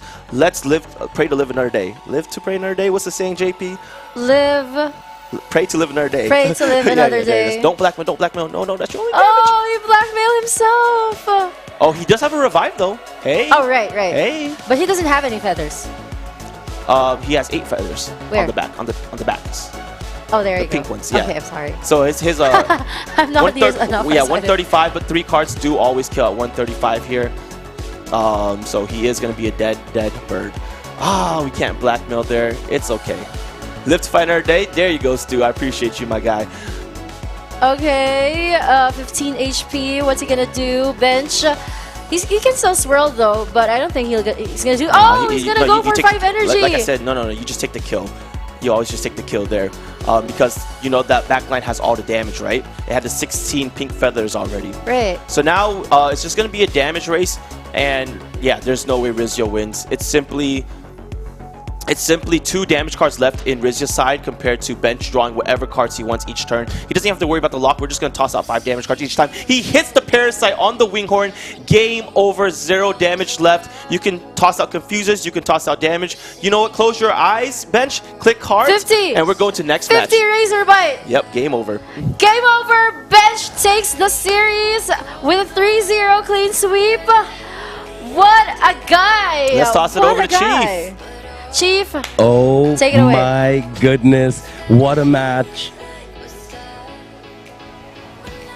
Oh my goodness, what a match. Bench from MMG coming out extremely strong with a 3-0. He looked confident, he looked solid the entire time. Bench, man, how are you feeling right now? Now that I win my first match, I'm now feeling confident. I'm gonna aim for that final. Woo! He's aiming for the final. Everyone's aiming for the final this weekend here at the E4E Minors. Great casting up there. You guys crushed it. Spam on the couch for the first time. JP holding it down. Looking beautiful. You guys are absolutely amazing. So I hope you guys are having a good time. I hope everyone is still hyped and ready for some more matches. We're going to take a little break. And when we get back, we're going to have some more Axie Infinity action.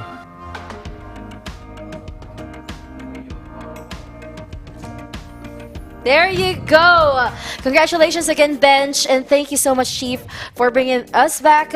And of course, we'd like to take this time to shout out some of our sponsors.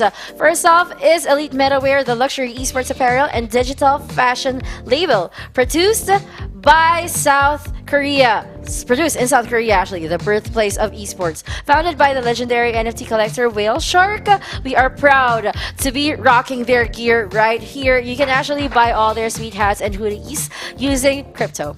Next, I'd like to shout out Axie Infinity. Everyone knows how grateful we are for them. This tournament wouldn't have been possible without them. Geos is here. Yeah, Geos. Shout out to Geos too. Yeah. You know, our careers right now wouldn't be possible without them. So not only they're sponsoring this tournament with $100,000, they're also sponsoring everything else, the esports grant, the ladder, the competitive scene, everything that's giving us joy, and I'm always gonna be so grateful. Yep, and of course, our official sponsor for the event hotel sponsor is Wink Hotel. They are taking Vietnam by storm with locations already in Saigon and Da Nang, and more coming soon. All the casters and players have been staying at Wink Hotel, Saigon Center, and we have been having a blast. Everything runs so smoothly. The accommodation, the facilities, they're all incredible. The food even. So guys, check out Wink Hotel. Just type in !Wink. Right? Yep, let's go. Without We're further gonna ado, have like a very, very short break as we prepare for match number 5. Again, empowering JP. I'm with Spamming Rise for his debut cast in real life. See you again soon. winners bracket next.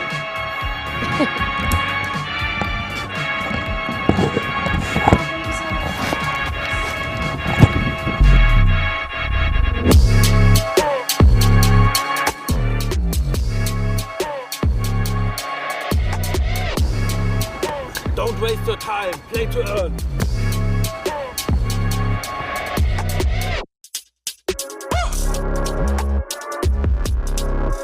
What is going on, everybody? I'm Chief, and I'm live here in Ho Chi Minh City at Wink Hotel, where all of the players will be staying during Axie Week, March 10th through 12th. Let's go take a closer look. Wink's youthful approach starts at check-in. No receptionist in sight, and the process only takes a couple minutes. Cash I never let go. She saw the stone, you know how that go. Fatality, my diamonds that cold. Versace trunks, I hit my backstroke. You can get snacks any time of day at Wink. It's so easy, you only use your room card. After a long night of doing the wrong thing and eating those snacks, bring it to the gym and work those calories off. Let's go. Have you ever slept on clouds? Wink Hotel's gonna make that possible. That was the tour of Wink Hotel. Wow, that was amazing. I cannot wait for this event. March is going to be off the hook. If you made it, if you qualified, I hope you're excited because this is where you're gonna be staying. Have a great day, everybody.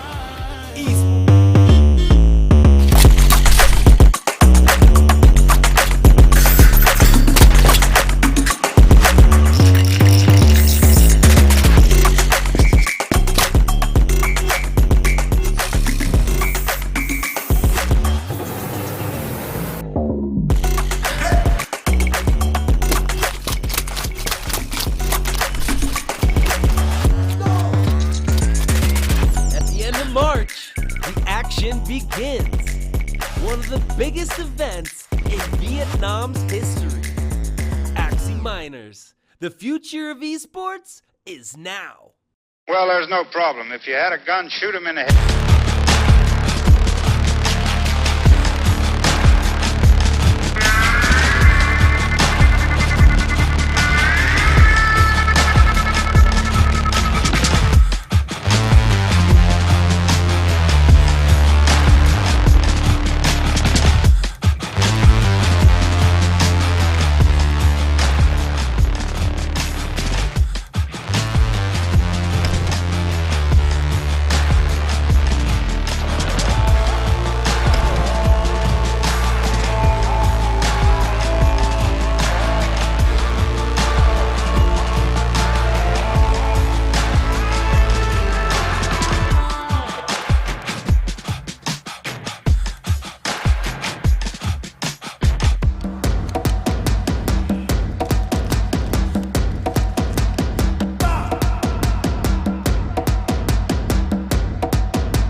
Don't be a caveman. Play to earn.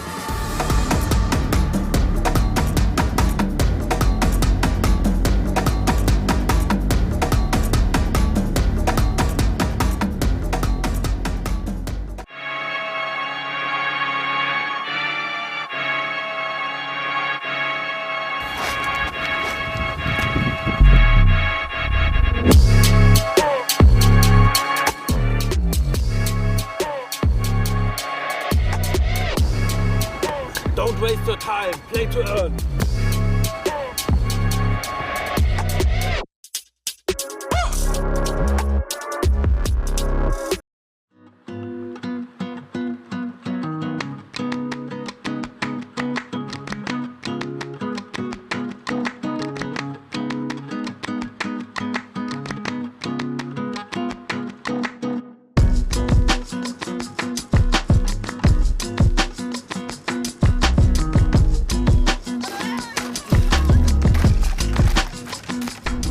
Don't waste your time. Play to earn.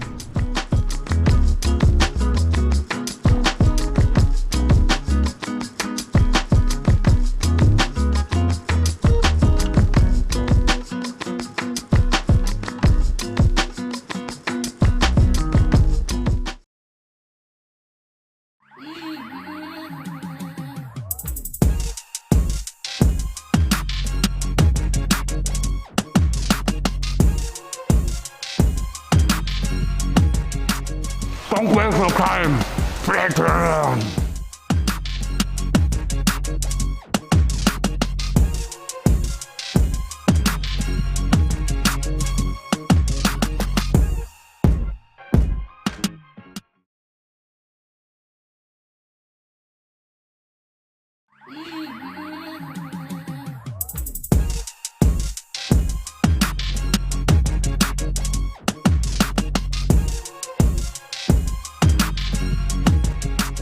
Don't waste your time. Play to earn.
biggest events in Vietnam's history. Axie Minors. The future of esports is now. And we are back, ladies and gentlemen, here in Saigon with the E4E Minors in full swing. We're about to move down to the losers bracket where these players are about to fight for their lives. We have from Meditate, one of the most renowned players in this last couple months of Origins, Zero, coming in, fighting for his life. Zero, how are you doing, bro? Get out here and let's see what you can do tonight.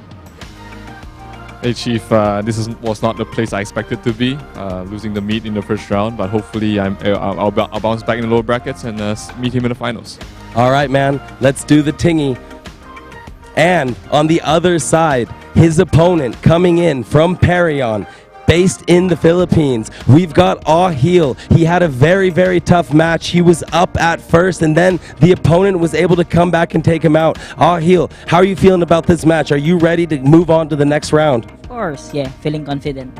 There you go, man, a few words. All right, bro, then good luck, you guys. I want to see some battles. I want to see a game 5. Let's see which one of these players is going to go home and which one is going to survive. It is gonna be a hype match right now. My name is Ruthless Reg. I'm joined by Paring JP. We are back for another bout of action. It is now the lower brackets. It is Zero versus Ahil. How are you feeling about that? Well, just like as Zero said, this is not the place that he's expecting to be, the lower bracket in round number 1. Yeah. And as well as Ahil, he's been known to be the underdog of this tournament, not only because of his strong survival skills, but also because he's the only player who's not using swirls. Very impressive. Very impressive. That is a different kind of energy coming in from Ahil. It's exciting to watch him because what we don't want to see is everyone is playing swirls and then it's going to be swirl mirror, confused everywhere. But with Ahil, the things have changed. No swirls. There could be swirl from the opponent versus a non-swirl from Ahil. So it's going to be very exciting to see that play out. It is very intense though. This is the lower bracket. If anyone loses at this point, they are out of the competition. So the stakes are very, very high. Let's have a quick look at the brackets actually and see how these players are playing it out right now. Let's have a quick idea of where they are currently. It's going to be very exciting. To be honest, I am so scared. I am not ready to say goodbye to anybody. Especially this is just the first day of our Origins tournament. But you know, it is what it is. This is still a tournament, and somebody really has to go at some point. But you know, Ahil and Zero are very special to our hearts. Yeah. And well, I just really want them both to do their bests. All right, awesome. I don't think we've got time for brackets actually, but this is lower brackets game number 1. It's going to be very exciting. On the left, we've got Zero with a 58.8% win rate versus Ahil on the right with a 62% win rate. So let's see. Based from their comps, they can bring AoEs, and we do see an AoE comp coming in from Ahil. It is going to be exciting versus Zero's swirl comp. Zero has an interesting attack to this format because Zero has a lot of swirls. So depending on the matchup, Zero will bring a different form of swirl to the matchup. How do you feel about this right now, JP? Well, right now, since Ahil just brought in an AoE comp, he wants to start strong. Because earlier, with his match with Enrico, he was like, all the time, even if they managed to like go to game 5, he never changed his lineup. He just went for Jinx and Jinx. So this is like the first time today that he's showing us a new lineup. I mean, he really should show off his other lineups because this might be his last chance too. Correct. You are right. You are correct indeed. Zero is bringing swirls across the board. There is one Neo on the back line, which is exciting. What Neo does is it provides an out to the Winghorn that is supposed to be rotating. At any point that Zero uses that Neo and selects the Winghorn of the key damager of Ahil, which would be in this scenario the backline bird, that means there is one less Winghorn attack for that deck rotation. And then because it's a swirl, there won't be another deck rotation if everything lines up for Zero. And that is the game plan that Zero is going to be after. Apply swirls, apply Confused through the swirls, and then discard the Wing Horn so that there is not going to be enough lethal damage coming through. Let's see if that plays out as expected. All Heal, on the other hand, is going to do just be offensive, dish out a lot of damage. Yeah, actually, it is kind of like what we saw earlier in match number 4 between Bench versus Rizia. So Rizia just with those 3 games, he kept on using AOE, but Bench kept on using swirls. Now Zero is like Bench, and All Heal is like Rizia. So based on what I've learned from Spam earlier, you just need to make sure that you don't make any misplays. I know for one that All Heal is very rare when it comes to making misplays, but he also needs all those damage potentials in the early game to set up against Zero, because Zero, on the other hand, is like setting up for the late game plays with those rolls and those configurations. Correct. You are correct indeed. Another key interesting thing about All Heal, though, is All Heal has a history of being able to compete at a high level even when the matchups don't look in his favor. So it's very exciting. Exactly. That is something to take note of, because, for example, he was playing in V2 a Pincer Koi, which we've never seen before, and I remember that All Heal is one of the pioneers of that matchup. And look, one Axie goes down from Zero. That is one key condition for All Heal to attempt to win. Just reduce the Axie numbers. If it is down to 1 Axie, then it's a guaranteed no lock. Yep. But with 2, there is still a lock that Zero can go for. That's just turn 6. It's very scary. Yeah. If one other Axie goes down from Zero, then it's going to be advantage All Heal at that point. Yep. Let's see. And Zero didn't just lose an ordinary Axie. It's like one of his key Axies, someone at the back. And All Heal, I remember this earlier. During his matchup with Enrico, he like has all those sun stamps. I mean, he attacks the back lines all the time. You're right. He makes sure that they get killed off like real quick, and that's what he did to Zero right now. Now I'm curious of what Zero is feeling right now. I mean, is he feeling the pressure, or do you think he can still come back out? True that, true that. It is scary, but at this point in time, it is still a bit advantage Zero, especially in this swirl metagame. Swirls are usually the advantage, and as long as their game plan is still active, they will still survive. And at this point, Zero still has 2 Axies, and all of them have swirls, have blackmails, and have confusions. So that means with a combination of all of these cards, All Heal can still be locked out of the deck rotation. So that is going to be scary to see in action if that happens. Yeah, I totally agree. And now that it's Zero's turn, he shouldn't get the nerves. Shouldn't let the nerves get into him. He can still rise up. Actually, I mean, I just want to remind everyone that this is a lower bracket. I know it's just game number 1, but I'm honestly, I feel like I'm more pressured than these players. You're already invested. I'm very invested in the both of them. Please give us a good show. Nice. I don't even mind if I cast your match up to game number 5. Yeah, it is exciting. Let's see. All Heal still has a lot of pressure right now. Tri-Feather, everything is still active. There's still a Wing Horn right there that can be deployed right now. I think he might actually go for it. That is a lot of damage. If that destroys the backline Axie, Zero cannot lock All Heal this time. And look at that. Whoa! Oh, wow. Hold on your horses, ladies and gentlemen. What is going on is Zero has now only 1 Axie, and with Blackmail, Swirl, and Confused, the maximum you can lock a deck for is 4 Confusions. Well, 3 Confusion and 1 Blackmail, so that's 4 curses in your draw pile. And I don't think Zero has a hard lock at this point. What needs to happen is Zero needs to pressure the opposing Axies right now and try to get back in and claw into this game. But at this point, where there is only 1 Axie left, I think it is advantage All Heal, which is quite surprising.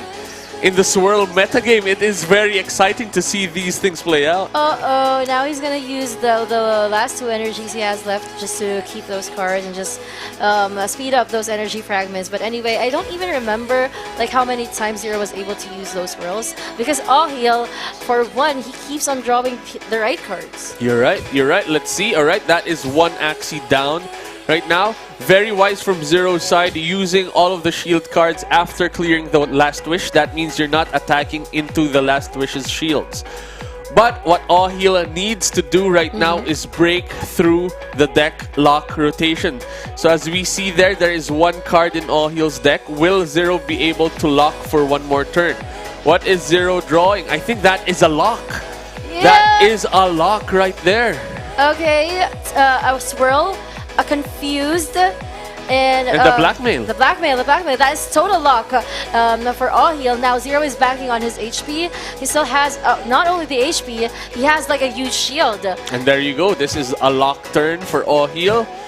But the problem is Zero can only lock for a maximum of 4 cards next turn. Yeah. So it's still a bad turn for All Heal because he will draw 1 offensive card after the deck lock. But is Zero gonna be able to capitalize on that or not is the big question we have right now. And here we go. Okay, there you go. A confusion. 1 curse. A swirl again. And then, what's he gonna The blackmail. There you go. Use the blackmail? Yep. Okay. So that is 4 cards in All Heal's draw pile. That means All Heal is gonna be out of the deck lock after this turn, but there's still not a lot of pressure. There's that 1 earwing that we see right now. But now All Heal's deck is free. Yeah. The 14 cards that we see there, that can be any cards. So it is gonna be good pressure in the following turns for All Heal. Let's see. Here's the thing about like All Heal's composition. It's AoE, but he's up against like a single Axie. You're right. And that's not materializing anymore. And not only that, since it's already the late game, Zero is already putting in a lot of curse cards in All Heal's deck, which is actually All Heal. He's already finding it hard to deal damage against Zero. His hope is actually the Blood Moon Curse and just the perfect timing of that earwing. Like figuring out the perfect turn to use it. You're right. You are very right. One thing that's scary though is All Heal, I think, is deciding whether or not to use blackmail, because your backline bird will go down if you use blackmail, which is scary because the backline bird has the pressure with the 6 feather stack damage right now. So All Heal chooses to not use the blackmail, which means he will draw the blackmail again this turn.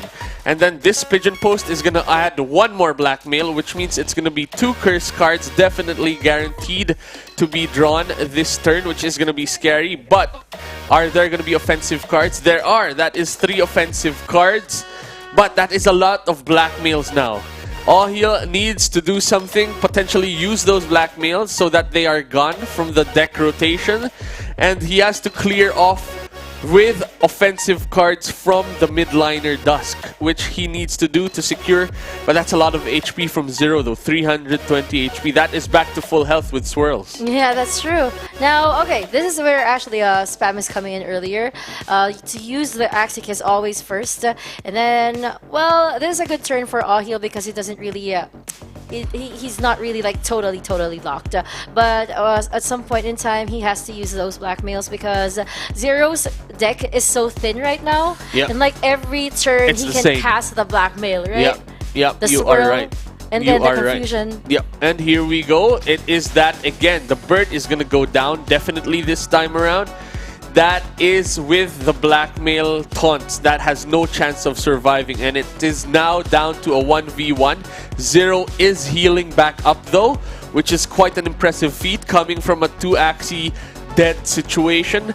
It is now even 1-1 Axie, and there you go, a soft lock in the sense that there is only one attack card that happened, which is okay. Yeah. But will All Heal be able to dish out a lot more damage next turn is the question. Just trying to maximize all of these returns right now.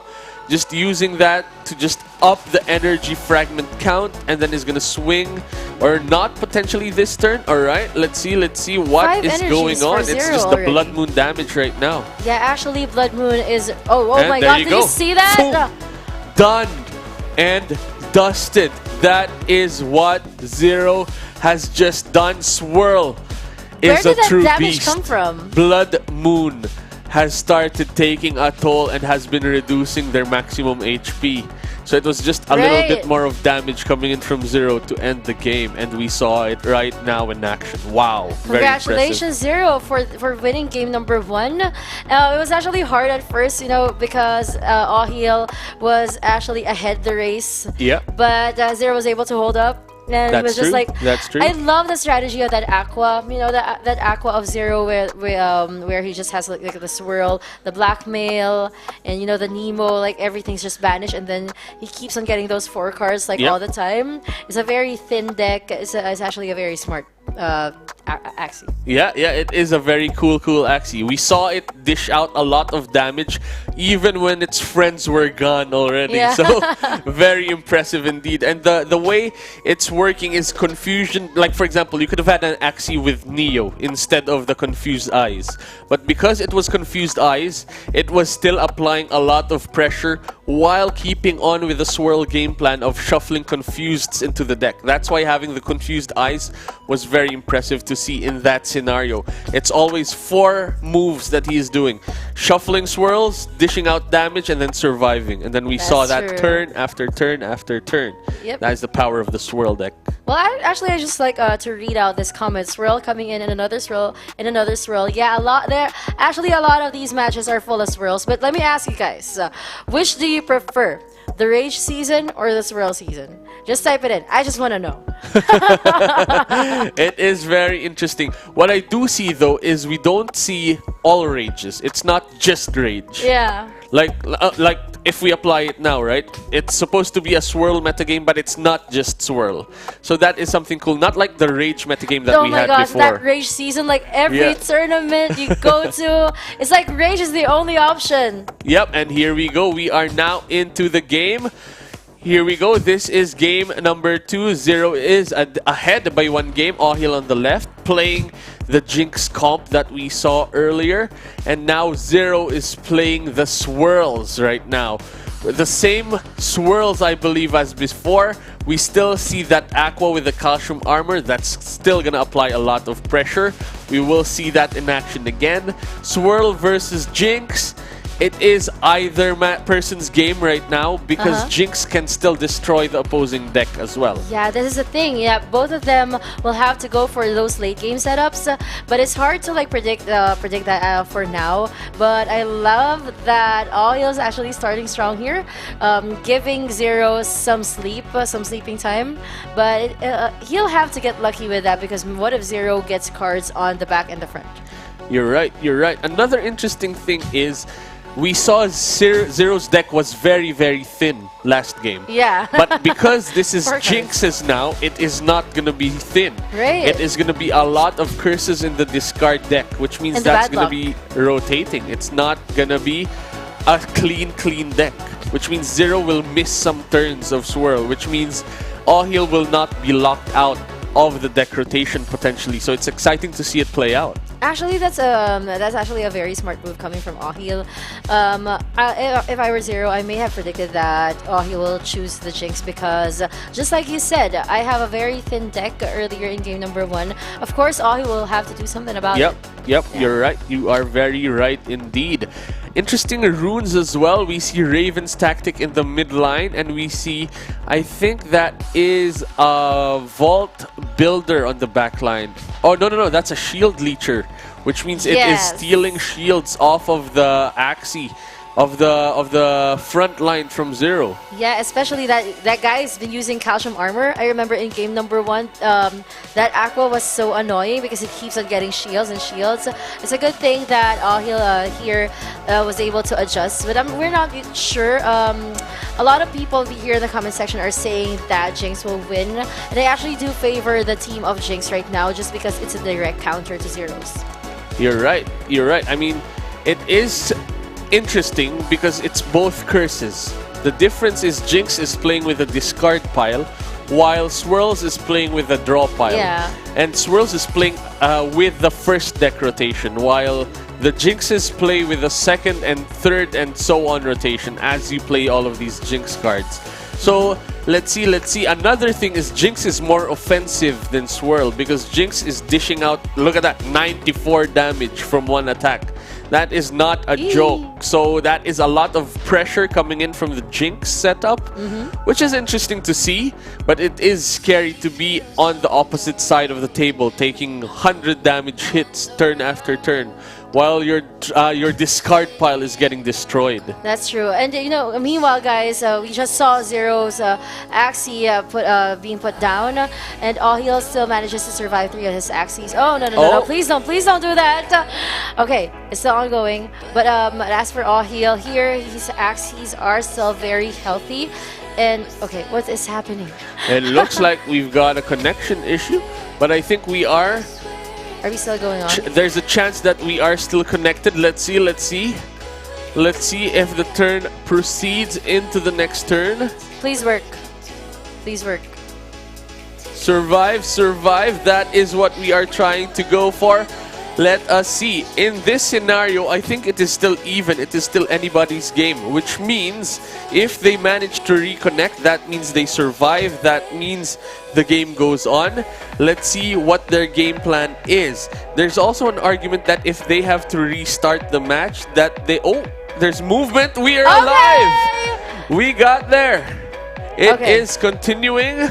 Let's see what is going on. Was there a turn that was skipped is the problem. Let's see, let's see.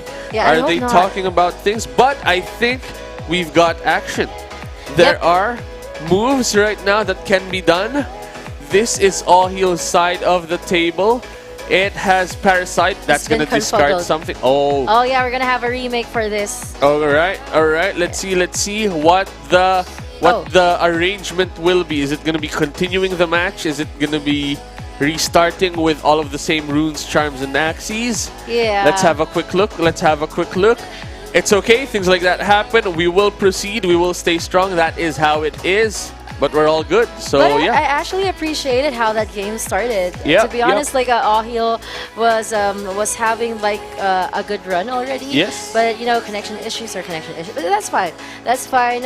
When we make remakes, you'll have to use the same runes and charms, same teams. Yep. And the first same turns. Yep. Who was turn 1 and who was turn 2? They're all the same. That's true. That's true. It's just the RNG that's gonna change. Yeah. In terms of card choices, that's the only thing that might matter.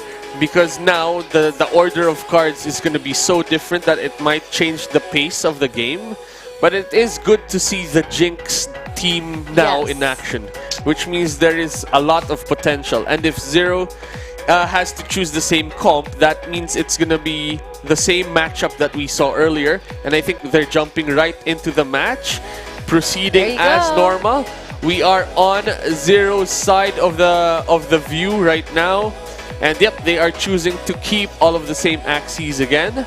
Yes, so yep, it is going to be the same action, the same amount of pressure that we saw in the previous game. Okay, now it's already turn number 2, and Zero here has already like 2 curse cards with him. Of course, he's gonna use it like real quick. The swirl and the confusion. He wants to set up those confabulations against Ahil like real quick. But as for Ahil, since it's already his turn, okay, that's like a bad draw. Okay, not that bad. Okay, I just thought it was only Garish Worm. Yep. What's happening is Ahil is drawing a lot of curse cards right now. That means that is applying a lot of pressure on Zero's discard pile. That's a lot. And the double talk actually split up as well. That means it provided with 2 Jinx cards for this for that attack alone. Very, very exciting. Just as strong as a swirl card actually. So let's see if the pressure goes on. Zero is thinning out the deck, but Ahil is thickening the deck as the cards are being played out. Let's see if that slows Zero enough for Ahil to take this victory. Well, as for Zero, he still has like 8 cards on his draw pile, so it would take him like 2 more turns. 2 more turns, so maybe probably in 6, 8, or 10, he already has those Jinx with him. But Ahil needs to speed that up because if he doesn't speed up all those Jinx in the discard pile, it will make no sense because they will just like come in singles, you know? Yes. Yeah, you want them like overly saturated against the draw pile of Zero. Yes, that is correct. That is correct indeed. Let's see. Zero remembers that there are some retained cards and uses the Garish Worm to throw away some of those cards so that the rotation is faster for Ahil, so that there is no deck cards that can be drawn properly in the following turn. So that is what Zero is trying to do with those Garish Worms. Let's see. There's still a lot of jinxes going on right now from Ahil's side. That is big inkling damage, followed up by a double talk potentially at this point. Choosing to use clear, I think, is what Ahil is thinking about right now. Oh, clear. Let's see. If he's gonna use clear, like, okay, fine.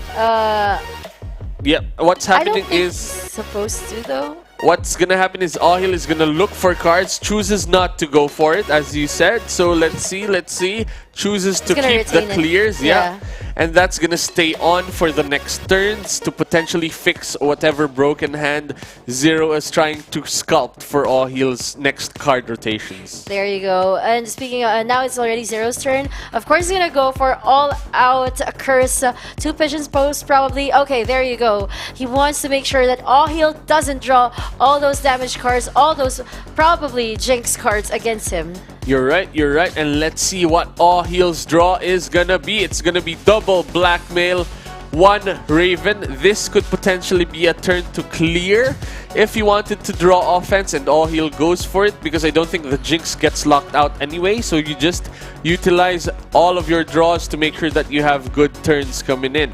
So this is okay in versus a swirl deck. You still play 2 cards. That is still quite solid. Neo choosing to throw away the confused is huge as well. That means Zero will not draw the confusion card for this turn. It went straight to the discard pile. But Zero still has 5 jinx. Wow, no draw. No draw this turn, but because Zero has a lot of retained cards, Zero is not locked out of this turn. That is the power of Scotch tape right there. Yeah, he's supposed to use a tiny turtle first, but it won't really make sense because there's like a taunt. That's true, Yeah. that's true. The follow-up attacks will still wake up those Axies. So there you go, Tiny Turtle comes in. Risky Fish comes in, and then a follow-up attack should end Ahil's backliner. But That what's he doing? is scary. Yeah. But is this gonna be enough is the thing, actually. Let's see how this plays Oh out. my gosh, those 5 jinx cards just put that Dawn to death. You're right. I mean, it was left like a few HP, but you know, it just took Ahil 1 card to end its life. But Zero won't give up. He's gonna put up a fight, casting 2 swirls like real quick. And what's he gonna do with that last energy? It is gonna be scary. Do you go offense? Do you go defense? Chose to keep, actually, and keeps both Tiny Turtle and Scaly Spoon. Very interesting to see that in action. I believe what is going on is Zero is trying to have better next turns for the following attacks, because now Zero knows that there is no offense coming in from Ahil's side because it's a bad turn. Now Zero was saving those cards for the more offensive next turns, which is this turn right now. Let's see. Heals are coming in. Taunt is coming in as well. Very, very scary. And then it's the same conundrum, actually. Tiny Turtle, Scaly Spoon chooses to say, oh, that's the same cards that have been saved again. And there you go. There is now just confusions being drawn right now. Is it a lock? Let's see. It is not a true lock right now. Pigeon Post ×2 means that it's gonna be 2 blackmails, but aside from that, nothing else, which means the deck is not locked out. Yep, that's true. You know, here's the thing about the Jinx and the Confuse. When you get Confuse cards, you don't really lose HP, unlike with Jinx. Oh my gosh. Once you get all of them, it's just like the end for you because Jinx is like killing you inside. You're right. So it is scary. That is 10 bad luck stacks already for Zero. Yeah. Which means the backliner is passively getting that amount of damage turn after turn, and I believe the multiplier is ×5. So that is 11 ×5. 55 damage per plus 10, I believe, actually, for every bad luck stack. So that is a lot of damage. And that would be very painful for Zero, like in the end. So he really needs to speed up. Because the only way for him to do that is just really put off. Okay, confuse just for those curses and the damage. But what's he gonna do about this last one? He's gonna use the Risky Fish this time? It might well be just to apply pressure, but there's still the option of going sword and keeping the Risky Fish, but instead he just goes maximum attack. Risky Fish goes in, dishes out a lot of damage. Ahil is on the back seat right now, 81 and 97 HP. That is not looking good for Ahil's side. It is very, very scary indeed. Double Talk is coming in. The question is, will Zero's next draw be only Jinxes? And it's getting exciting. Let's see, let's see. Will Ahil survive this turn? What is gonna be the... Oh, using the Cottontail to heal up. Just for that extra bit of buffer HP, not even needing the extra energy at all. Let's see. What is Zero's draw? Here's the Aqua again, the Aqua that we love so much. Then this is actually Ahil's evil plan. Even though Zero's Axie, the very, very thin deck is left alive, Ahil's evil plan is like put on those Jinx cards against him. Look at that damage. It was just Jinx attacks and those brought almost 25% damage to the HP of Zero. That is very, very scary indeed. There's a blackmail. Does Ahil use it? Is there enough Jinxes this turn to prevent Zero from doing anything? Oh, wow! Oh, there's a confused eyes! Look at that! Confused sword. Is that enough? Confused. That would definitely be enough, especially that Ahil doesn't have any shield right now. Oh, wow! Zero is coming in and is gonna steal the win from Ahil. No Jinx damage for this turn. Very, very impressive coming in from Zero's side. The Jinx damage happens, I believe, when you end your turn and then you get hit by the Jinx. So that is scary to see. I remember. Oh, wait, is it from the draw? It might have been from the draw. And because I remember, like, there was this time in the esports server, like it was different from the main server in the esports server, because one of which was Jinx was taking away HP at the start of the turn, and then the other one was taking HP away at the end of the turn. That's true. That's true. An interesting thing that happened though was Zero was able to get enough lethal damage because that was Zero's last turn as well. If Zero drew a Jinx instead of a sword, instead of a pigeon post, that would have been game over for Zero. RNG, Faith. Clutch. Zero managed to get the win. Very, very impressive. It was a close match, and that is what we like to see, actually. That is very exciting. Yeah, oh my gosh. Just at the last turn would have dictated both their face in that game number 2. Yep, you're right. Gosh, you're very right indeed. RNG. Okay, now Zero is already on match point. Yes. Like 2-0 lead. But I don't know how Ahil is gonna come back from this, especially that Ahil is the guy who is so unorthodox, who is so unmeta, who didn't bring any sort of swirl, and he's still backing on the power of the Jinx. He does have one kind of semi-range comp though. Yes, I believe so. I believe Ahil has it. We do not have it right now with us, but I believe Ahil has some alternatives on him, which is going to be very, very exciting to see play out. The only thing, though, is will Ahil stick with his guns and use the Jinx comp that was... Actually, it was doing well. It was dishing out a lot of damage. That might actually be the key. Because, for example, if the game was not remade, maybe Ahil won that game. Oh my god. There is that, right? So that was such a waste. It is very scary. We do not know at this point. What we do know is Zero is a 2-0 lead, and Zero's gonna take that. It is now game number 3. And this is something new again. Oh, there you go. You brought the rage up. And Zero still didn't change his lineup. But Ahil here is going to show a different side of himself. And of course, the Season 2B's charms, runes and charms. And the calcium armor will never go away. And here's the thing. He has like bubbles on his ears for like additional shield. Which is actually very interesting to watch from here on. Now, I'm excited to see what Zero's plan for this matchup, because we all know that Rage can actually counter curse decks. True that indeed. So how this will play out, and I'm glad to see this in action as well. So the idea of the Rage comp is you have one clean deck rotation. At least you're able to dish out all of your cards before you go into the swirl lock. Now what Ahil needs to do is be able to destroy 2 Axies. That was such a bad believer. It needs to destroy 2 Axies actually, so that there is that chance that Zero cannot lock you out. That is what Ahil is asking for, is looking for right now. The swirls are happening. You can't do anything about that. But what Ahil could do is have enough lethal to destroy 2 Axies, and now you can't be locked out. He Zero just discarded the tiny dino of Ahil. That is correct, I believe. What is going on is that Neo looked for the most damaging card. Yes. So that you can't do anything about it. Especially when it's on Fury, right? Yeah. If it's on Fury, it would automatically kill one of your Axies. Of course, Zero will have to protect himself. That is true. That is very true indeed. And here you go. There is a big Little Piece turn that can happen right now. You can go Little Piece followed by a Little Branch. Oh my gosh, this takes me back to Season 1.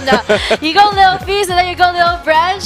Those 2 cost energies, there are 2 energy cost cards. The Little Branch, now Ahil's taking his time to think about what kind of cards he's gonna do. That is correct.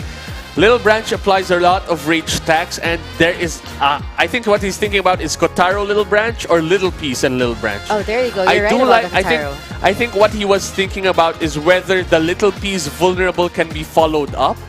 But I think because this taunt is just a 2-turn taunt, if that's vulnerable this turn, then you can't do anything about it. But he opts actually to use everything, which means that he prioritized Kotaro damage over Little Branch, over vulnerable extra damage, which is good to see actually.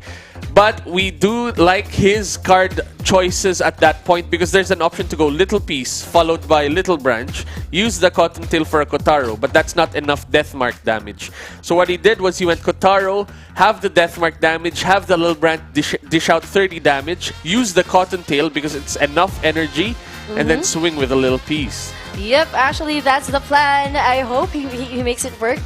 But now Zero is actually losing a lot of HP. And scary, very scary. I know. I know. I sound enthusiastic about it. It's just that I'm so excited seeing those rage stacks. But rage stacks going on. But the back Axie Ahil doesn't have any rage stacks yet. But he's gonna. It's gonna happen real soon. I actually miss the Shiba, but it's not gonna happen right now. We just have the Little Branch. And the Believer, of course. Ahil actually had one bad Believer in the beginning of the game, wherein those Believer actually just went to one Axie. Oh no, Believer only goes to one. It goes front right now. Yeah, it goes front right now. It's a lot of damage if you have rage stacks, and because those Believers had rage stacks, that was 50% extra damage, which is huge actually. So that is a lot of tempo gain. But Zero's Axies are still all alive. And I think it's almost time for the deck lock. So now Ahil might actually have only the next turn to try and destroy 2 Axies. That Neo did its work. Imagine if Ahil had a tiny dino just retained. That would be scary, and that would have been pumped up to a lot of damage. Discard it, and there you go. That is lock right there. There's a bit of a play. There's still action in the deck. But Zero is going to be shuffling a lot of swirls turn after turn. Ahil is still okay as long as it's not all confused in the deck. That is what Ahil is after right now. Actually, we didn't get to see his draw pile, but I'm curious about him not using the Bubble Maker. I'm actually scared for his life because that Aqua can actually die like real soon, but not as highly likely as Zero's Axies right now, especially that Aqua in the front.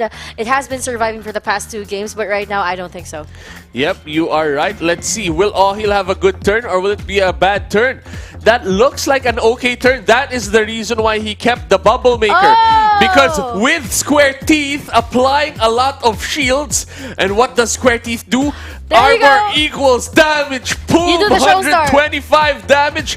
Shoal Star. And then a big attack this turn. Ronin, boom, 116 damage. That's a lot of pressure from Ahil's side. That was actually a very smart move. Like saving up those cards and then just going for one blow. Now Zero is down to 2 Axies. And Zero will have to make up for the loss by attacking that back Axie, especially it has the taunt. Yep. But but he doesn't really. He's not really gonna use all those damage cards. He just wants to confuggle Ahil right now. But imagine if Zero's Axie did not go down, those revenge cards would have been swirls. So that is big. Right. So now Ahil has this lock right now, but Ahil could still survive if Zero does not have a lock for this turn. And let's count it. There's 2 from the swirl. There's going to be 1 from the confusion. There's going to be another one from the pigeon post. So that's not going to be a lock, which means Zero is able to add a lot of confused, but Ahil's deck is going to be unlocked. But the question is, having this turn for Ahil to not do anything, is that enough for Zero to get the victory at this point in time? Gosh, that's big a draw! very bad draw! He only gets 1 damage card, 1 blackmail, 3 confused cards, but not really seeing the light of day here. That is big though. Having that little branch means Ahil is still able to use 2 energy instead of having 1 bad card. So that is okay. The only thing is, will Ahil still survive? Zero can just do the same thing again. Add pressure again. Pigeon post, swirl, that is going to be 3. Caterpillar is going to destroy that Axie. That means Ahil will draw 2 cards, and that is going to be scary if Zero opts for that play or just attacks again and again. Let's see. He still has like 1 energy left, but Ahil has like this one last chance to defeat Zero. I don't think he's gonna surrender. He's gonna fight for his life. Okay, he has enough energy for all those cards. Yep, big turn, very big turn. But is this enough? This does not look like enough. This can down to 3 HP as well. But that is not going to be enough for a 406 HP Axie. That is very, very scary. Uh-oh, he's not really going to surrender. Look at that. Zero is coming in. Boom! Tiny dino. Wow! There you go, what Zero. a game. Zero has just won against Ahil with a 3-0 victory. Clean wow, sweep. Clean sweep. Well done to Zero. Let's go and head over to the stage and see what is happening right now. What you had to say there, Ben? Thank you guys very much. Oh my goodness, man. Bringing it down to the wire right there. You were able to get the 3-0, sticking to your name. How's it feeling right now, bro? You have not been eliminated just yet. You're moving on to day 2. That means you can go back home, you can take some time, look at your opponents and plan it out. So, you know, what are you going to do tonight? What's your game plan? I think I got pretty lucky in this series. Like, even the first 2 games that I won, I think I got really lucky. Like, I probably had 10% chance to win and I somehow hit both situations. So, feels bad for Ahil, but, you know, it's a tournament, so sometimes that happens. I guess tonight it's just going to be research on my next possible opponents, and hopefully the hard work will pay off. Hey man, very modest, very honest. You gotta love it. That's what this is about. That's esports, baby. That's what we're trying to build. We're trying to bring this to Web3, and you know, it's happening in front of our eyes. Ever since AxieCon, the game has been leveling up every single month. Tournaments are coming, and we just keep on growing and improving. So, to all you Axie fans out there, to the community, we love you guys. You guys have been freaking amazing. So, stay tuned. Casters, take it away. Woo! What an awesome match right there. It has been amazing. We still have more to go. It is just the beginning. It's the lower brackets. Next game, that is what we are going to be seeing. How are you feeling about that? Well, Zero just really killed it. So sad to see Ahil go. But it was really a good run. It was really a good run. And he was able to fly with us here in Saigon. Still a good game, well played. Still a good run for you, Ahil. And Zero will have to move forward in the lower bracket. Now, let's talk about Crypto Slate. Because Crypto Slate is one of the biggest crypto news outlets out there. And also, Crypto Slate is the international media partner of Axie. So shout out to you guys. If you want more information about Crypto Slate, just type in Crypto Slate there in the comment section. True that, true that. Huge shout out as well to Community Gaming. An awesome platform where all of these matches are happening. Very impressive. Just check them out. What happens is all of these players, all of these tournament organizers meet in one platform, and that is Community Gaming. Check them out. !CG. But for now, stay tuned for lower bracket number 2. But in the meantime, we will be going for a quick break. See ya. Well, there's no problem. If you had a gun, shoot him in the head.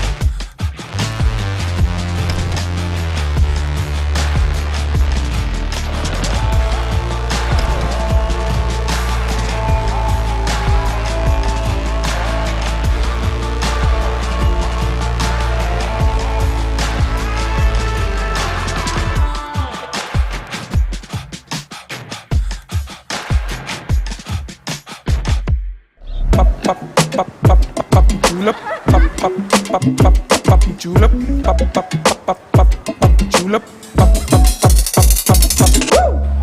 Oh my goodness. Wow, so beautiful. Oh, I found a really, really beautiful one.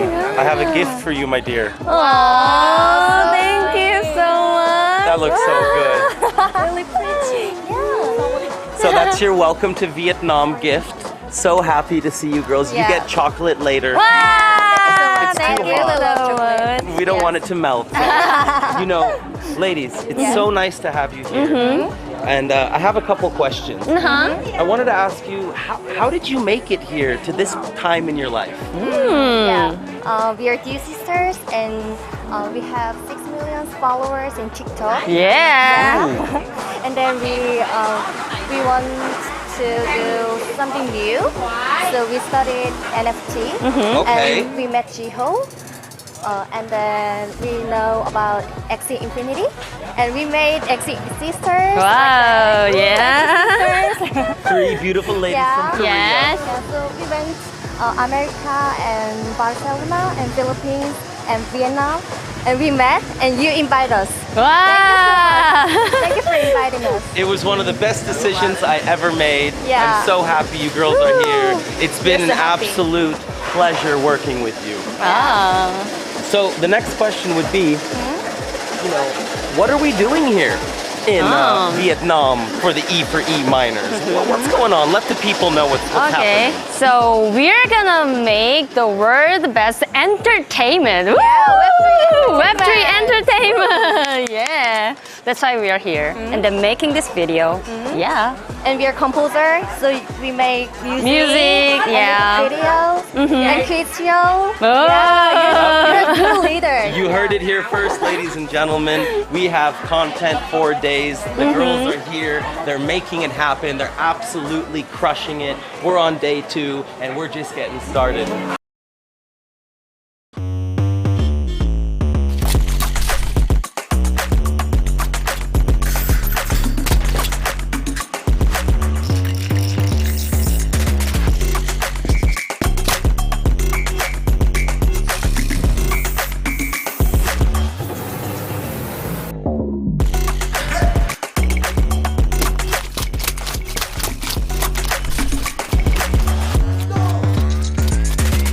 At the end of March, the action begins. One of the biggest events in Vietnam's history. Axie Minors. The future of esports is now. For every generational shift in gaming and interactive entertainment, there have been huge steps forward and billion-dollar opportunities in tools and technology as a service in the gaming industry. As we look forward to the next decade of interactive entertainment, we believe the next major paradigm shift in provision of tools, technologies, and services in this booming industry is going to be around community. Tribally is building everything needed to enable and engage a global community at scale. Web experiences, data and analytics, community-driven infrastructure, engagement patterns, best practices, onboarding, tokenomics, user acquisition, and esports. The founding team is very technically experienced and comes from backgrounds such as Bank of America, Microsoft, Dell, KPMG, Hamilton Insurance Group, Mars and Lindy, amongst others. They have spent the past 2 years building community solutions for some of the best Web3 gaming teams, including Sky Mavis. And they're also partnered with the Ronin blockchain. Their products have been used by over 1 million people across the globe so far. An experienced advisory team has been formed, led by people with backgrounds at Electronic Arts, Activision, Mediatonic, Epic Games, Ethereum Foundation, Outright Games, and Method from World of Warcraft. Welcome to Tribally, a provider of community-as-a-service solutions for the gaming industry, allowing Web 2 and Web 3 game developers to have an out-of-the-box solution for communities at scale.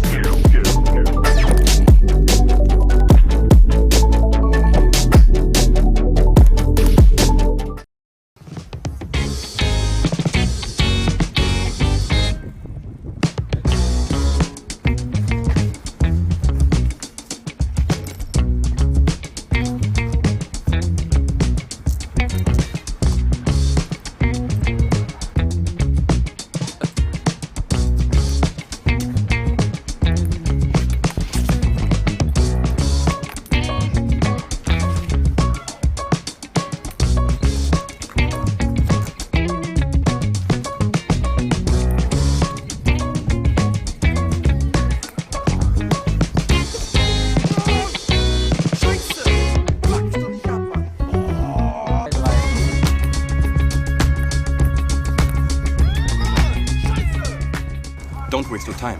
Play to earn.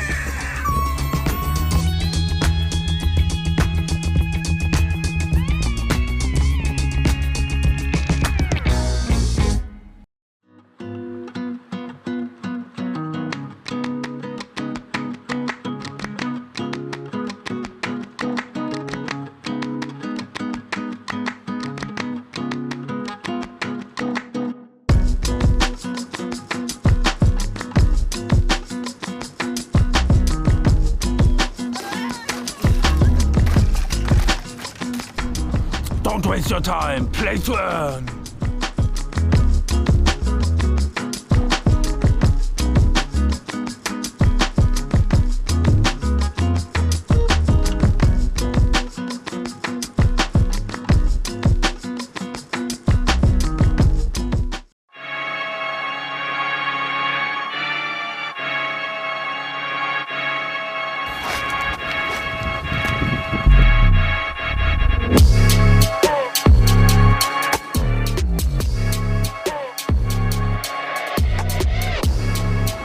Don't waste your time. Play to earn.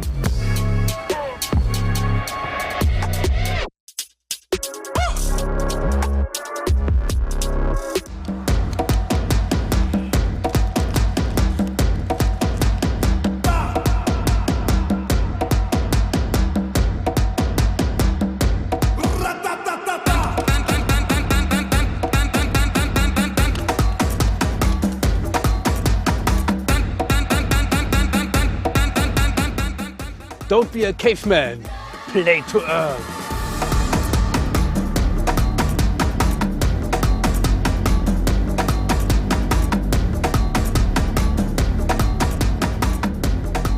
What is going on, everybody? I'm Chief, and I'm live here in Ho Chi Minh City at Wink Hotel, where all of the players will be staying during Axie Week, March 10th through 12th. Let's go take a closer look. Wink's youthful approach starts at check-in. No receptionist in sight, and the process only takes a couple minutes. Cash I never let go. She saw the stone, you know how that go. Fatality, my diamonds that cold. Versace trunks, I hit my backstroke. You can get snacks any time of day at Wink. It's so easy, you only use your room card. After a long night of doing the wrong thing and eating those snacks, bring it to the gym and work those calories off. Let's go. Have you ever slept on clouds? Wink Hotel's gonna make that possible. That was the tour of Wink Hotel. Wow, that was amazing. I cannot wait for this event. March is going to be off the hook. If you made it, if you qualified, I hope you're excited because this is where you're gonna be staying. Have a great day, everybody.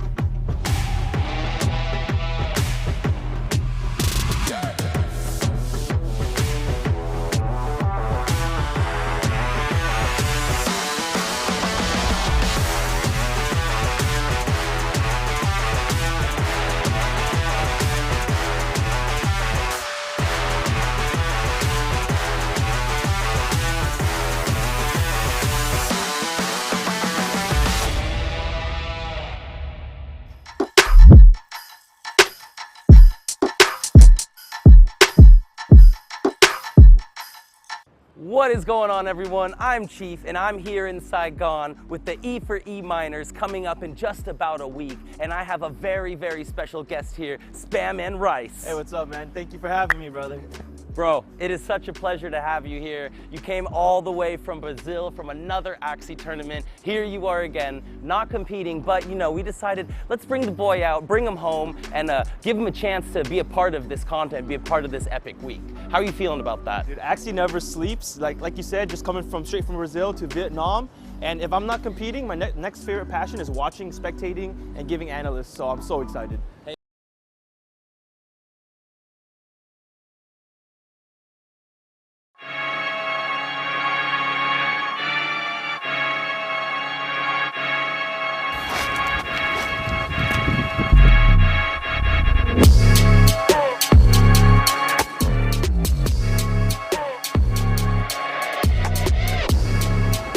Don't waste your time. Play to earn.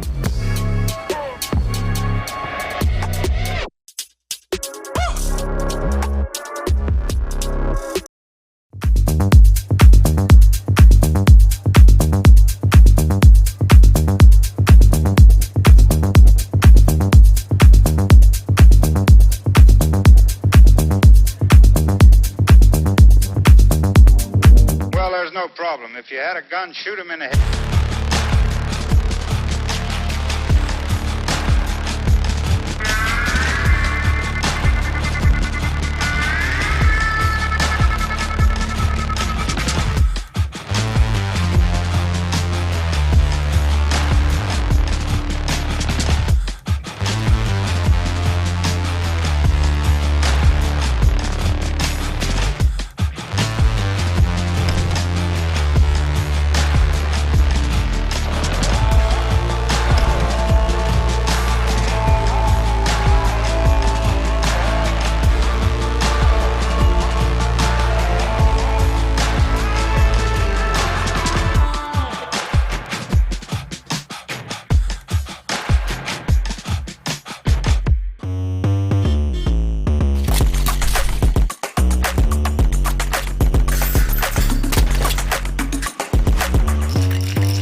March, the action begins.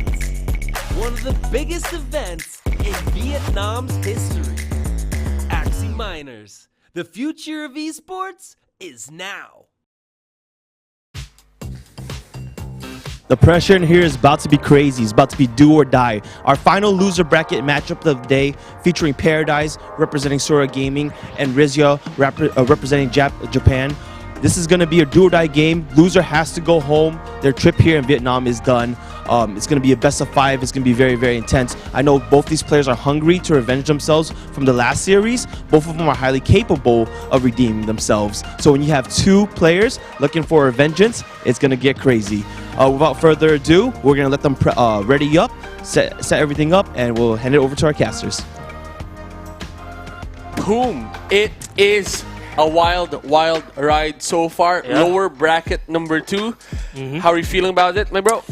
I gotta say, it's sad to see some of the players go, but it is what it is. We are here to find out who will be the grand champion of E4E Minors. You're right. So some players will have to go down, are bound to go down, and we cannot wait to see who'll be the crown king for this tournament. Very, very exciting indeed.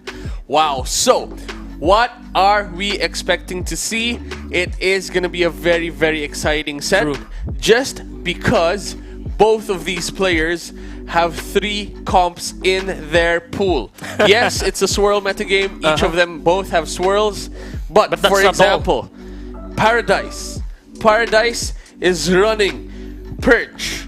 That is exciting to see. Yep. Paradise is running Rage. That is also exciting to see. Exactly. Now we also have Rizya here, which is going in with, again, the swirls, of course, and they also has the Jinx that Yes. that our heel was actually using just We a saw while that ago. in action. And then we also have the AOE team. Yep. So these players are both well equipped to go down and just give it everything they've got. The You're only right, you're question right. is, what are they gonna be bringing out that would change the entire tide of the battle? You're right, and here we go. We saw the brackets right there. Let's have a look. It is now lower brackets number 2. Let's see if that is gonna change the pace of the game. Rixia versus Paradise, 58.6% win rate versus 66.7% win rate. Player from Japan versus player from Portugal. Age difference, 8-year difference. Does that man. matter? We've seen a lot of kids Yeah. go wild. We've seen a lot of not so Adults. kids go wild. let's call them adults. These Yeah. players, both of them, very professional, very amazing players, and very humble people as well. Both courageous, both fearless, but only one of them will be able to move on to the next round. Rixia or Paradise will be brought out of the tournament here in this matchup. So they have to bring their A game. They have to make sure that they're bloodthirsty enough to take down their opponents. True that. And we see both comps right there. AOE from Rixia being Axie number 1, 9 and 10. Jinx comp being Axie number 2, 6 and 7. And then Swirls being number 3, 4, 5, and 8. Yes, Yeah. that is the Swirl comp for Rixia. For Paradise, Perch is 1, 2, and 9. Beasts, 7. You can see the only yellow Axies except for that one Dawn. Yeah. Those are the Beasts. And then we've got the Swirl comp right there. 3, 4, 5, 6 for Paradise. Very, very exciting. Who do you believe is going to be the winner based from what you see right now? You know, I can say really that I don't want to predict any of the players to win. Yeah, Because yeah. I just want to enjoy this moment. I just want to see whoever's going to be going down and who's going to be moving forward. You're and right. you know what's interesting about these two players is that Rixia and Paradise are both fairly new in True. the esports scene True. of Axie Infinity. Like they both go into the top places when it comes to the leaderboards, Yep. but they're not as adept when it comes to these settings, the True settings that, like this, true especially that. in LAN events. Yeah. So now these two players have something to prove to the world, and they want to make sure that their name is known as one of the greatest players Axie Infinity community has ever seen. True and that. They can't do that if they lose here. You are correct. You are correct indeed. It is a very scary position right now. Both players are on the lower bracket. If one loses, they are out of the competition. They have gone so far right now, actually. Paradise even won twice to qualify for this event. That is how competitive these people are. So now it's going to be a battle of who wants this more. Comps-wise, it is fairly even. Both have Swirls. One has Perch, one has Jinx. The other one has a Beast comp, while the other one has AoE. So there's a lot They're canceling each other out. There's a lot Yeah. of back and forth that we see right now, Like which is very exciting. If we get down to the details of their composition, the beasts are going to be taken out, or well, there's a high chance that the beasts will be taken out by the AoE comps. Yes, but you're there are right. the Jinxes and there are the Swirls as well. Yes, and So the Perch as well. Perches as well. So yeah. that is a lot of back and forth right there. For me, if I'm in doubt and I don't know what to play, I'll just play a Swirl team. Yeah, Because it's the most balanced Yeah. right now in the sense that it can win. Yeah. I mean, it has some losses. It has seen some losses, but at the same time, it also has a fairly good chance to win against any sort of composition. Yes, you're right. That is why it's very interesting to see all of these comps play out, because you have a full Swirl lineup, like 7 out of 10 Axies are Swirl. You have that. While, for example, for All Heal, there's no Swirls at all. And here, this is more of the balanced composition. One full Swirl team, plus one alternative, plus a few of the different comps as well that we have seen so far. So I do like this matchup, actually. I love it. this It is very matchup. exciting to see this. And they're kind of even when it comes to the experiences Yes, as well. yes. So it's a very balanced matchup. It's a very balanced rivalry right here. Yes. And this could be the start of something new. This could be the start of a rising star True. Here in we're gonna be witnessing it here in E4E. True. Do you believe that we will see a swirl comp coming in?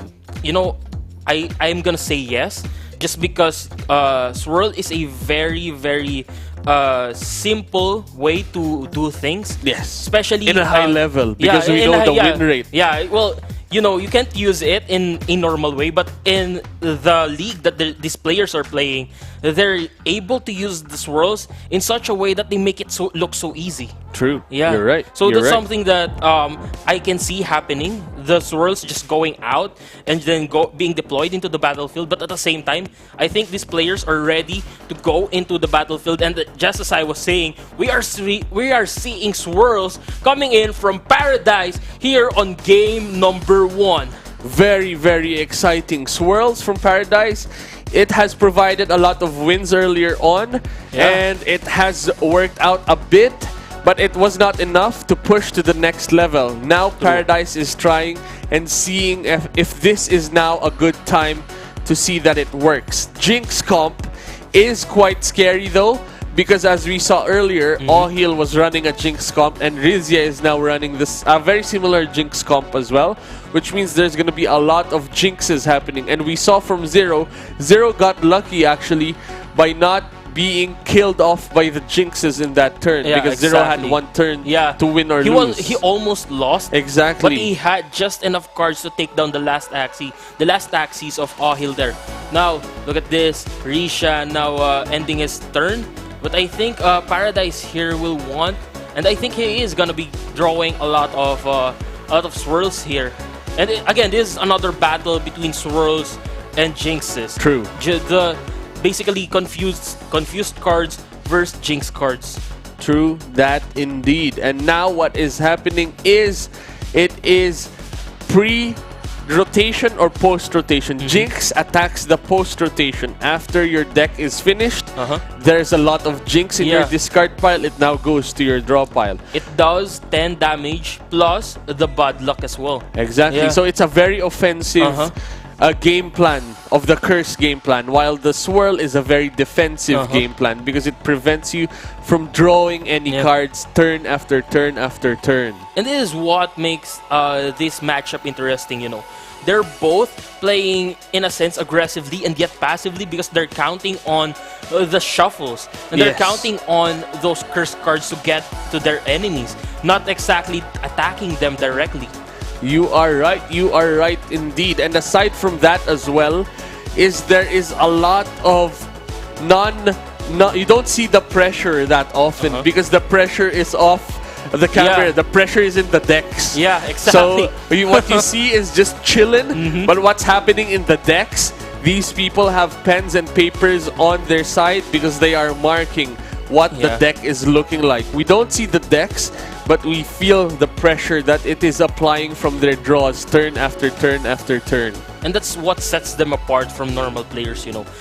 They know how to time their shuffle so well, and they know what card is going to go out, what card is going to go in, and they know just when to apply the pressure. Yes. And now look at this. This is going to be Tadpole going into the back there. This is going to be 55 damage, following it up with the possibility of a Raven. Yes, it is a Raven there. Going down from the sky, another 55 damage, and then most likely going for the double tuck. Does this split up? I think it does. Wow, yes, it does. Two Gets Jinxes. two Jinxes into the pile of Paradise here. That is true. That is very scary indeed. And now let's see. Paradise is about to have a deck rotation very soon. Let's see if it is going to be a Jinx party. What you want to see is actually non-Jinxes so that Paradise has a dead draw. If that is what you're after. And actually that is what happened. There is only one Jinx right now, which means Paradise might have a very heavy Jinx turn in the future turns. It is gonna get... There you go, Paradise is looking at all of those Jinxes. There's way too many Jinxes in there, and that's gonna be troublesome later on for Paradise, essentially paralyzing his hand later on. But Paradise is paralyzed. Yeah, exactly. Exactly. We'll see if Paradise will indeed be paralyzed by Rizia here, or will Paradise actually take down Rizia's any forms of attacks before those Jinxes actually come out. True that. What Paradise is going to be doing now is attacking with the non-retained cards, as we saw there, except for when there's nothing else. Because what he is after is big turns, even if he gets jinxes in the future. Exactly. So that is going to be good. Paradise has 3 cards. Oh, Swirl. Yeah. Swirl happened. Swirl happened indeed, coming in like a tornado now.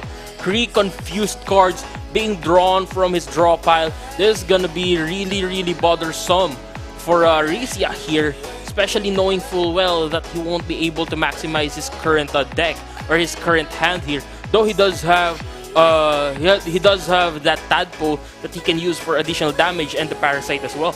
That's true. Now Rizia is opting to just offense with all of these cards or just defend, and by choosing to keep everything, Rizia is skipping this turn and is going to focus fire on the next turn. Yeah. That is his planned mode of attack at this point in time. Now Paradise is just going at it. Swirl is happening again. It's going to go to the deck again. No jinxes that much just yet. 3 actually is a lot, plus the card draws from the clear. With the clear, that's a lot of jinxes being seen. Out, so it's very big. Yeah, and the right bad luck triggers, are they happening? I think they happen at the end of the turn. It's at the end of the turn there. So there you go, 15, then 20. That's wow. That hurt. That hurt a lot. But now again, Risha here coming in with the Inkling and the Tricky. Now, as far as we can see, Paradise is slowly but surely clearing out of the cursed cards in his draw pile, which is good for him, but at the same time, Risha here will just keep on stacking back up. So this is the problem for Paradise. How will he be able to outmaneuver Rizia here before Rizia can actually take him down with those confused cards? Very true indeed. Another thing to take note of actually is it's very scary for Paradise's side because you're doing the same thing. You're doing cursing. You're cursing each other's decks. But the only thing is Rizia, curses are inherently very strong by nature. Their attacks dish out a lot of damage.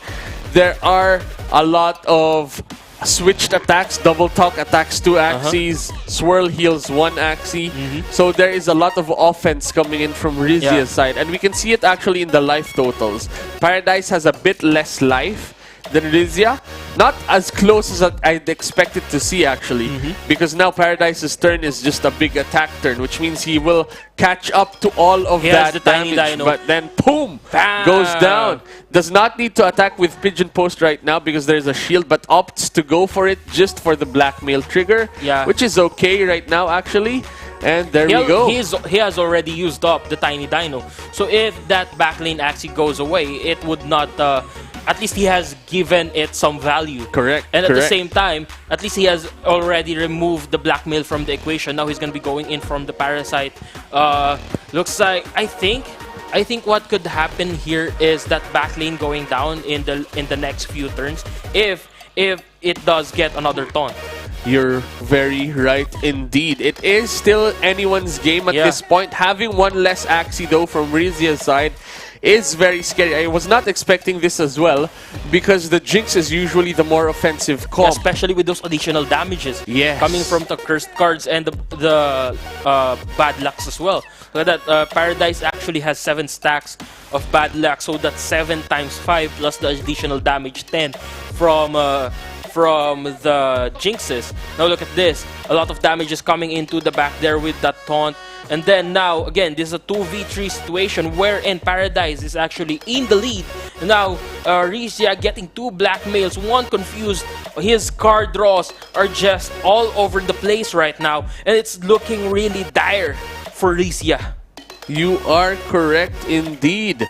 It is a very offensive Swirl turn that has been happening turn after turn. Not expecting that at all, but there is a lot of pressure coming in from Paradise's side. Let's see if Paradise is able to maintain that pressure. A double talk, is that going to come in and swing? Ideally, there is a chance actually if Rizia is able to dish out extra damage on the backline Axie, but 0 damage actually to the backline Axie. Very, very scary indeed. That is a bad turn for Rizia. Now Paradise is in the lead. He has the swirl again. He draws 2 swirls, 2 jinxes, and he's gonna be going in with the swirls, healing up the back lane there. He's gonna be going for another, most likely gonna be damaging out the opponents as well.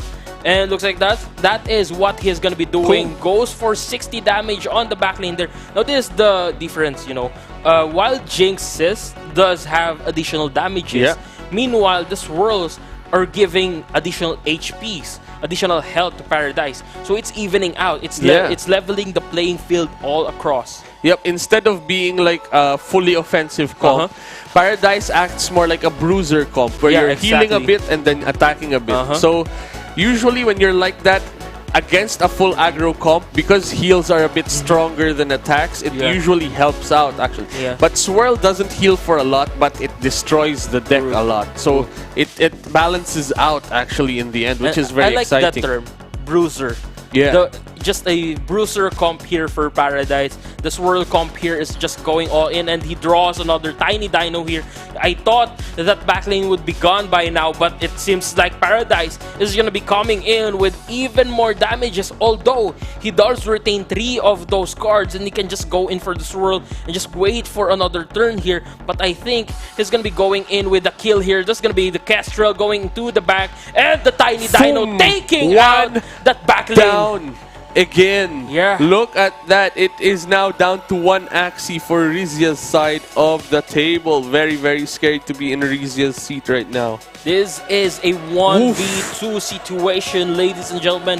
Rizia now drawing 5 confused. He did not get anything. And more in the deck. Yeah, this is a valueless.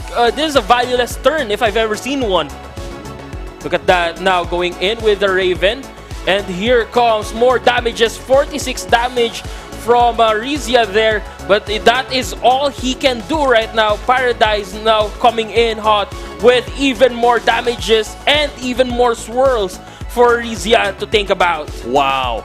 And now, Paradise even has an option to just go fully offensive. Just 4 attacks. You don't even have to swirl at this point because of the confusion in Rizia's deck. That is, I think, what Paradise is thinking about. Will he go full offense or still swirl a little bit? What do you think? I think he's going to be going for full offense at this point. Yeah, he is going to be going full offense. Just slashing his way through the health bar of Rizia. Now he's getting 4 confused cards. Goes in with the longsword. That's not going to be nowhere near enough to take down even 1 Axie of Paradise. Now, this is the true definition of paralyzed. Rizia now being unable to fight back. Paradise will just finish Rizia with that 1 sword. Wow, game number 1 to Paradise. Very, very impressive right now. Strong showing of the swirl comp if I've ever seen one. I like the bruising factor as well. Yeah, the bruising factor, man. Attack, heal. Attack, heal. If you're gonna attack me, I'm just gonna heal up and then I'm gonna hurt you. Yeah. Very, very scary. Rizia is now focusing. What can I do to dish out extra damage against that swirl comp? He is thinking hard. He is thinking on the fly. Paradise as the winner does not necessarily have to change comps. But Paradise is now thinking, what is Rizia? What is my opponent gonna use against what he saw? And is gonna counteract that. What do you think can Rizia use, So actually? let's see, let's have a quick look. Rizia has an AoE comp. Also has a swirl comp as well to just even it out. But the question is, will Rizia bring that out? Because there's an argument actually. If you are a swirl comp and you are a strong swirl comp, maybe my only game plan is even to just use a similar swirl comp and let's just go at it. Swirl versus swirl. Bruise versus bruise. Maybe that is what Rizia needs to bring to the table.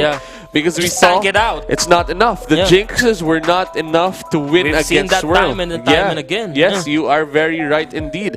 And that might actually be what Rizia brings to the table. Blackmail, swirl, swirl, and that might be enough to win. There's actually a good swirl comp here from Rizia. What you want is a lot of confused eyes actually. Exactly. Based from Rizia's comp though, only 1 Axie has confused eyes. Only 1 Dusk Axie. So that might not be an optimal Dusk comp. How many confused eyes does Paradise have? Oh, he has a lot. He has a lot of confused eyes. He has 2. Oh no, 3. Three even, Yeah, he has a lot, 3. a lot. He has an entire composition of confused eyes. Yes, you are right. So it is gonna be scary. Yeah. It is gonna be scary. If anything, Paradise has the better swirl comp, but now is it a question of, does Rizia's swirl comp have what it takes? Because if it does not, then Rizia might just not have to use the swirl comp in this matchup. So exactly. I'm now hedging against it actually now that I'm looking at it.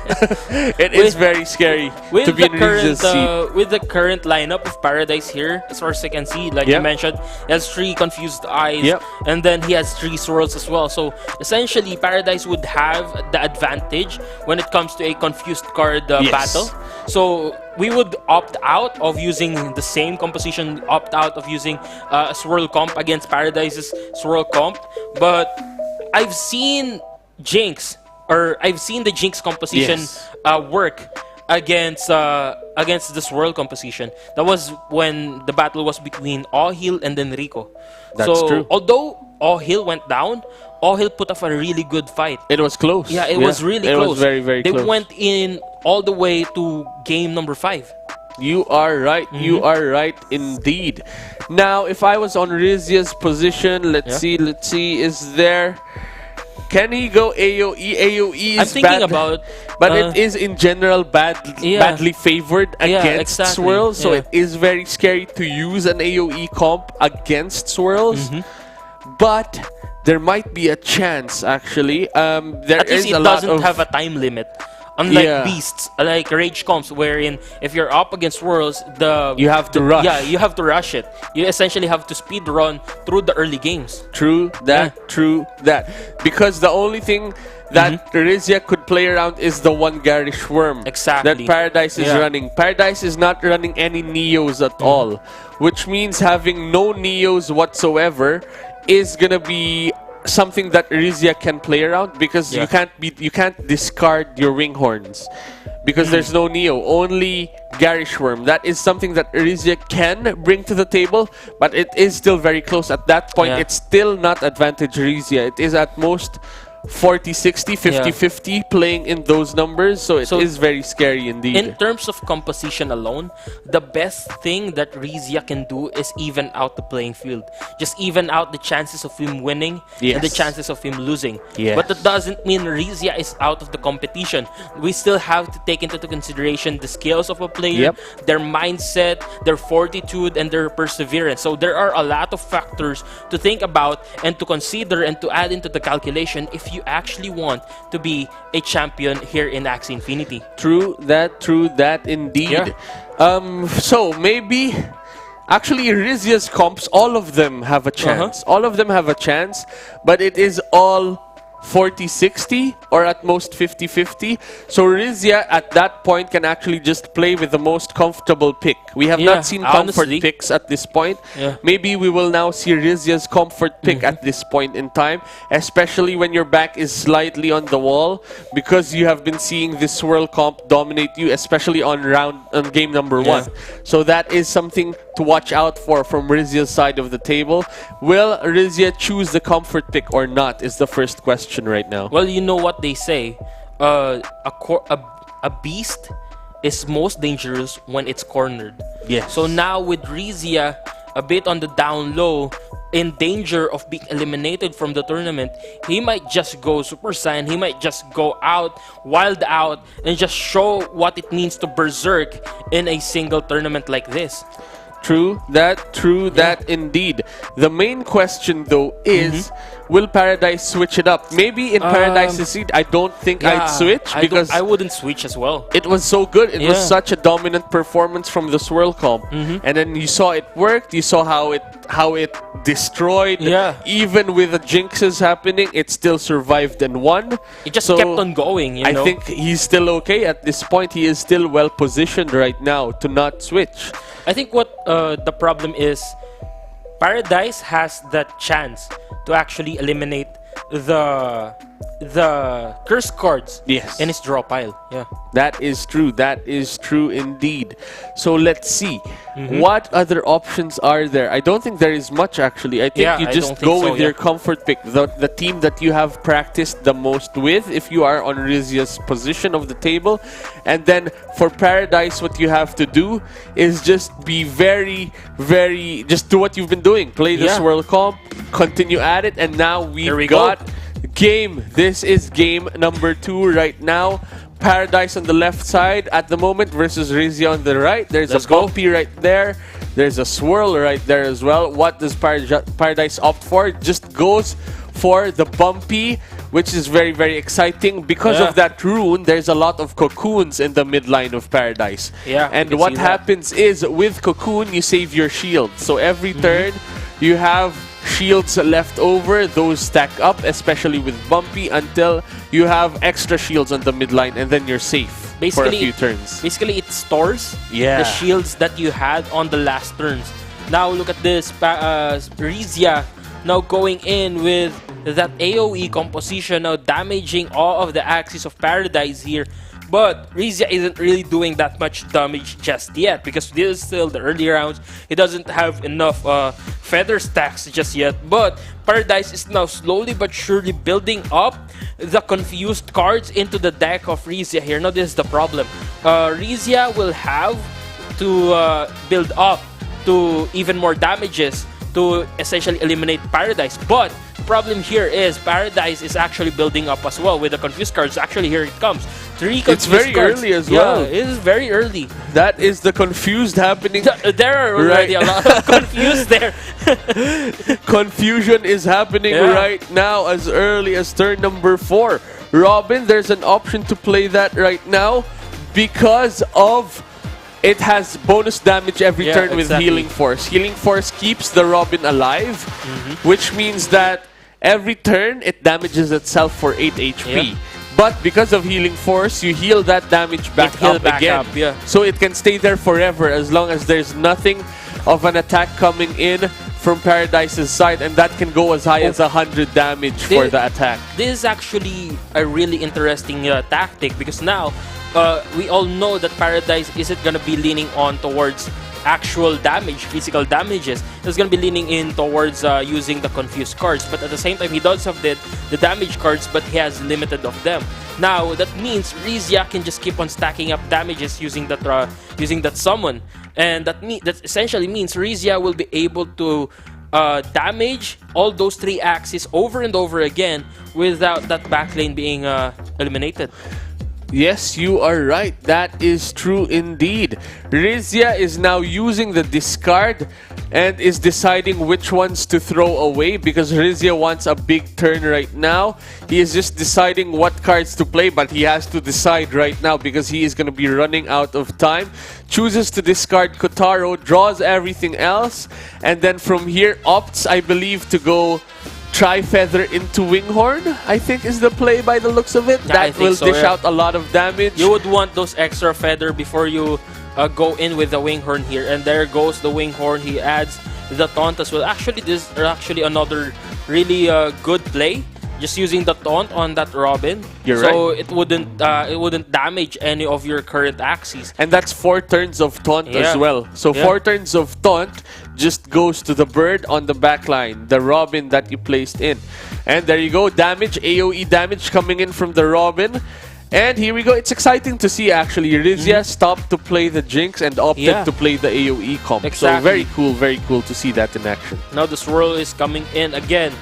Paradise here is just building up to his great play wherein Rizia will essentially be just, paralyzed, eliminated from being, or rather nullified from being able to get any form of cards or get any form of momentum against Paradise here. And at the same time, Paradise is actually building up his his Tiny Dino as well. True that. Big Winghorn turn here, actually, by the looks of it.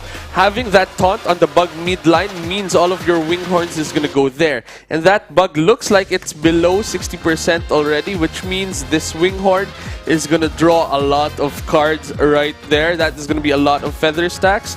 Here we go. Winghorn from the mid-line, I believe. What is that Winghorn from? That looks like it's a Winghorn from the front line. Front line, yeah. That is a lot of feather stacks. Man. Does he go auto-click at this point? I don't think you have to just yet.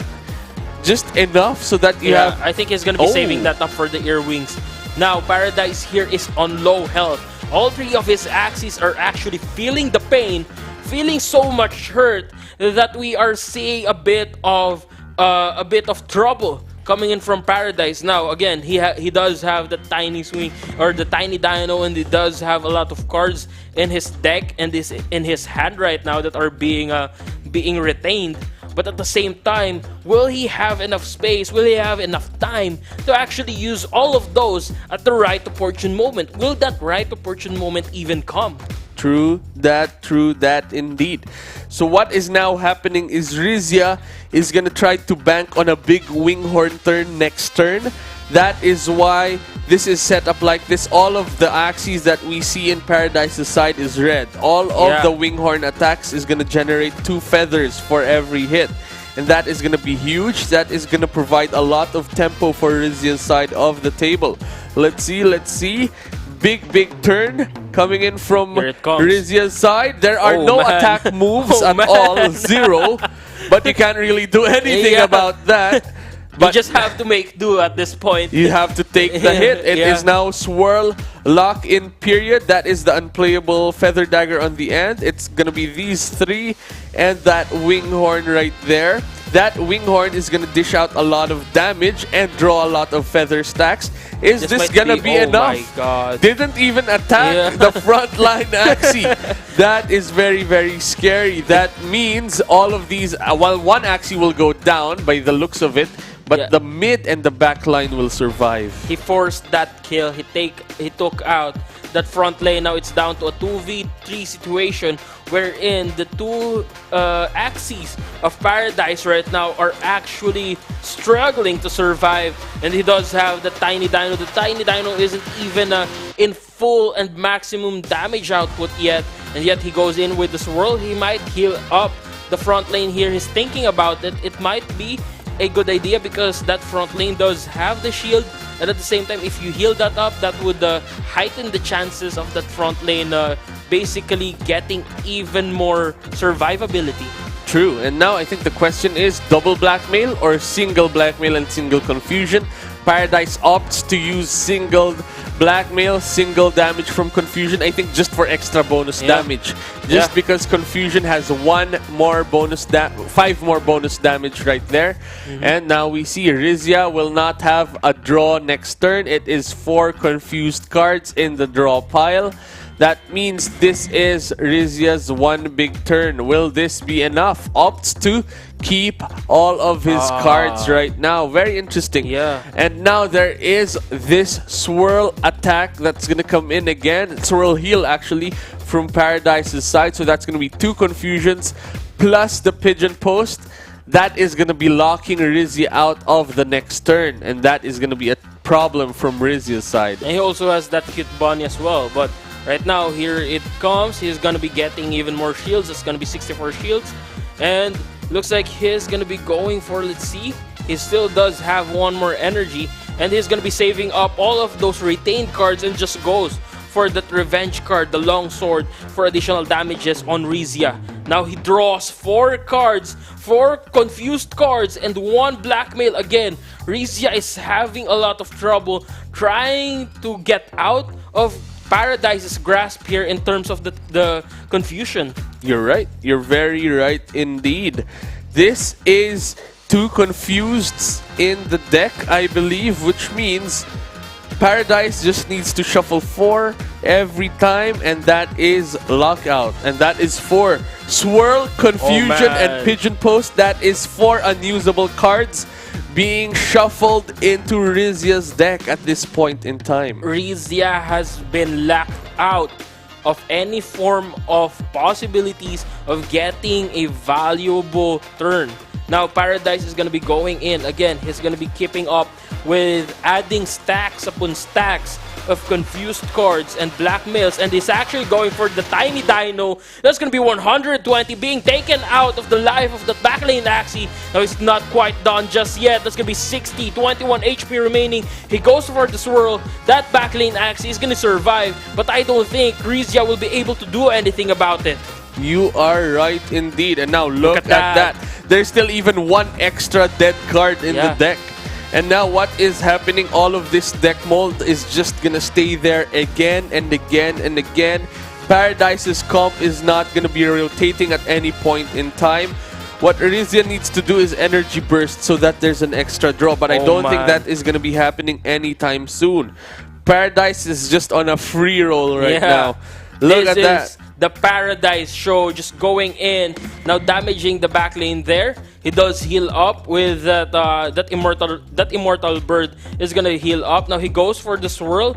He might go for another swirl here. Just keep on shuffling confused cards into the deck of Rizia here.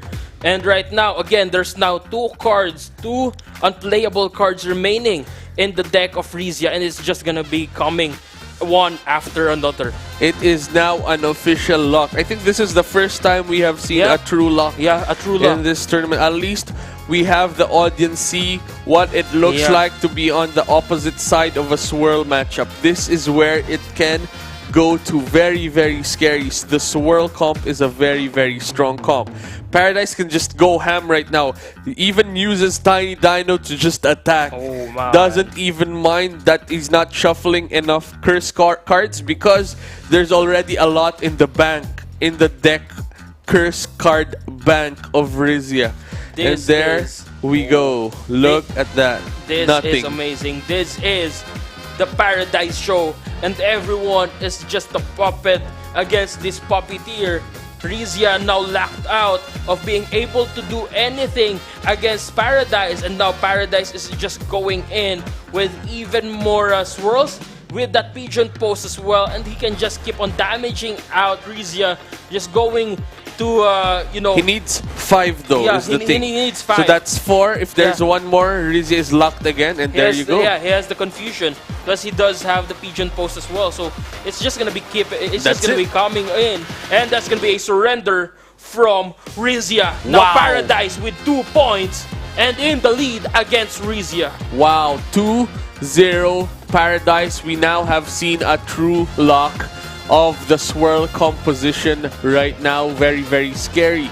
Rizia is now struggling. We can feel the pressure. I can feel it. I can see it right now just looking at Rizia. He is in a conundrum. What do I do? AoE does not fully work right now. What are my options? I think Rizia is now thinking of going back to the Jinx comp. I think the Jinx comp had the highest chance against the swirl. He's already used most of his compositions. He's already used the Jinx. He's already used the AoE, and he knows if he uses the swirl, he would be at a disadvantage. True that. The only way to actually outperform Paradise here is take out the Jinx again.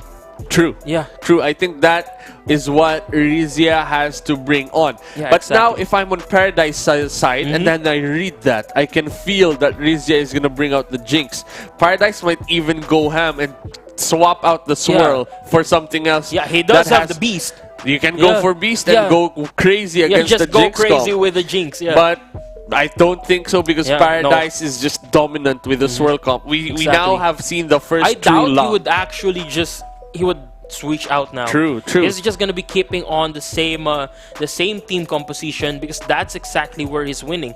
So if it's not broken, why fix it? Exactly. That it is very scary to see that continue happen again and again. But that is what the swirl comp does. That is the power of the swirl comp. Exactly. All it will do is apply pressure. We even saw it as a bruiser. It was attacking hard as well. But now we have seen it be very defensive.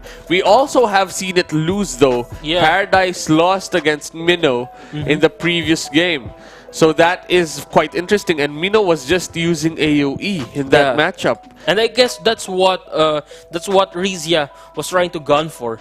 If Mino could use the AoE composition to defeat the Swirl, maybe he could do as well. Yep.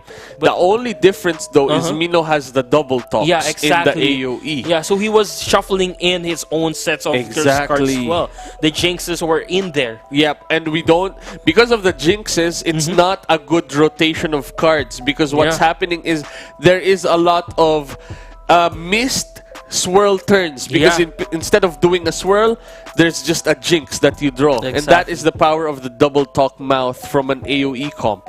That is very, very strong against something like the swirl comp, because it just works. You're pressuring, you're breaking the deck, so it's all good. But what is not happening in this comp is there is no double talk from Rizia's AoE, so I don't think that is even on the table against this matchup.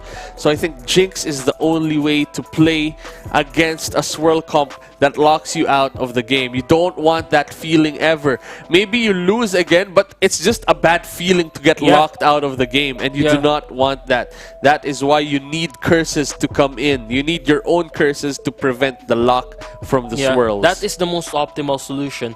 Basically just canceling out or nullifying at least that lockout. You would want at least one turn wherein you would be able to maneuver around that lockout, just ensuring that you're in a soft lock, not in a very hard lock where you just can't do anything. You're bound by chains, you're caged, you're trapped, and you can't do anything about it. You're just being hit on by tiny dino upon tiny dino, confusion upon confusion. Very scary. And you can't do anything about it. That is what the swirl composition is about. Very, very scary indeed. I am excited to see if Rizia is able to bounce back, because that would have a show of character. If Rizia wins against, I think Paradise is gonna bring out the swirl comp. If Rizia wins, then it is gonna be a wild ride. We are gonna be jumping into the game right now and see what they are gonna be bringing onto the table. Let's have a look. I'm ready. There we go. Ooh. Oh, same compositions from the both players.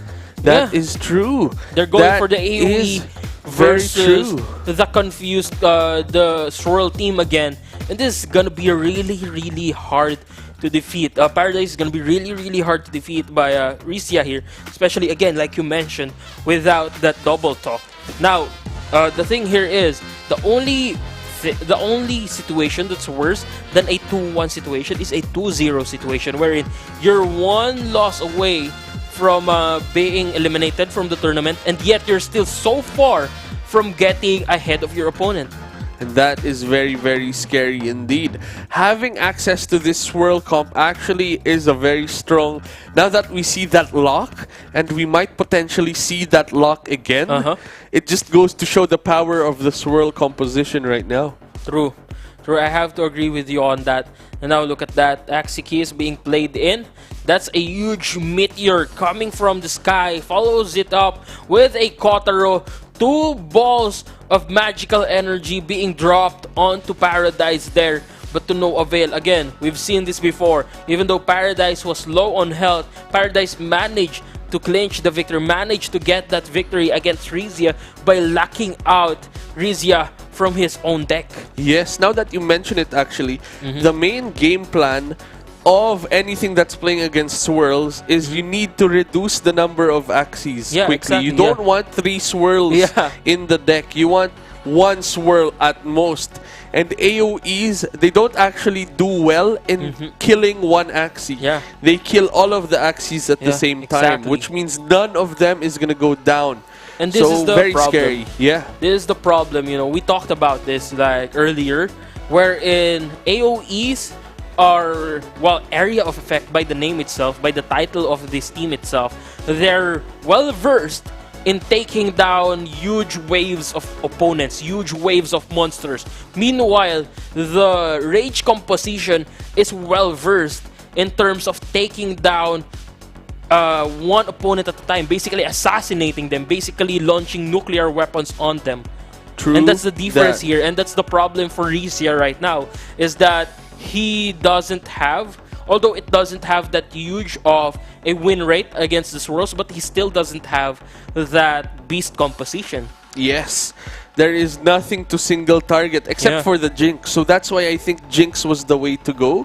If I was on Rizia's side of the table, I would have gotten the Jinx. I think that might have been the out there. And at least he could shuffle in a lot of cursed cards that would potentially keep him unlocked from his You deck. are a little bit locked, but not fully locked.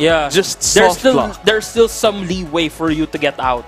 That is true. That is true indeed. We still do see some action from Rizia's side. He's not locked out just yet. Swirls takes its time to dish out the damage. It slowly adds all of those confused cards turn after turn after turn. But right now, it is not yet happening, and Rizia still has some game. Is Rizia able to knock out one of these Axies? Is the first question right now. The bird is out again. Here comes Robin now. Paradise bringing in even more Swirls. And I think I'm seeing confusion as well in that deck, plus the Pigeon Post. So there are a lot of cards that he can play here. And at the same time, Rizia is actually gonna be worried about the Tiny Dino slowly but surely charging up for that Mega Cannon that is about to unleash in just a few turns. You are correct. Let's see. I think Paradise is thinking, what do I go for aside from the two Swirls? Because I think you definitely are going to use the two Swirls just because it actually shuffles a lot of confused, a lot of curses into the opponent's deck. Let's see. That is Swirl number 1. Kestrel was what Paradise opted for, just to reduce the stacks on that sacred rune. Sacred bird rune, I think is what it's actually called, so that there's no feather stacks. It will not actually resurrect properly because it bases its resurrect HP on the number of feather stacks, and having that taunt having that taunt there means your attack, that Kestrel, is gonna remove the buff. And that's exactly what happened right there. It was a good move for Paradise, basically nullifying and rendering that Sacred Feather useless. But at the same time, now, look at that. Rizia's attack is stacking up with those feathers. With those feather stacks, and at the same time that Robin just chilling in the back lane there. So now Paradise, I think, would need to force Rizia to play a blackmail card so he can just take out that Robin as early as he can. Yep, and we can see the frustration from Rizia's side. Having that Winghorn not even give you any feathers is a very, you can't do anything. That's the play you go for. But it feels bad to be in that position. It's not desperate because there's nothing else to play, that's but not the is the result only that you play. would want. Yeah, that's not the result that you would want. Now, Paradise here is going in with a taunt on the mid lane there. Again, he does have a lot of Pigeon Posts. I think I can see 3 Pigeon Posts there. He's most likely going to be using 1. And the Tiny Dino is almost fully charged as well. In the next turn, it would have 120 damage. And he can just use that. And yep, he's going to be using the Pigeon Post. And it's going to be going to the front, 55 damage, followed by another 1 Pigeon curse Post. card, 2 curse cards. Let's see. It's just raining cursed cards on Rizia right now. That is true indeed. And in terms of damage, Paradise is also ahead on damage by the looks of it. Paradise's Axies are all really green, while Rizia has a red Axie. There's already that Robin though, that is stacking up damage, but look at that draw pile. 4 confusions and 1 Winghorn. Only the 1 Winghorn right now. Rizia is opting to have that Robin go down. That's why he used the blackmails first. Now all of those taunts are going to go to that Robin, and then a Winghorn attack is going to dish out. I think this will provide feathers right now. 2 feathers at least, not the best, but he'll take it. Now he's going to just do a few attacks at this point in time, and there's nothing else. You can nerdy and draw right now, but I think you wait a bit and use the nerdy to draw cards later on once you have the swirl rotation happen. Very, very interesting to see, but it looks like there is a solid turn again coming in from Paradise. Oh man! Look at that. You can swirls. choose anything, and it's gonna be a strong turn right now. And we're back to its barbaric ways, you know. Get hit, heal back up, and then fight on.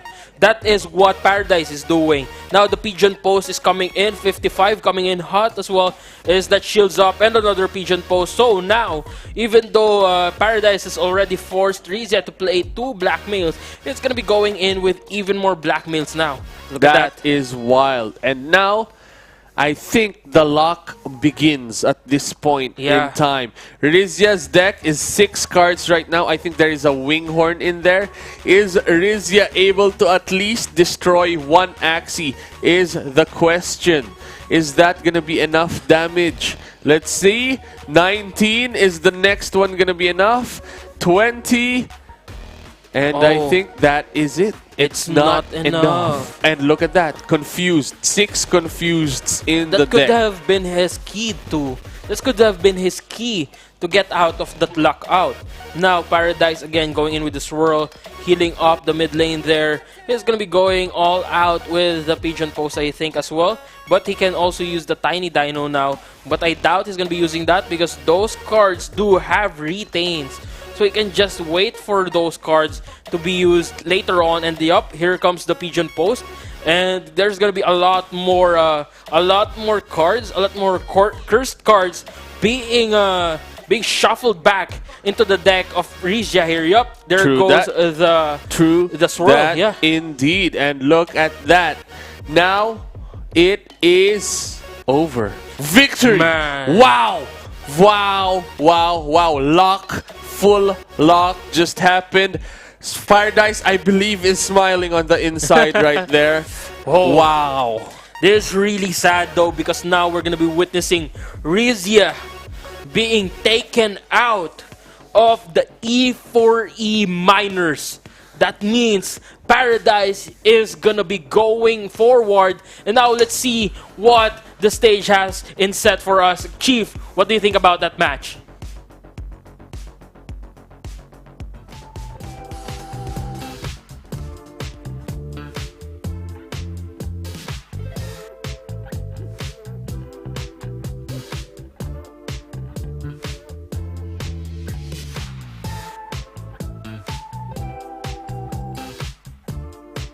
Again, welcome, my dude. Congratulations. You know, you had a tough day behind you. You woke up with a little bit of a fever. You had to come in early. You had to do the shots for, you know, the awesome video that we ended up putting together last minute. You know, we've all been working hard, but here you are. You survived another round. You made it into day 2. How are you feeling right now? I'm feeling happy. I was a bit disappointed with my first match. I made some mistakes that I should. And I'm happy that I managed to go into day 2. And yeah, let's see what's reserved for tomorrow. Hey, absolutely. You know, a big part about esports is stamina. You have to be able to stick to it. You have to be able to learn from your mistakes, and you have to be able to improve in the moment, even when it hurts, even when it's difficult. It's kind of, you know, that's the true challenge of being an esports player. That's the one thing that really differentiates the better LAN players from the ones that don't do as well. They're able to keep it cool and they're able to stick with it throughout the entire weekend. So again, congratulations on day 2, and we look forward to seeing you tomorrow, buddy. Thank you, Chief. Casters, you know, how do you guys feel about that game? It was pretty epic. I was feeling it, and poor Rizia, he was battling. He did a great job, but that is the end of the road for him. So thank you guys, and keep up the great work. Wow, that is true indeed. Very, very scary. Look at how that played out. We have now seen the true lock of the swirl comp in action. Very scary indeed. That was I don't know. I don't have any words for that because that lockout just essentially disables you. Yeah. Just renders your entire Axie team useless. True. And that is the true power. That is the dark power of the true meaning of that swirl composition. You are right. You are right. But we are not done. Before we move forward, huge shout out to Elite. Check out the cap. That is Elite Metawear right there. That is a wild apparel line. There's hoodies. There are shirts. There are I believe there are jogging pants as well. There's a lot of different things. It's all connected to the Web3 space. You get an equally rare NFT with that, which is very, very cool to see. Just check that out. That is all Elite. It is apparel. It is Web3. Exclamation point E1337. Aside from that, huge shout out to Gems Esports. This is where battles happen. This is where everything goes on. This is where everything goes wild. Yeah. Check out their platform. That is exclamation point Gems, and it's just a touch of the button. You'll see more about them. Huge shout out to them. And of course, huge shout outs as well to Axie Infinity for contributing a whopping $100,000 AXS to the prize pool again for this event to give back to you, the people and the community. And it is a huge privilege for us and all of this team to be able to work with such amazing guys, such an amazing company. Again, type exclamation point Axie in the chat if you want to know more about them, if you want to know more about Axie Infinity itself. But again, guys, we are not done yet. We have one more match for you today, and it's gonna be going up to the upper bracket. But before that, we're gonna be heading on to a very short break. See you guys in a few moments. Well, there's no problem. If you had a gun, shoot him in the head.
Begins one of the biggest events in Vietnam's history. Axie Minors. The future of esports is now.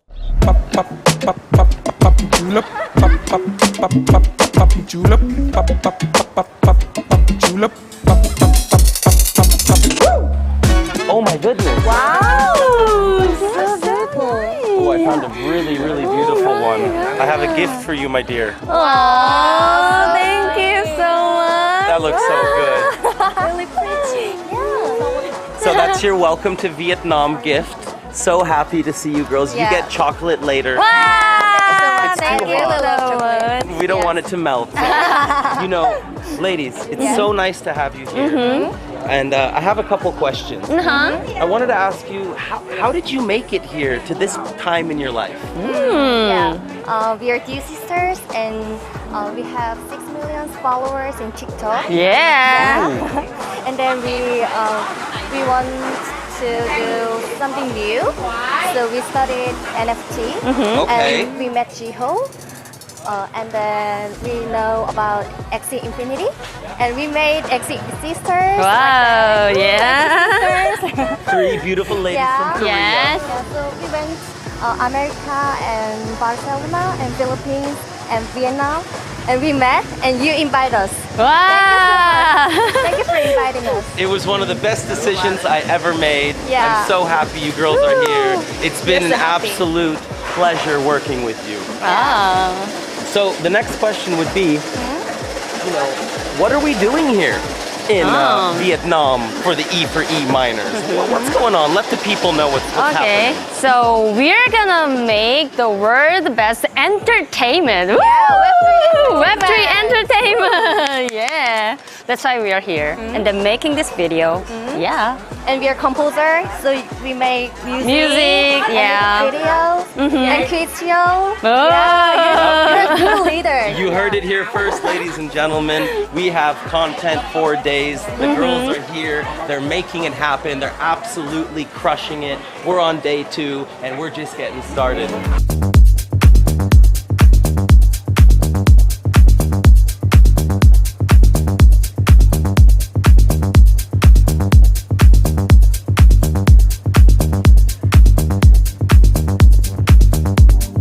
What is going on, everybody? I'm Chief, and I'm live here in Ho Chi Minh City at Wink Hotel, where all of the players will be staying during Axie Week, March 10th through 12th. Let's go take a closer look. Wink's youthful approach starts at check-in. No receptionist in sight, and the process only takes a couple minutes. Cash, I never let go. She saw the stone, you know how that go. Fatality, my diamonds that cold. Versace trunks, I hit my backstroke. You can get snacks any time of day at Wink. It's so easy, you only use your room card. After a long night of doing the wrong thing and eating those snacks, bring it to the gym and work those calories off. Let's go. Have you ever slept on clouds? Wink Hotel's gonna make that possible. That was the tour of Wink Hotel. Wow, that was amazing. I cannot wait for this event. March is going to be off the hook. If you made it, if you qualified, I hope you're excited because this is where you're gonna be staying. Have a great day, everybody.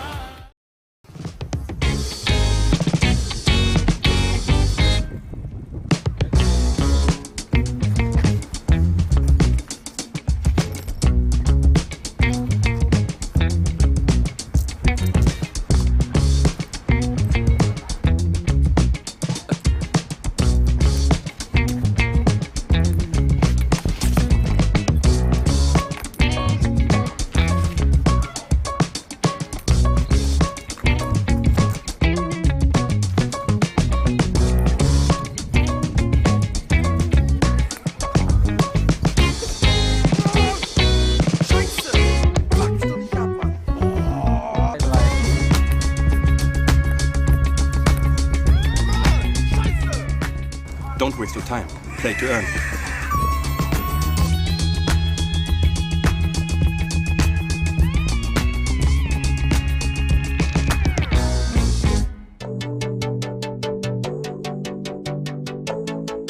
For every generational shift in gaming and interactive entertainment, there have been huge steps forward and billion-dollar opportunities in tools and technology as a service in the gaming industry.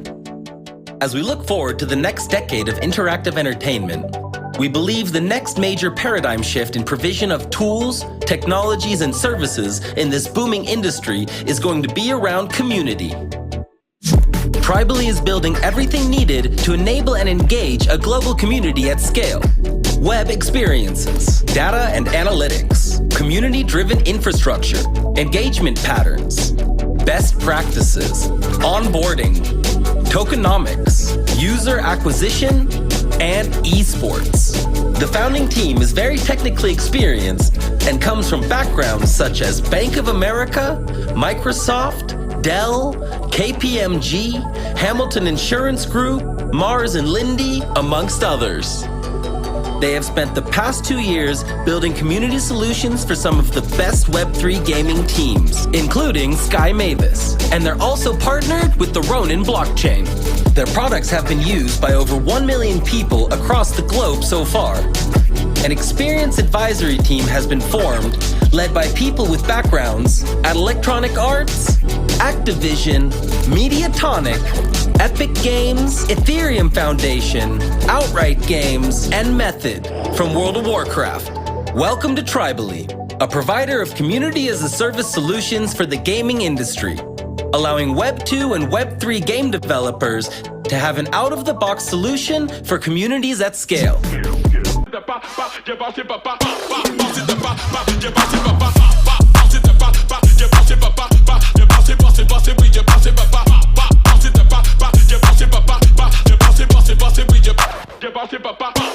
it,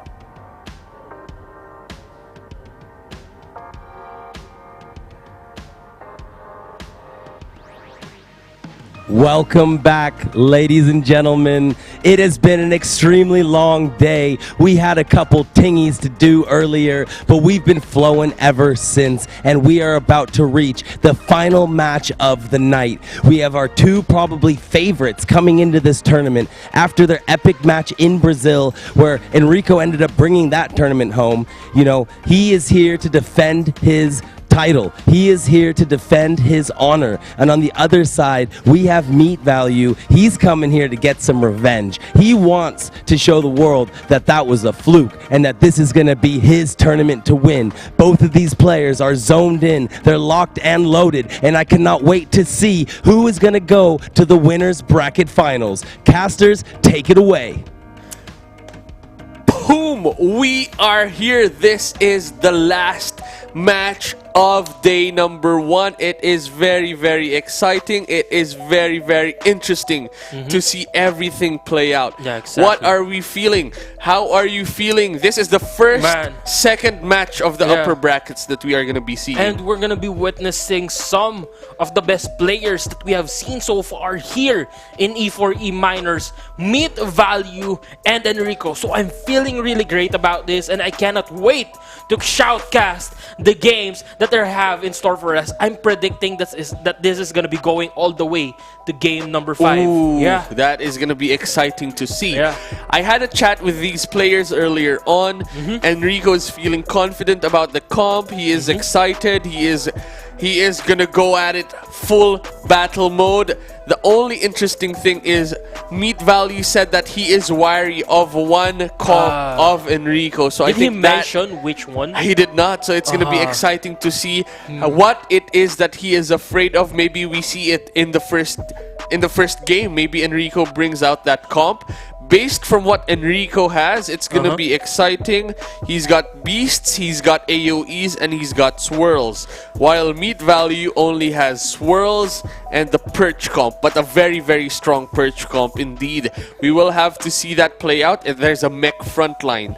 And it's very, very different because the mech, it generates energy only if it gets attacked. But that's free energy fragments every time it gets attacked. That is with the adaptive automation, so it's going to be exciting to see that in action. Yeah, and you know, the thing here now is that being wary of something doesn't exactly mean that you're afraid of it. Yes. It's more of you know what your weaknesses are, you know what your strengths are, and you know how to play by your strength and turn your weaknesses into strength as well. Now that is what Meat Value will be doing and will be showing us here in game or in the last remaining match for today's tournament. And again, that also means that Enrico has some sort of leverage over Meat Value right now. The only thing that he has to do is figure out what that composition is. Because without being able to figure out what that composition is, it could mean that he would be dishing out the wrong composition or the wrong type of team, and he would be at a disadvantage. You are right. You are right. It is going to be exciting nonetheless to see what happens. How will this match play out? I'm quite excited nonetheless. I know it's going to be potentially double swirl matchups, but I don't mind double swirl matchups. I just don't like a swirl and a non-swirl matchup because that leads to a hard lock and then it's over. But if it's double swirl, then no one gets locked and then we have a game. That's going to be what I want to see. It's going to go the distance. Exactly. Yeah, it's going to go all the way to the Blood Moon, and that's what makes this game interesting. That's what makes the swirl versus swirl composition interesting. Unlike wherein, like what we saw in the last fight, in the last battle, wherein Rizia got entirely locked out. Chains, bones, traps, cages, everything was there to put him on hold, and we don't want to see that again. You are correct. You are very correct indeed. It is going to be exciting, but we will now have a look. We are jumping into the game. We now see Meat Value Here, right now, we can see he is setting up. He has challenged Enrico. We are jumping into game number 1, and Enrico is bringing the swirl comp. I think we will now have a double swirl comp matchup. Oh, here we go. Let's see. Let's see. Meat Value opts to go second. They both opt to go second. Second has the advantage in this matchup. And who won? Meat Value won. That means Meat Value goes second. And if you are going second, what's gonna happen is during the Blood Moon turns, you get to attack first and end the game before the other player is even able to counter attack. So it's gonna be exciting to see this play out. So that Blood Moon is actually gonna be that Blood Moon round is actually gonna be an advantage for you when you actually go the distance. And of course, these two players will be going the distance, especially with their current team composition. As we can see here, they were actually prepared for any form of back-end damage, the backdoor damage coming in, because they put their tiny dinos in the middle as well. You are right. Ooh, you are right. That is triple swirl oh my right God, now. And the confusion as well. Yeah. Very, very scary. What needs to happen, I think, is play the 2 swirls and keep the 3rd swirl, I believe. There's a free keep that you can do. And I think that could dish out the more damage. But I think in the swirl mirror, I'm actually having my doubts. Because sometimes in this comp, you don't get locked anymore, right? So maybe you dish out more damage in the form of confused instead. That's what I was thinking as well. Like, if you're not gonna get locked anyway, might as well just keep on giving out damages. And that would be your most optimal solution. And you would want to take down one Axie as fast as you can and faster than your opponent can, so you can at least have a bit of an advantage, a bit of a leverage against your opponent. Ooh, but opts to keep the swirl, which means a 3rd swirl is going to come in. That is going to shuffle 6 confused total, but we see the 1 confused right now. And it's good to see it early because that means that is gone. You now have 1 less problem right now. But is Enrico able to maximize this turn? That means that one of the retained cards is going to be used at this point in time. Look at that. What's he going to do here? And there he goes for the end turn, I think. Yeah, he is going to be ending his turn there. Opts to keep all of that as well. That means he wants a bigger turn next turn. And here's the tiny dino. There is the tiny dino. That means the count of that tiny dino tick is going to go up after every time he ends his turn. From this point forward, let's see. You can go offensive. Chooses to go for Neo to discard one of these cards. Do you then discard the 1 Neo you see from the opponent? Or do you discard an offensive cute bunny that has retained? What is Meat Value's choice gonna be? Oh, he's gonna be going for the cute bunny. I believe so. Yeah, he is gonna be going for the cute bunny. That honestly is scary. You could choose the Neo as well, because that would have disrupted the flow of Meat Value there. But here comes the swirl, applying 2 more confused cards into the deck of Meat Value there, or Enrico rather. And look at that, Enrico now getting another confused card. So that means that's another problem out of the woods and out of his mind. So he's slowly but surely minimizing the effects of those confused cards in his deck. Yep, and I think the reason Meat Value chose to keep the Neo was Neo is not very strong in this matchup, because the less Neos you have, the better, because you have more offensive cards. But now, Enrico just uses it as a 0 cost because it's there, it's free, you use it, and chooses to discard 1, which is very, very cool to see nonetheless. I think he's going for damages here, Yep, just a lot of brutal attacks right now. Cute Bunny stacks is going to be a lot of stacks. And then, there we go, Cute Bunny number 1. And does he go for Cute Bunny number 2 as well? Or just the swirl that is retained currently? He goes for the Garish. Ooh, chooses to discard one of the cards that is kept by Enrico. But the tiny dino, as we saw, is still there. It is still there. It is ticking up. It is now at 75. It is hard to keep these tiny dinos, especially when there's a Garish Worm. But it dodged the first Garish Worm. It did not get discarded at all. Very, very cool. Let's see if Meat Value is gonna be dishing out big damage. Oh, that was Meat Value's tiny dino. So that is upticking itself right now. It's at 75. And he might be going for the Nemo as well. He's thinking about it. Oh yeah, here comes another Nemo being drawn there. Again, he is slowly but surely stacking up damages using the Tiny Dino. And he could have gone for the Pigeon Pulse, and I don't think he won't. Interesting. He went energy fragments up to 9. Yeah, I see it. But that means the Moonlight Thief is gonna steal 1. Yeah. And I always thought that you don't want to get stolen from. That's why you don't burst fully. But I think there's an argument for meat value that you want to just push it up so that even if you get stolen, you're still at even. So right now it is at 8 and 8. So very, very interesting to see it. He just wants to get there. He just wants to get the energy burst as fast as he could, even if it meant getting a single fragment being stolen. And now look at that, Enrico now going in. He does have the swirls, checking his cards. He has a couple of confused in his deck pile. He draws 2 of those, and now he is gonna he might go in for the eggshell here, but no, he goes in with the swirl, adds 2 more confused, and then follows it up with that is being kept right now, which means attacks are coming in. There's a lot of pressure on Meat Value's frontline Axie. That has Last Wish though. Last Wish is playing around the AoE that we have seen, I believe, from Enrico's side. Enrico does have that AoE comp as well and the Beast comp. So Last Wish provides extra buffer of HP. But aside from that, Meat Value's frontline Axie is also taking a lot of hits, and that Last Wish is going a long way right now. Look at that, the shields are tanking for Enrico right now. Meat Value already has 1 Axie in the low there, in the low health, 177 HP. Meanwhile, Enrico's Axies are still all in a very, very healthy state. Yes. So that's very scary. Yeah. Look at that. But now Enrico has a swirl plus 2 pigeon posts, which means that is going to provide 4 curse cards into the opponent's deck.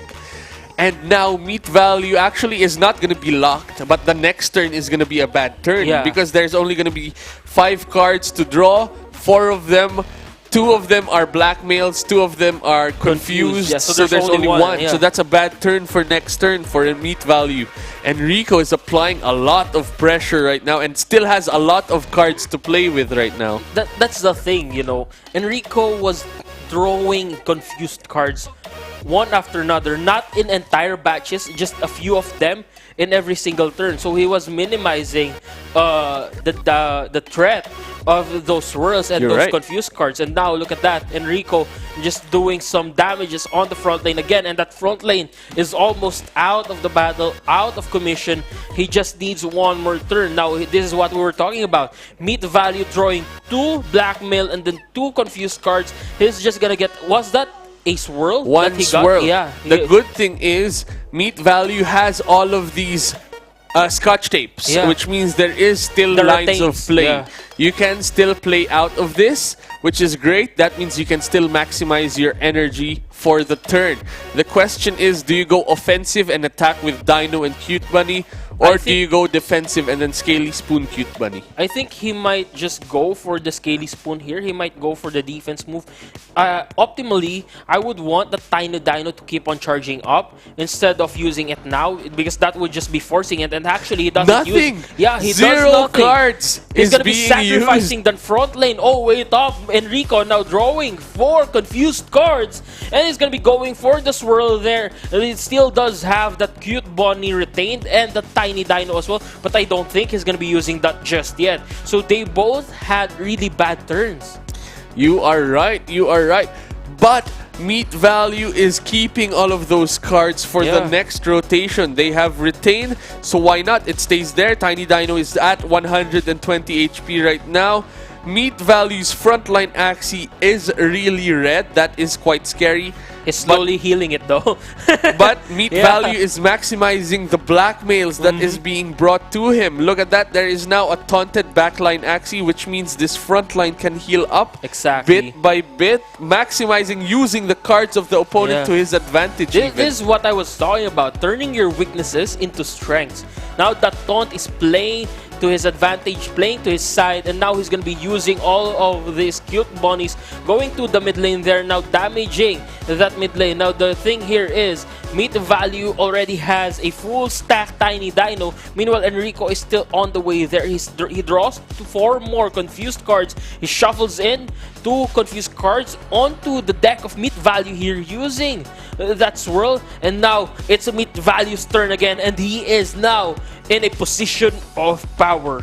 Look at that. No, only 1 confused card is what we see right now. Very, very big turn from Meat Value's side. There is no more taunt right now, which means damage is going to go to the frontline Axie. The question is, does Meat Value attempt to keep it alive and shield it up? Because if that goes down, that is 1 less swirl rotating for this matchup.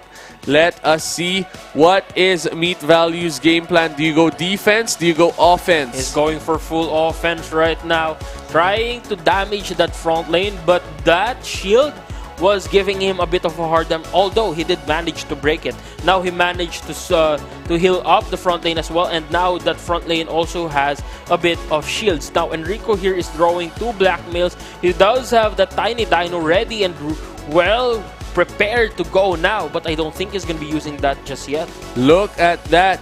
Now at this point in time, what Enrico is gonna have to do is there's 2 options. You can just clear this Axie right now, or just let it survive. But I think the game plan right now at this point is reduce 1 swirl Axie from your opposing player, but opts to keep a few cards, uses the 2 blackmails, and now do you attack? Do you just end the turn? Oh, what is the plan? Ends the turn. Very, very interesting to see that line of play. He went in for option B, which is to just retain the cards, end the turn, and just go full swing on the latter parts of the round or latter parts of the game. Now, Meat Value drawing another swirl here, and the confused cards are coming in right now. So, I think Enrico would be getting the advantage in the next few turns, in the future turns.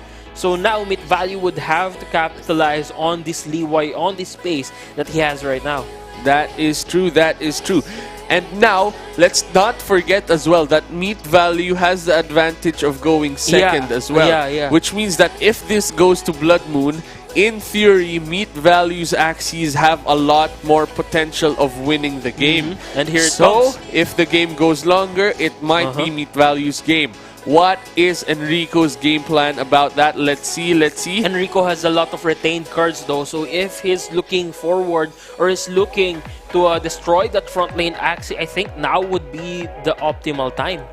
Yep, the only thing is that had a Scaly Spoon earlier, and Scaly Spoon has a Dispel, which means that if Enrico attacked with one of those Axies, the buffs would be gone from one of these Axies, and that's a Cocoon. That applies a lot of shield every turn. Or he's going for, I think he's going for a defensive move here. He's going for the swirl. He's thinking which ones to heal up, but he's going for the front lane here, especially because that front lane already has a bit of shield, so he's gonna be using that to tank some damage coming in from Meat Value now.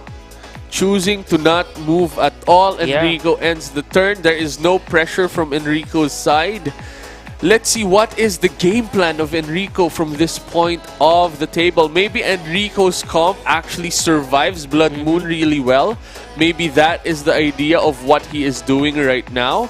There is no taunt. There is a taunt actually from Enrico's side. It is on the back lane Axie, which means all of these attacks are going to go to the back lane Axie. And then Meat Value has maximum damage right now, 70. But does he opt to go for that or just opts to swirl again is the question. I think he's going to be going for the swirl. He's going for the heal up using those swirls.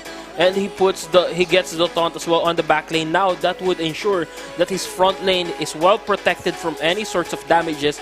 And right now, Enrico is giving him all the spaces that Meat Value needs to essentially just keep on letting that front lane survive. You are correct. You are correct indeed. Cards are not being played from both sides of the table. They're playing so passively right now. So passively compared to the offensive swirling that we have seen from Paradise's side earlier. So very, very interesting lines of play. The logic, I believe, here is you have to have a lot more cards just so that you do not have a bad rotating deck, because they will go to the rotation pile if you play any of these cards, and they're just setting up for the big turn once the Blood Moon comes in. Let's see who will have the advantage at that point in time. So now he went in with that Pigeon Post, puts one blackmail into the draw pile of mid value here. Now here comes the Blood Moon Curse doing its thing, slowly but surely damaging, or at least decreasing the maximum health of these Axies. Now mid value, again, like you mentioned, they both have a lot of cards that they can play, but I think they're timing it in such a way that if they do play it right, the opponent would not be able to answer back. You are correct. You are correct. Let us see. It is now 50. Blood Moon is now reducing HP of all of these Axies by 50. It is not current HP. It is maximum HP that they are reducing. So it doesn't matter if your Axie is red already. It does not touch that. It only touches the maximum. It's actually advantageous for those players with red Axies, because it's not damaging your current health. It's just damaging your maximum health. So right now, we're seeing this full health Axies actually slowly but surely they're deteriorating in terms of defenses and the ability to be durable in such times. You are correct indeed. And now what's gonna happen is both players are excited to go to the Blood Moon, because the one with the more offensive attack is gonna win that turn. Let's see what is gonna happen. They are thinking very hard if this is the turn to go wild and go and attack, but opts not to still, chooses to keep everything. Let's see. Does he opt to not play an offensive attack this turn? Went for the confused, just to shuffle in confusions. Does he not play the swirl at this point is the question. Decides not to play the swirl at all. It is still there. It is held in the hand. There's now a full hand from Enrico's side. It is now down to 200 HP. 200 and a bit on all of these Axies is the things. Blood Moon's gonna remove 70 HP the next turn, and that is closing to the end game. That is inching towards the end game right now. This is looking really interesting, especially because that front lane Axie is coming back from the dead and is essentially now on 163 health. Goes and puts the taunt on the back lane and the mid lane there. And he might be going for a defensive move now. So Enrico would be forced, or at least opting out from damaging his opponent. But looks like that's gonna be a few damages coming in with the Pigeon Post, and those are gonna be blackmails being shuffled into the deck of Enrico here. We see action from Meat Value's side. It's exciting. Dishing out a bit of damage, inching closer to the Blood Moon. This is gonna be the last few turns, and as we said, Enrico right now is gonna be playing. Is Enrico gonna be able to clear all of these Axies is the first question, because if not, it's gonna be Meat Value's turn. Blood Moon is gonna dish out a lot of damage, and then Meat Value is gonna end the game at that point, because Blood Moon is gonna reduce all all of these HPs and that's by what they're 80. waiting for, yeah. That is what they are waiting for. The And that moment, oh, here it comes. I think this is the Enrico play now. He's gonna be going in full ham, full warrior mode, trying to take out that mid lane, and he does take out that mid lane. Now he still has that tiny dino, goes to the back there with 65 damage, goes in with the swirl. He's thinking which one to heal up, but he does not use the tiny dino. He retains the tiny dino. Here comes mid value. Is it Blood Moon? 80 damage to everybody. Meat Value is ready. He went second. That's why all of these attacks are gonna come in. Will Meat Value get the win at this point? Let's have a look. Boom! One goes down. Next attack, is there another Axie that is gonna go down? Oh, he's gonna be ending his turn. This is looking really troublesome for Meat Value because the one with the tiny doesn't matter. dino. Meat Value's HP in exact- front. Oh yeah, 101 actually. HP Oh down my to 16 God, life. Enrico being taken out by Meat Value. By an end turn. By an end turn. That What is how was Meat that? Value does it. What an impressive play. Oh my God. Last Wish, I thought that was for the AoE comp. Turns out it was Nope. for the 40 extra HP Yeah. for the Blood Moon. What a play from Enrico. Very, very impressive. All he had to do was bide the time. That's why he was not playing any cards at all. Man. All he had to do was end the turn, and that's it. I didn't even notice. That extra health that Meat Value had. And actually, that last wish came in clutch. You're right, you're right. As one of our colleagues said, it feels like castling to checkmate in chess. Very, very interesting. Very, very exciting to see that in action. Man. I like it. That was something different. It was going slow in the beginning to the middle. Everyone was just keeping all of their cards, but in the end, he got there with just an end turn and it became exciting again. That end turn OP. The end turn is so OP, but yeah, as we've seen there, again, these players were timing their cards right.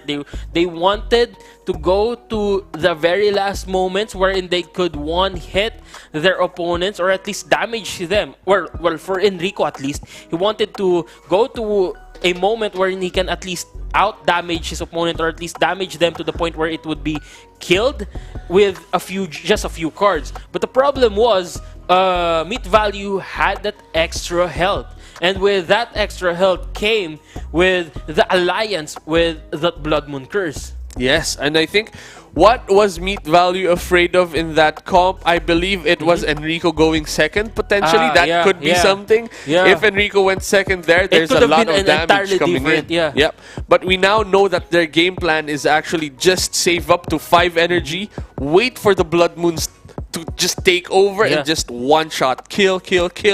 That's it. Game over. Even end turn. Yes. Last wish for the secret. So basically, what they're waiting for, or what they're hoping for, is to go second. That's it. Right. You would want to go second in this type of battle, especially with that last wish, because that last wish is essentially the last wish, and your last wish would be to survive. And Meat Value played his cards right, he played his turns right, and at the end of the day, Meat Value came in with that victory. It is now 1 up for Meat Value. 1-0. Now it is on Enrico's side. Will Enrico be able to counter attack? And actually, Enrico could just play the same thing. Go for last wish and then let's play that game from there is one thing that Enrico can go for. That would be interesting to see. Let's just level the playing field again. Let's level the playing field. We've seen that as well in Axie Doll yesterday. We've seen pumpkins being utilized by everyone. Let's see if Enrico gets a little bit of spice from that. Actually, we saw that. Adds it here, and then let's see if that happens right now. Just make your opponent's tactic your own. That is essentially what was happening in the Axie Doll tournament. And now let's see if we can. The players are actually gonna do the same as well, because again, this is a very important battle. Whoever loses here will be going down to the lower brackets, and the lower brackets is a deadly place. One mistake can cost you the entire tournament. You would not want to be on the lower bracket. You would want to stay on top. You would want to stay here on the upper bracket, where you would have at least one chance to make a mistake and not be taken out of the battlefield for it. Correct. You are very correct indeed. It is scary, but I think Enrico has the comp to just take back the victory as long as he plays his cards right. Now the question is, will Enrico play his cards right? If I was Enrico, I'd play the swirl comp and just add the last wish. Just to honestly, copy. I would do the same. I would do the same. It's not a cop out.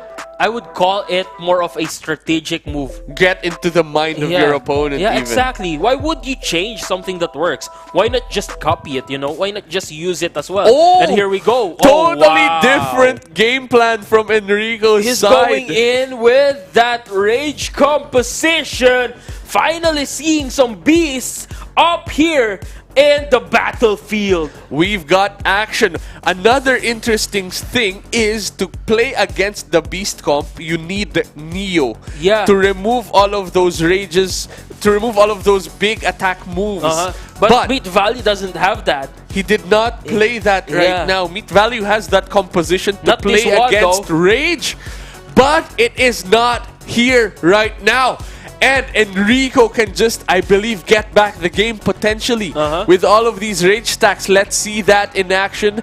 But for now, it's a weird draw because you've got all of these retained cards, but you don't really want to use it right now. You would want those cards. Oh, he actually used one of them, the little branch being used, and now that front lane has 5 stacks of rages. We are seeing something different finally here in this matchup. Meat Value is in a bit of a pickle, but again, Enrico is in a time limit. He needs to clear this out really quickly, otherwise Enrico or Meat Value might just clinch another victory against him. Is it Enrico or is it Enrageco? Oh, Enrageco coming right up.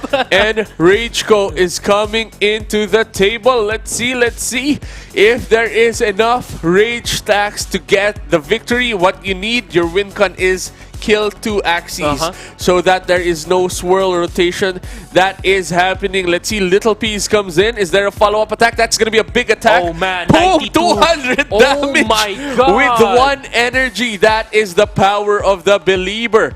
Let's see if there's a follow-up power play coming in from Meat Value, but Enrageco is going ham. He is coming in with a vengeance. Wow. I think this is actually the composition that Meat Value was worried about. The rage composition. You're right. You know, because now Enrico is on top of Meat Value and just punching him down all the way to the ground. But Meat Value is defending. He's trying his best to hold on for dear life to ensure that he would be able to lock out Enrico out of his deck. But here comes 69 damage now. Enrico is going to be coming in hot. Does Meat Value even clear the beast first? To clear the beast. Very impressive. Little branches are still here. There is still action from Enrico's side. It is very scary though to see that happen.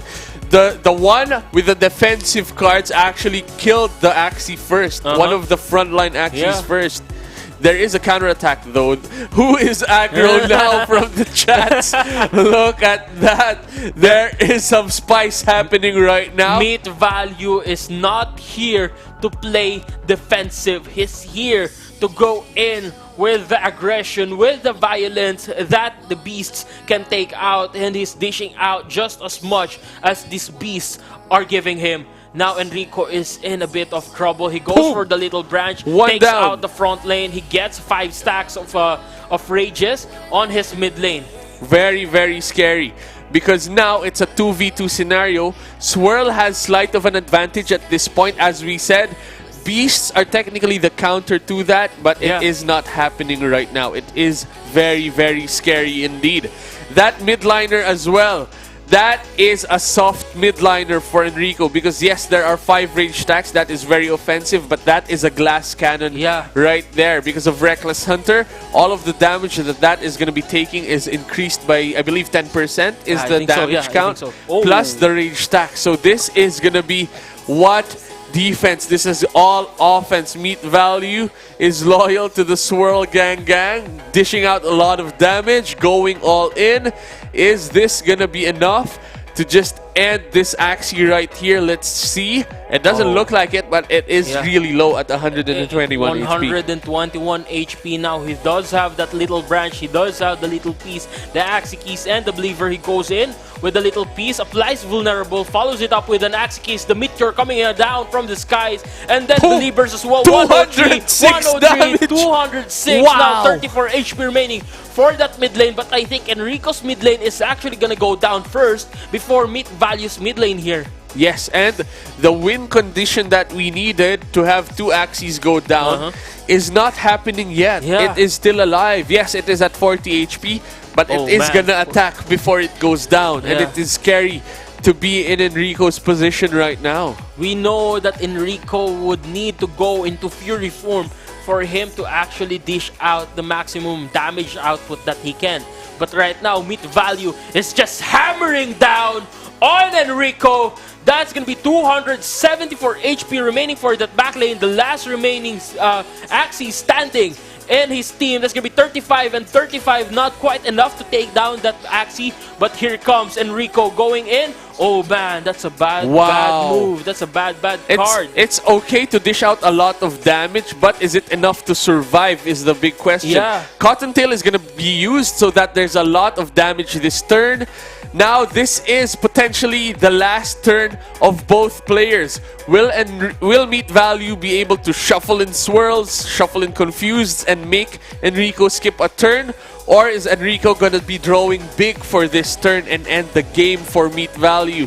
It is still anyone's game, I believe, at this point. But let's have a look. But I think it's over actually right now. That's a lot of damage. That is 65 plus 50 from the sword and a shoal star. I think it is over right now. Meat Value is calculating right now, so there will be 100 damage coming in from the long swords and 65 from the goldfish. Oh wait, will it be enough? 66, 131 now remaining. He's gonna be going in with the long swords. Yeah, he is. And there you go, shoal star the comes shoal in. Star now 90. Wow. Enrico being taken out. There is only value with your beast if you are mincemeat, says Meat Value. You are correct indeed. The meat has a lot of value right now. Look at that. 2-0. That epic zoom in. That game face is on. Gaze. That is confidence right there. No question about it. Now he is now deep focused and trying to just end the game at this point in time. And it's very interesting as well. If Meat Value wins, he is moving forward. He is sleeping happy tonight. That is going to be him just ahead of the competition by having 2 wins in the upper bracket. That was very impressive. That was an upset. You know, because we thought Enrico was gonna go in there raging, rampaging throughout the battlefield, and yet Meat Value was there, taking him out and actually bringing the fight to him, just fighting it, punching a fight after or punch after punch. And then look at this. This is Enrico now thinking about what he will be doing next. Thinking very, very hard indeed. He is looking at the Beast comp. I think he is thinking, do I go and stick with Enrageko or do I move forward and just fight with the Swirl comp?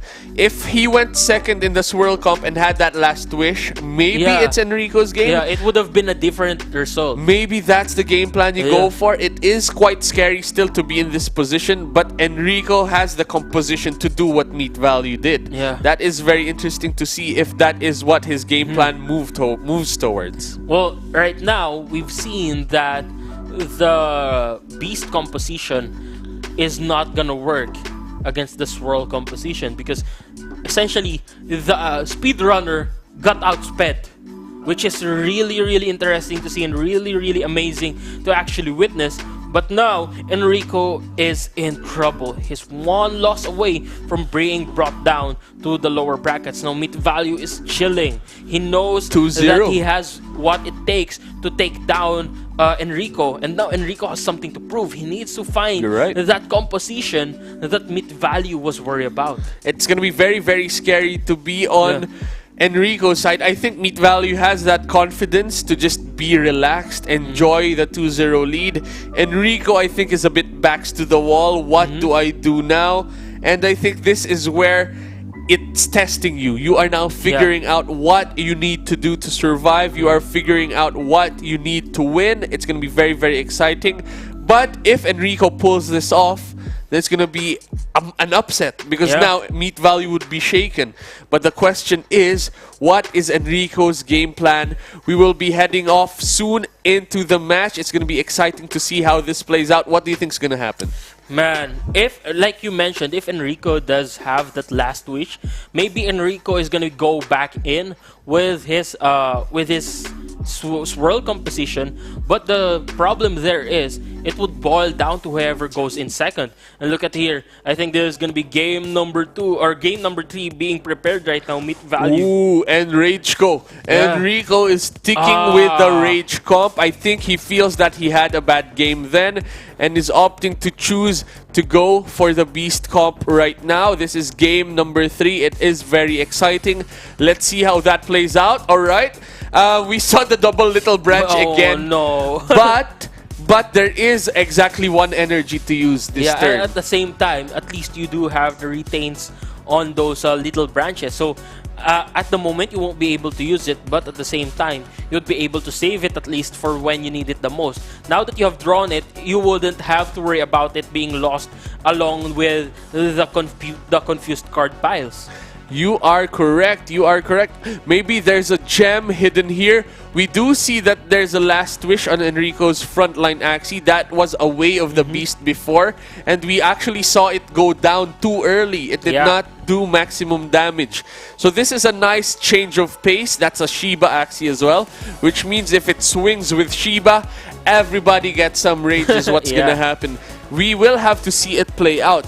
These Axies, though, do not go into rage form that easily because every time you swing with a Belieber, you consume rage stacks to buff up your Belieber. But those Beliebers are 200 damage, so that's big still. It's 200 damage, yes, but Enrico right now would want to go into rage form because the last time he didn't go into rage form and relied on the vulnerable plus the Beliebers. He went down faster than Meat Value went down. So now Meat Value is capitalizing on that info, capitalizing on that knowledge, and he has a lot of damaging cards right here. And the question is, will Meat Value actually go in with the confused? Yes, he is going for the confusion. One big attack. Yeah. Here we go. Second big attack. Confusion coming in. Is this going to dish out a lot of damage? Down to 150 HP.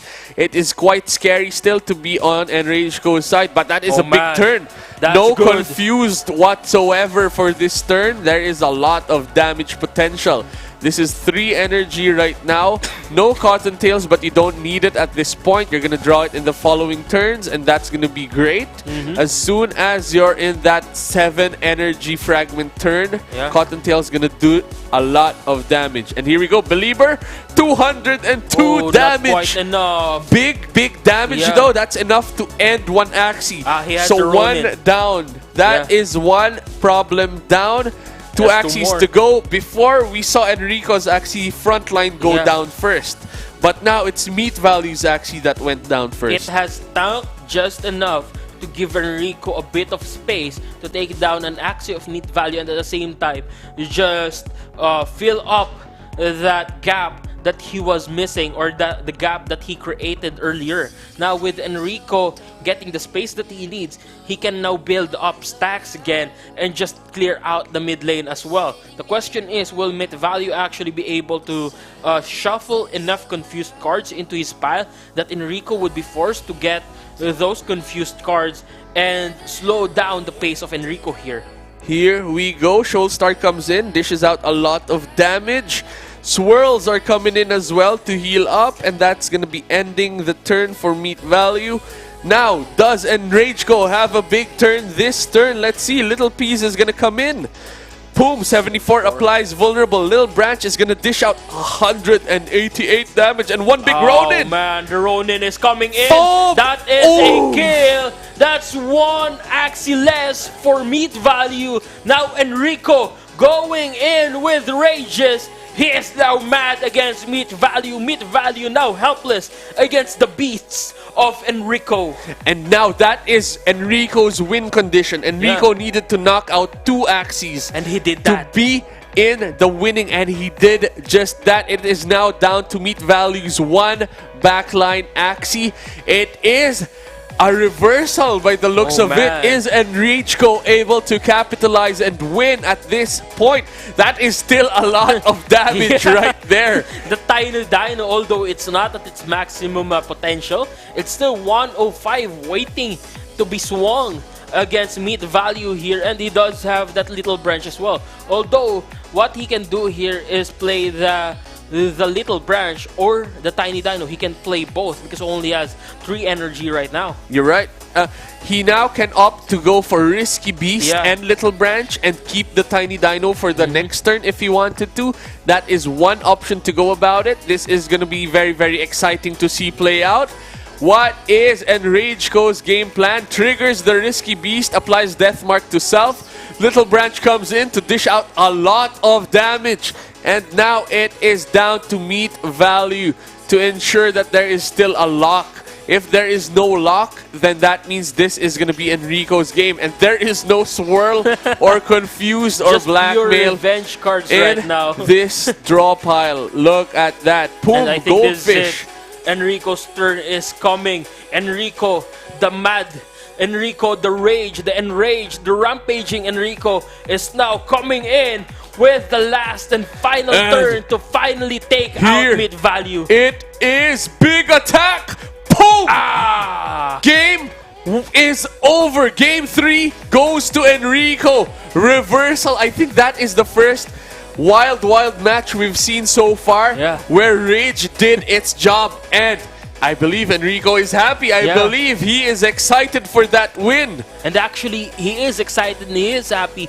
But right now, Enrico is in the zone. He's thinking, what should I do next? What are the chances that Meat Value will change lineups? What are the chances that he's going to be going out with a lineup that would counter out my beast composition? So a lot of things going on with Enrico's mind right now, and he cannot wait to, or rather he cannot show the happiness he's feeling because it's not over yet. The journey, the battle is not over yet, and that is what a pro player does. They keep focused, they keep themselves in the zone, and ensure that they would be playing the right cards and the right composition by the next match. You are correct indeed. Hey, Mino. What's up? What's up? Mino is right there. They are chilling. They are having fun. They are enjoying the stream. It is exciting to see everything in action right now.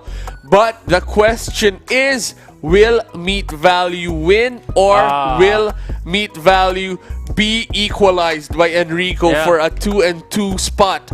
If Enrico clutches game number 4, it's going to be exciting. How do you feel about that?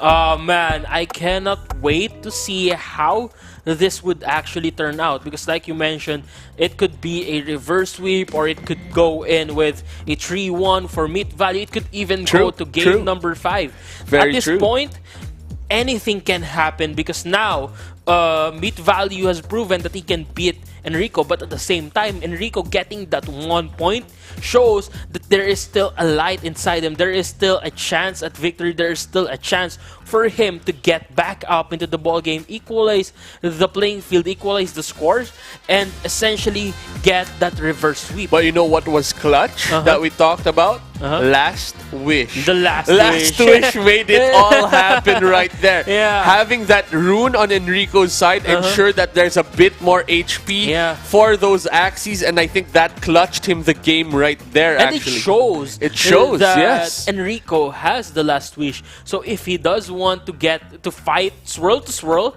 he would be able. Yeah, he would be able to do it. He's just choosing not to. He's choosing to choose something, or he's choosing to use something else that could give him a bit more of an advantage. Now it comes to, now it's on Meat Value's side. Now Enrico's Rage Comp worked. There's still a counterplay from Meat Value's side. What Meat Value needs to bring out, if I look at his comp, is the Neos right here. Those Neos, as we saw, the little branches were being kept, right? So if these Neos discard the little branches or the Ronins, then that is lost damage from Enrico's side. So there is still that is gonna be scary. Here we go. We're jumping in. What do you feel about it so far? Man. They're using the same composition, right? They Enrico is using the same composition, the same with Meat Value. The only difference is Enrico now put the Tiny Dino Axie on the back lane. You're right. So that is more protected now. You are correct indeed. I think that is smart from Enrico's side, because the backline usually goes down if there's blackmail.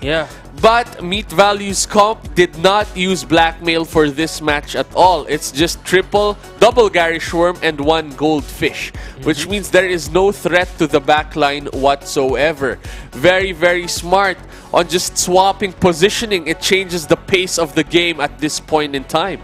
And now look at this. Meat Value will now need to defend against Enrico's Rage with those swirls, and of course he can go for the confusion, he can go for the confused cards again, but the problem here is Enrico right now has all the time that he needs to take out that front lane again. Very, very correct. Having no blackmails is a cool thing that Enrico saw in that matchup, and with this swap, there is no threat at all. Yeah, on the back lane. There is what can attack the back lane? I don't think there is anything actually from Meat Value's side that can attack the back lane. So very, very interesting to see that play out. So look now, at that, damage after damage after damage. Yeah, exactly. Now Meat Value's only way out of this is to keep on stacking up those confused cards. You're right. Try to lock out Enrico. But the problem here is Enrico is getting that key to victory again, which is to eliminate 2 Axies of Meat Value here. Right now, that front lane is in trouble. Look at that red health right now, although it is getting healed. Very, very scary indeed. Will the last wish from Enrico's side help in this matchup right now? Is Enrico able to clear 2 Axies at this point in time? Let's see. That's a very offensive draw. You can go Axie Kiss Little Branch. You can go Tiny Dino and Ronin. What is the play at this point in time is the big question actually. Ooh, opts to just keep and use Ronin. I think he is doing the maths. Is 1 Ronin enough to kill that frontline Axie? Would it be? It is. I think with a death mark, I think that's enough. It does have the death mark. So with that being said, it would be enough to take out that front lane. It only has 121 HP. So that Ronin could be the key factor that he needs to slay out that front lane Axie. Is it gonna be enough? Let's have a look. Does he go for it? Does he attack? Boom! It is. Oh, that is far away actually. 80 damage is not enough. 26 HP remaining. Now he has 41 shields. Looks like there is a bit of a miscalculation, but at the same time, Enrico at least managed to minimize or at least decrease the health of that front lane, and that would mean it's easier to push through that front lane on the next turn. You are correct.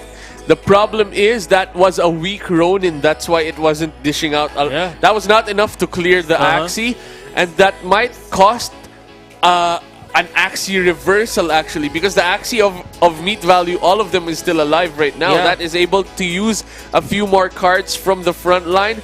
Does Meat Value go for them? And we see that right there. Risky Fish is coming in. 70. And the Garish Worm to discard and end the Axie. It is enough to just go for that. And let's see. Let's have a look. It is now Enrico's side of the table. Is this going to be enough to catch up? That is 30 HP left. Death Mark is only going to be dishing out 15 damage, so that is not going to be enough. The attack will have to go to the front line first of Meat Value. The only question is which attack is going to come in. It is going to be very, very scary. And you know what the problem here is for Enrico? He still hasn't drawn the Tiny Dino. And we're already on round number 4. So that Tiny Dino is not at all stacking up damages yet. And we are slowly but surely approaching the rounds wherein Meat Value would be even more smart. Yeah, very smart. From Enrico. Having 30 HP means you need a 2 cost to end that Axie. And using the little branch, that was exactly 30 damage to end that Aqua. And the little branch went calculation through and attacked the midline Axie of Meat Value. So that's a lot of catch-up damage right there. Now, Meat Value's turn is coming in again. Meat Value is slowly but surely crawling his way towards the rounds wherein he would win. But at the same time, Enrico is losing the time, and yet he's doing a lot of damages and can actually clear out Meat Value in the next turn here. Now Meat Value is going in. Garish Worm as well is being slain or being deployed into the battlefield. Just going to be doing 74 HP damage onto that mid lane Axie. Now here comes, oh my god. There we go. That is the lock. Here comes the lock. Enrico now in trouble against Meat Value.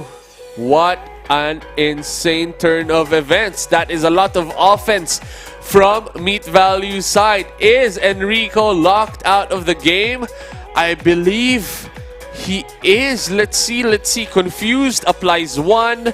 Swirl applies 2. And another Confused applies 1 more. So that is 4 being shuffled into the deck of Enrico. And I think he's going to be going for the Risky Fish instead, maybe. Yeah, he is. He's going to be killing out. It's enough to do everything. Yeah, it is enough to do everything actually with that swirl as well. So now it's down to a 1v2 situation, and look at that, the lockout is just insane. He is caged right now. Ooh. A caged beast is no threat to meet the value. What a turn of events. And that is a very soft Reckless Hunter backline Axie from Enrico. Now, Meet Value can opt to go ham, shuffle Confused, shuffle Swirl. It is game. That is foul according to the chats. It is very, very scary indeed to be on the opposite side. It is what it is, says here by Hayohib. And there we go. Fully offensive from Meet Value side. Although locked out, we're gonna give this match a good send-off. Here comes Meet Value with all of those offensive cards. Now Enrico is just waiting for death to rain down upon him and greet him here in the Axie land. Look at those confused cards. He does get the believer though, and he's gonna be using it. He's believing in himself. He's believing in everything. But here comes the surrender. Beliefs, and Enrico has now lost from that match. Well done to both players. Meet Value got the victory. Yeah. Let's send it over. How do they feel right now? Let's go, Chief. What do you think about that?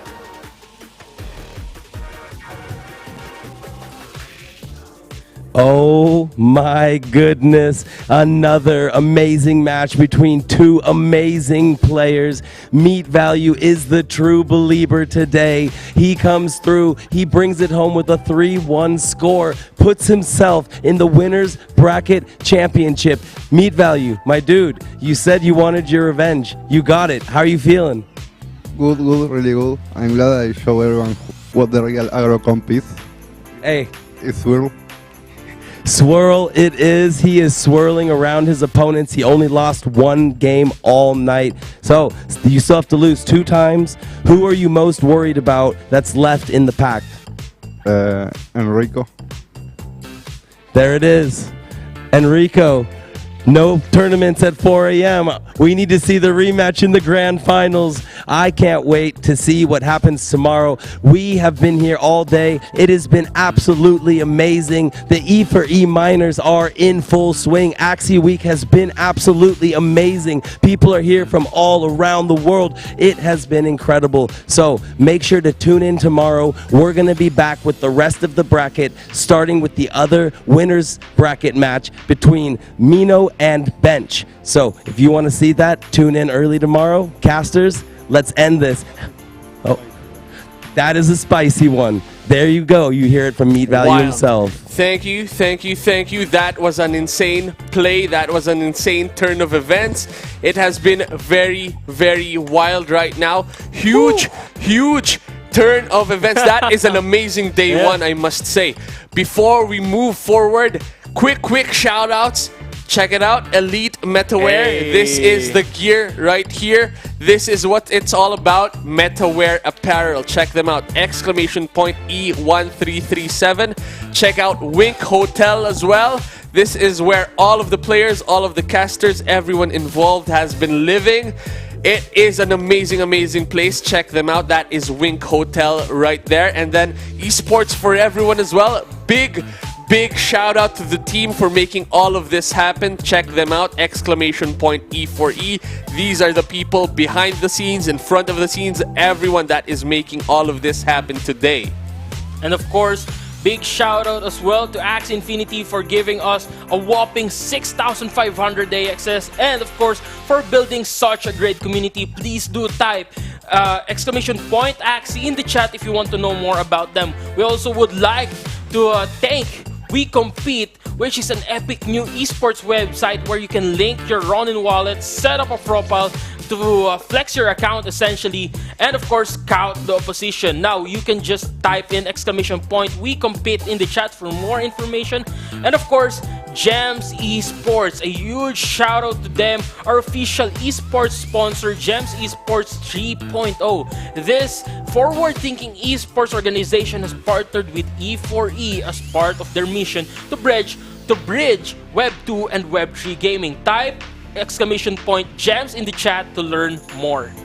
Huge shout out as well to Crypto Slate. one of the biggest crypto news outlets out there. Check them out, ! Crypto Slate. And I believe that that is all of our sponsors for the day. We hope you enjoyed the stream. We hope you enjoyed day 1 of the E4E Minors. This is day number 1. Stay tuned for day number 2. It's gonna be more of this, but wilder. Hey. See you again soon. Boom! Let's go.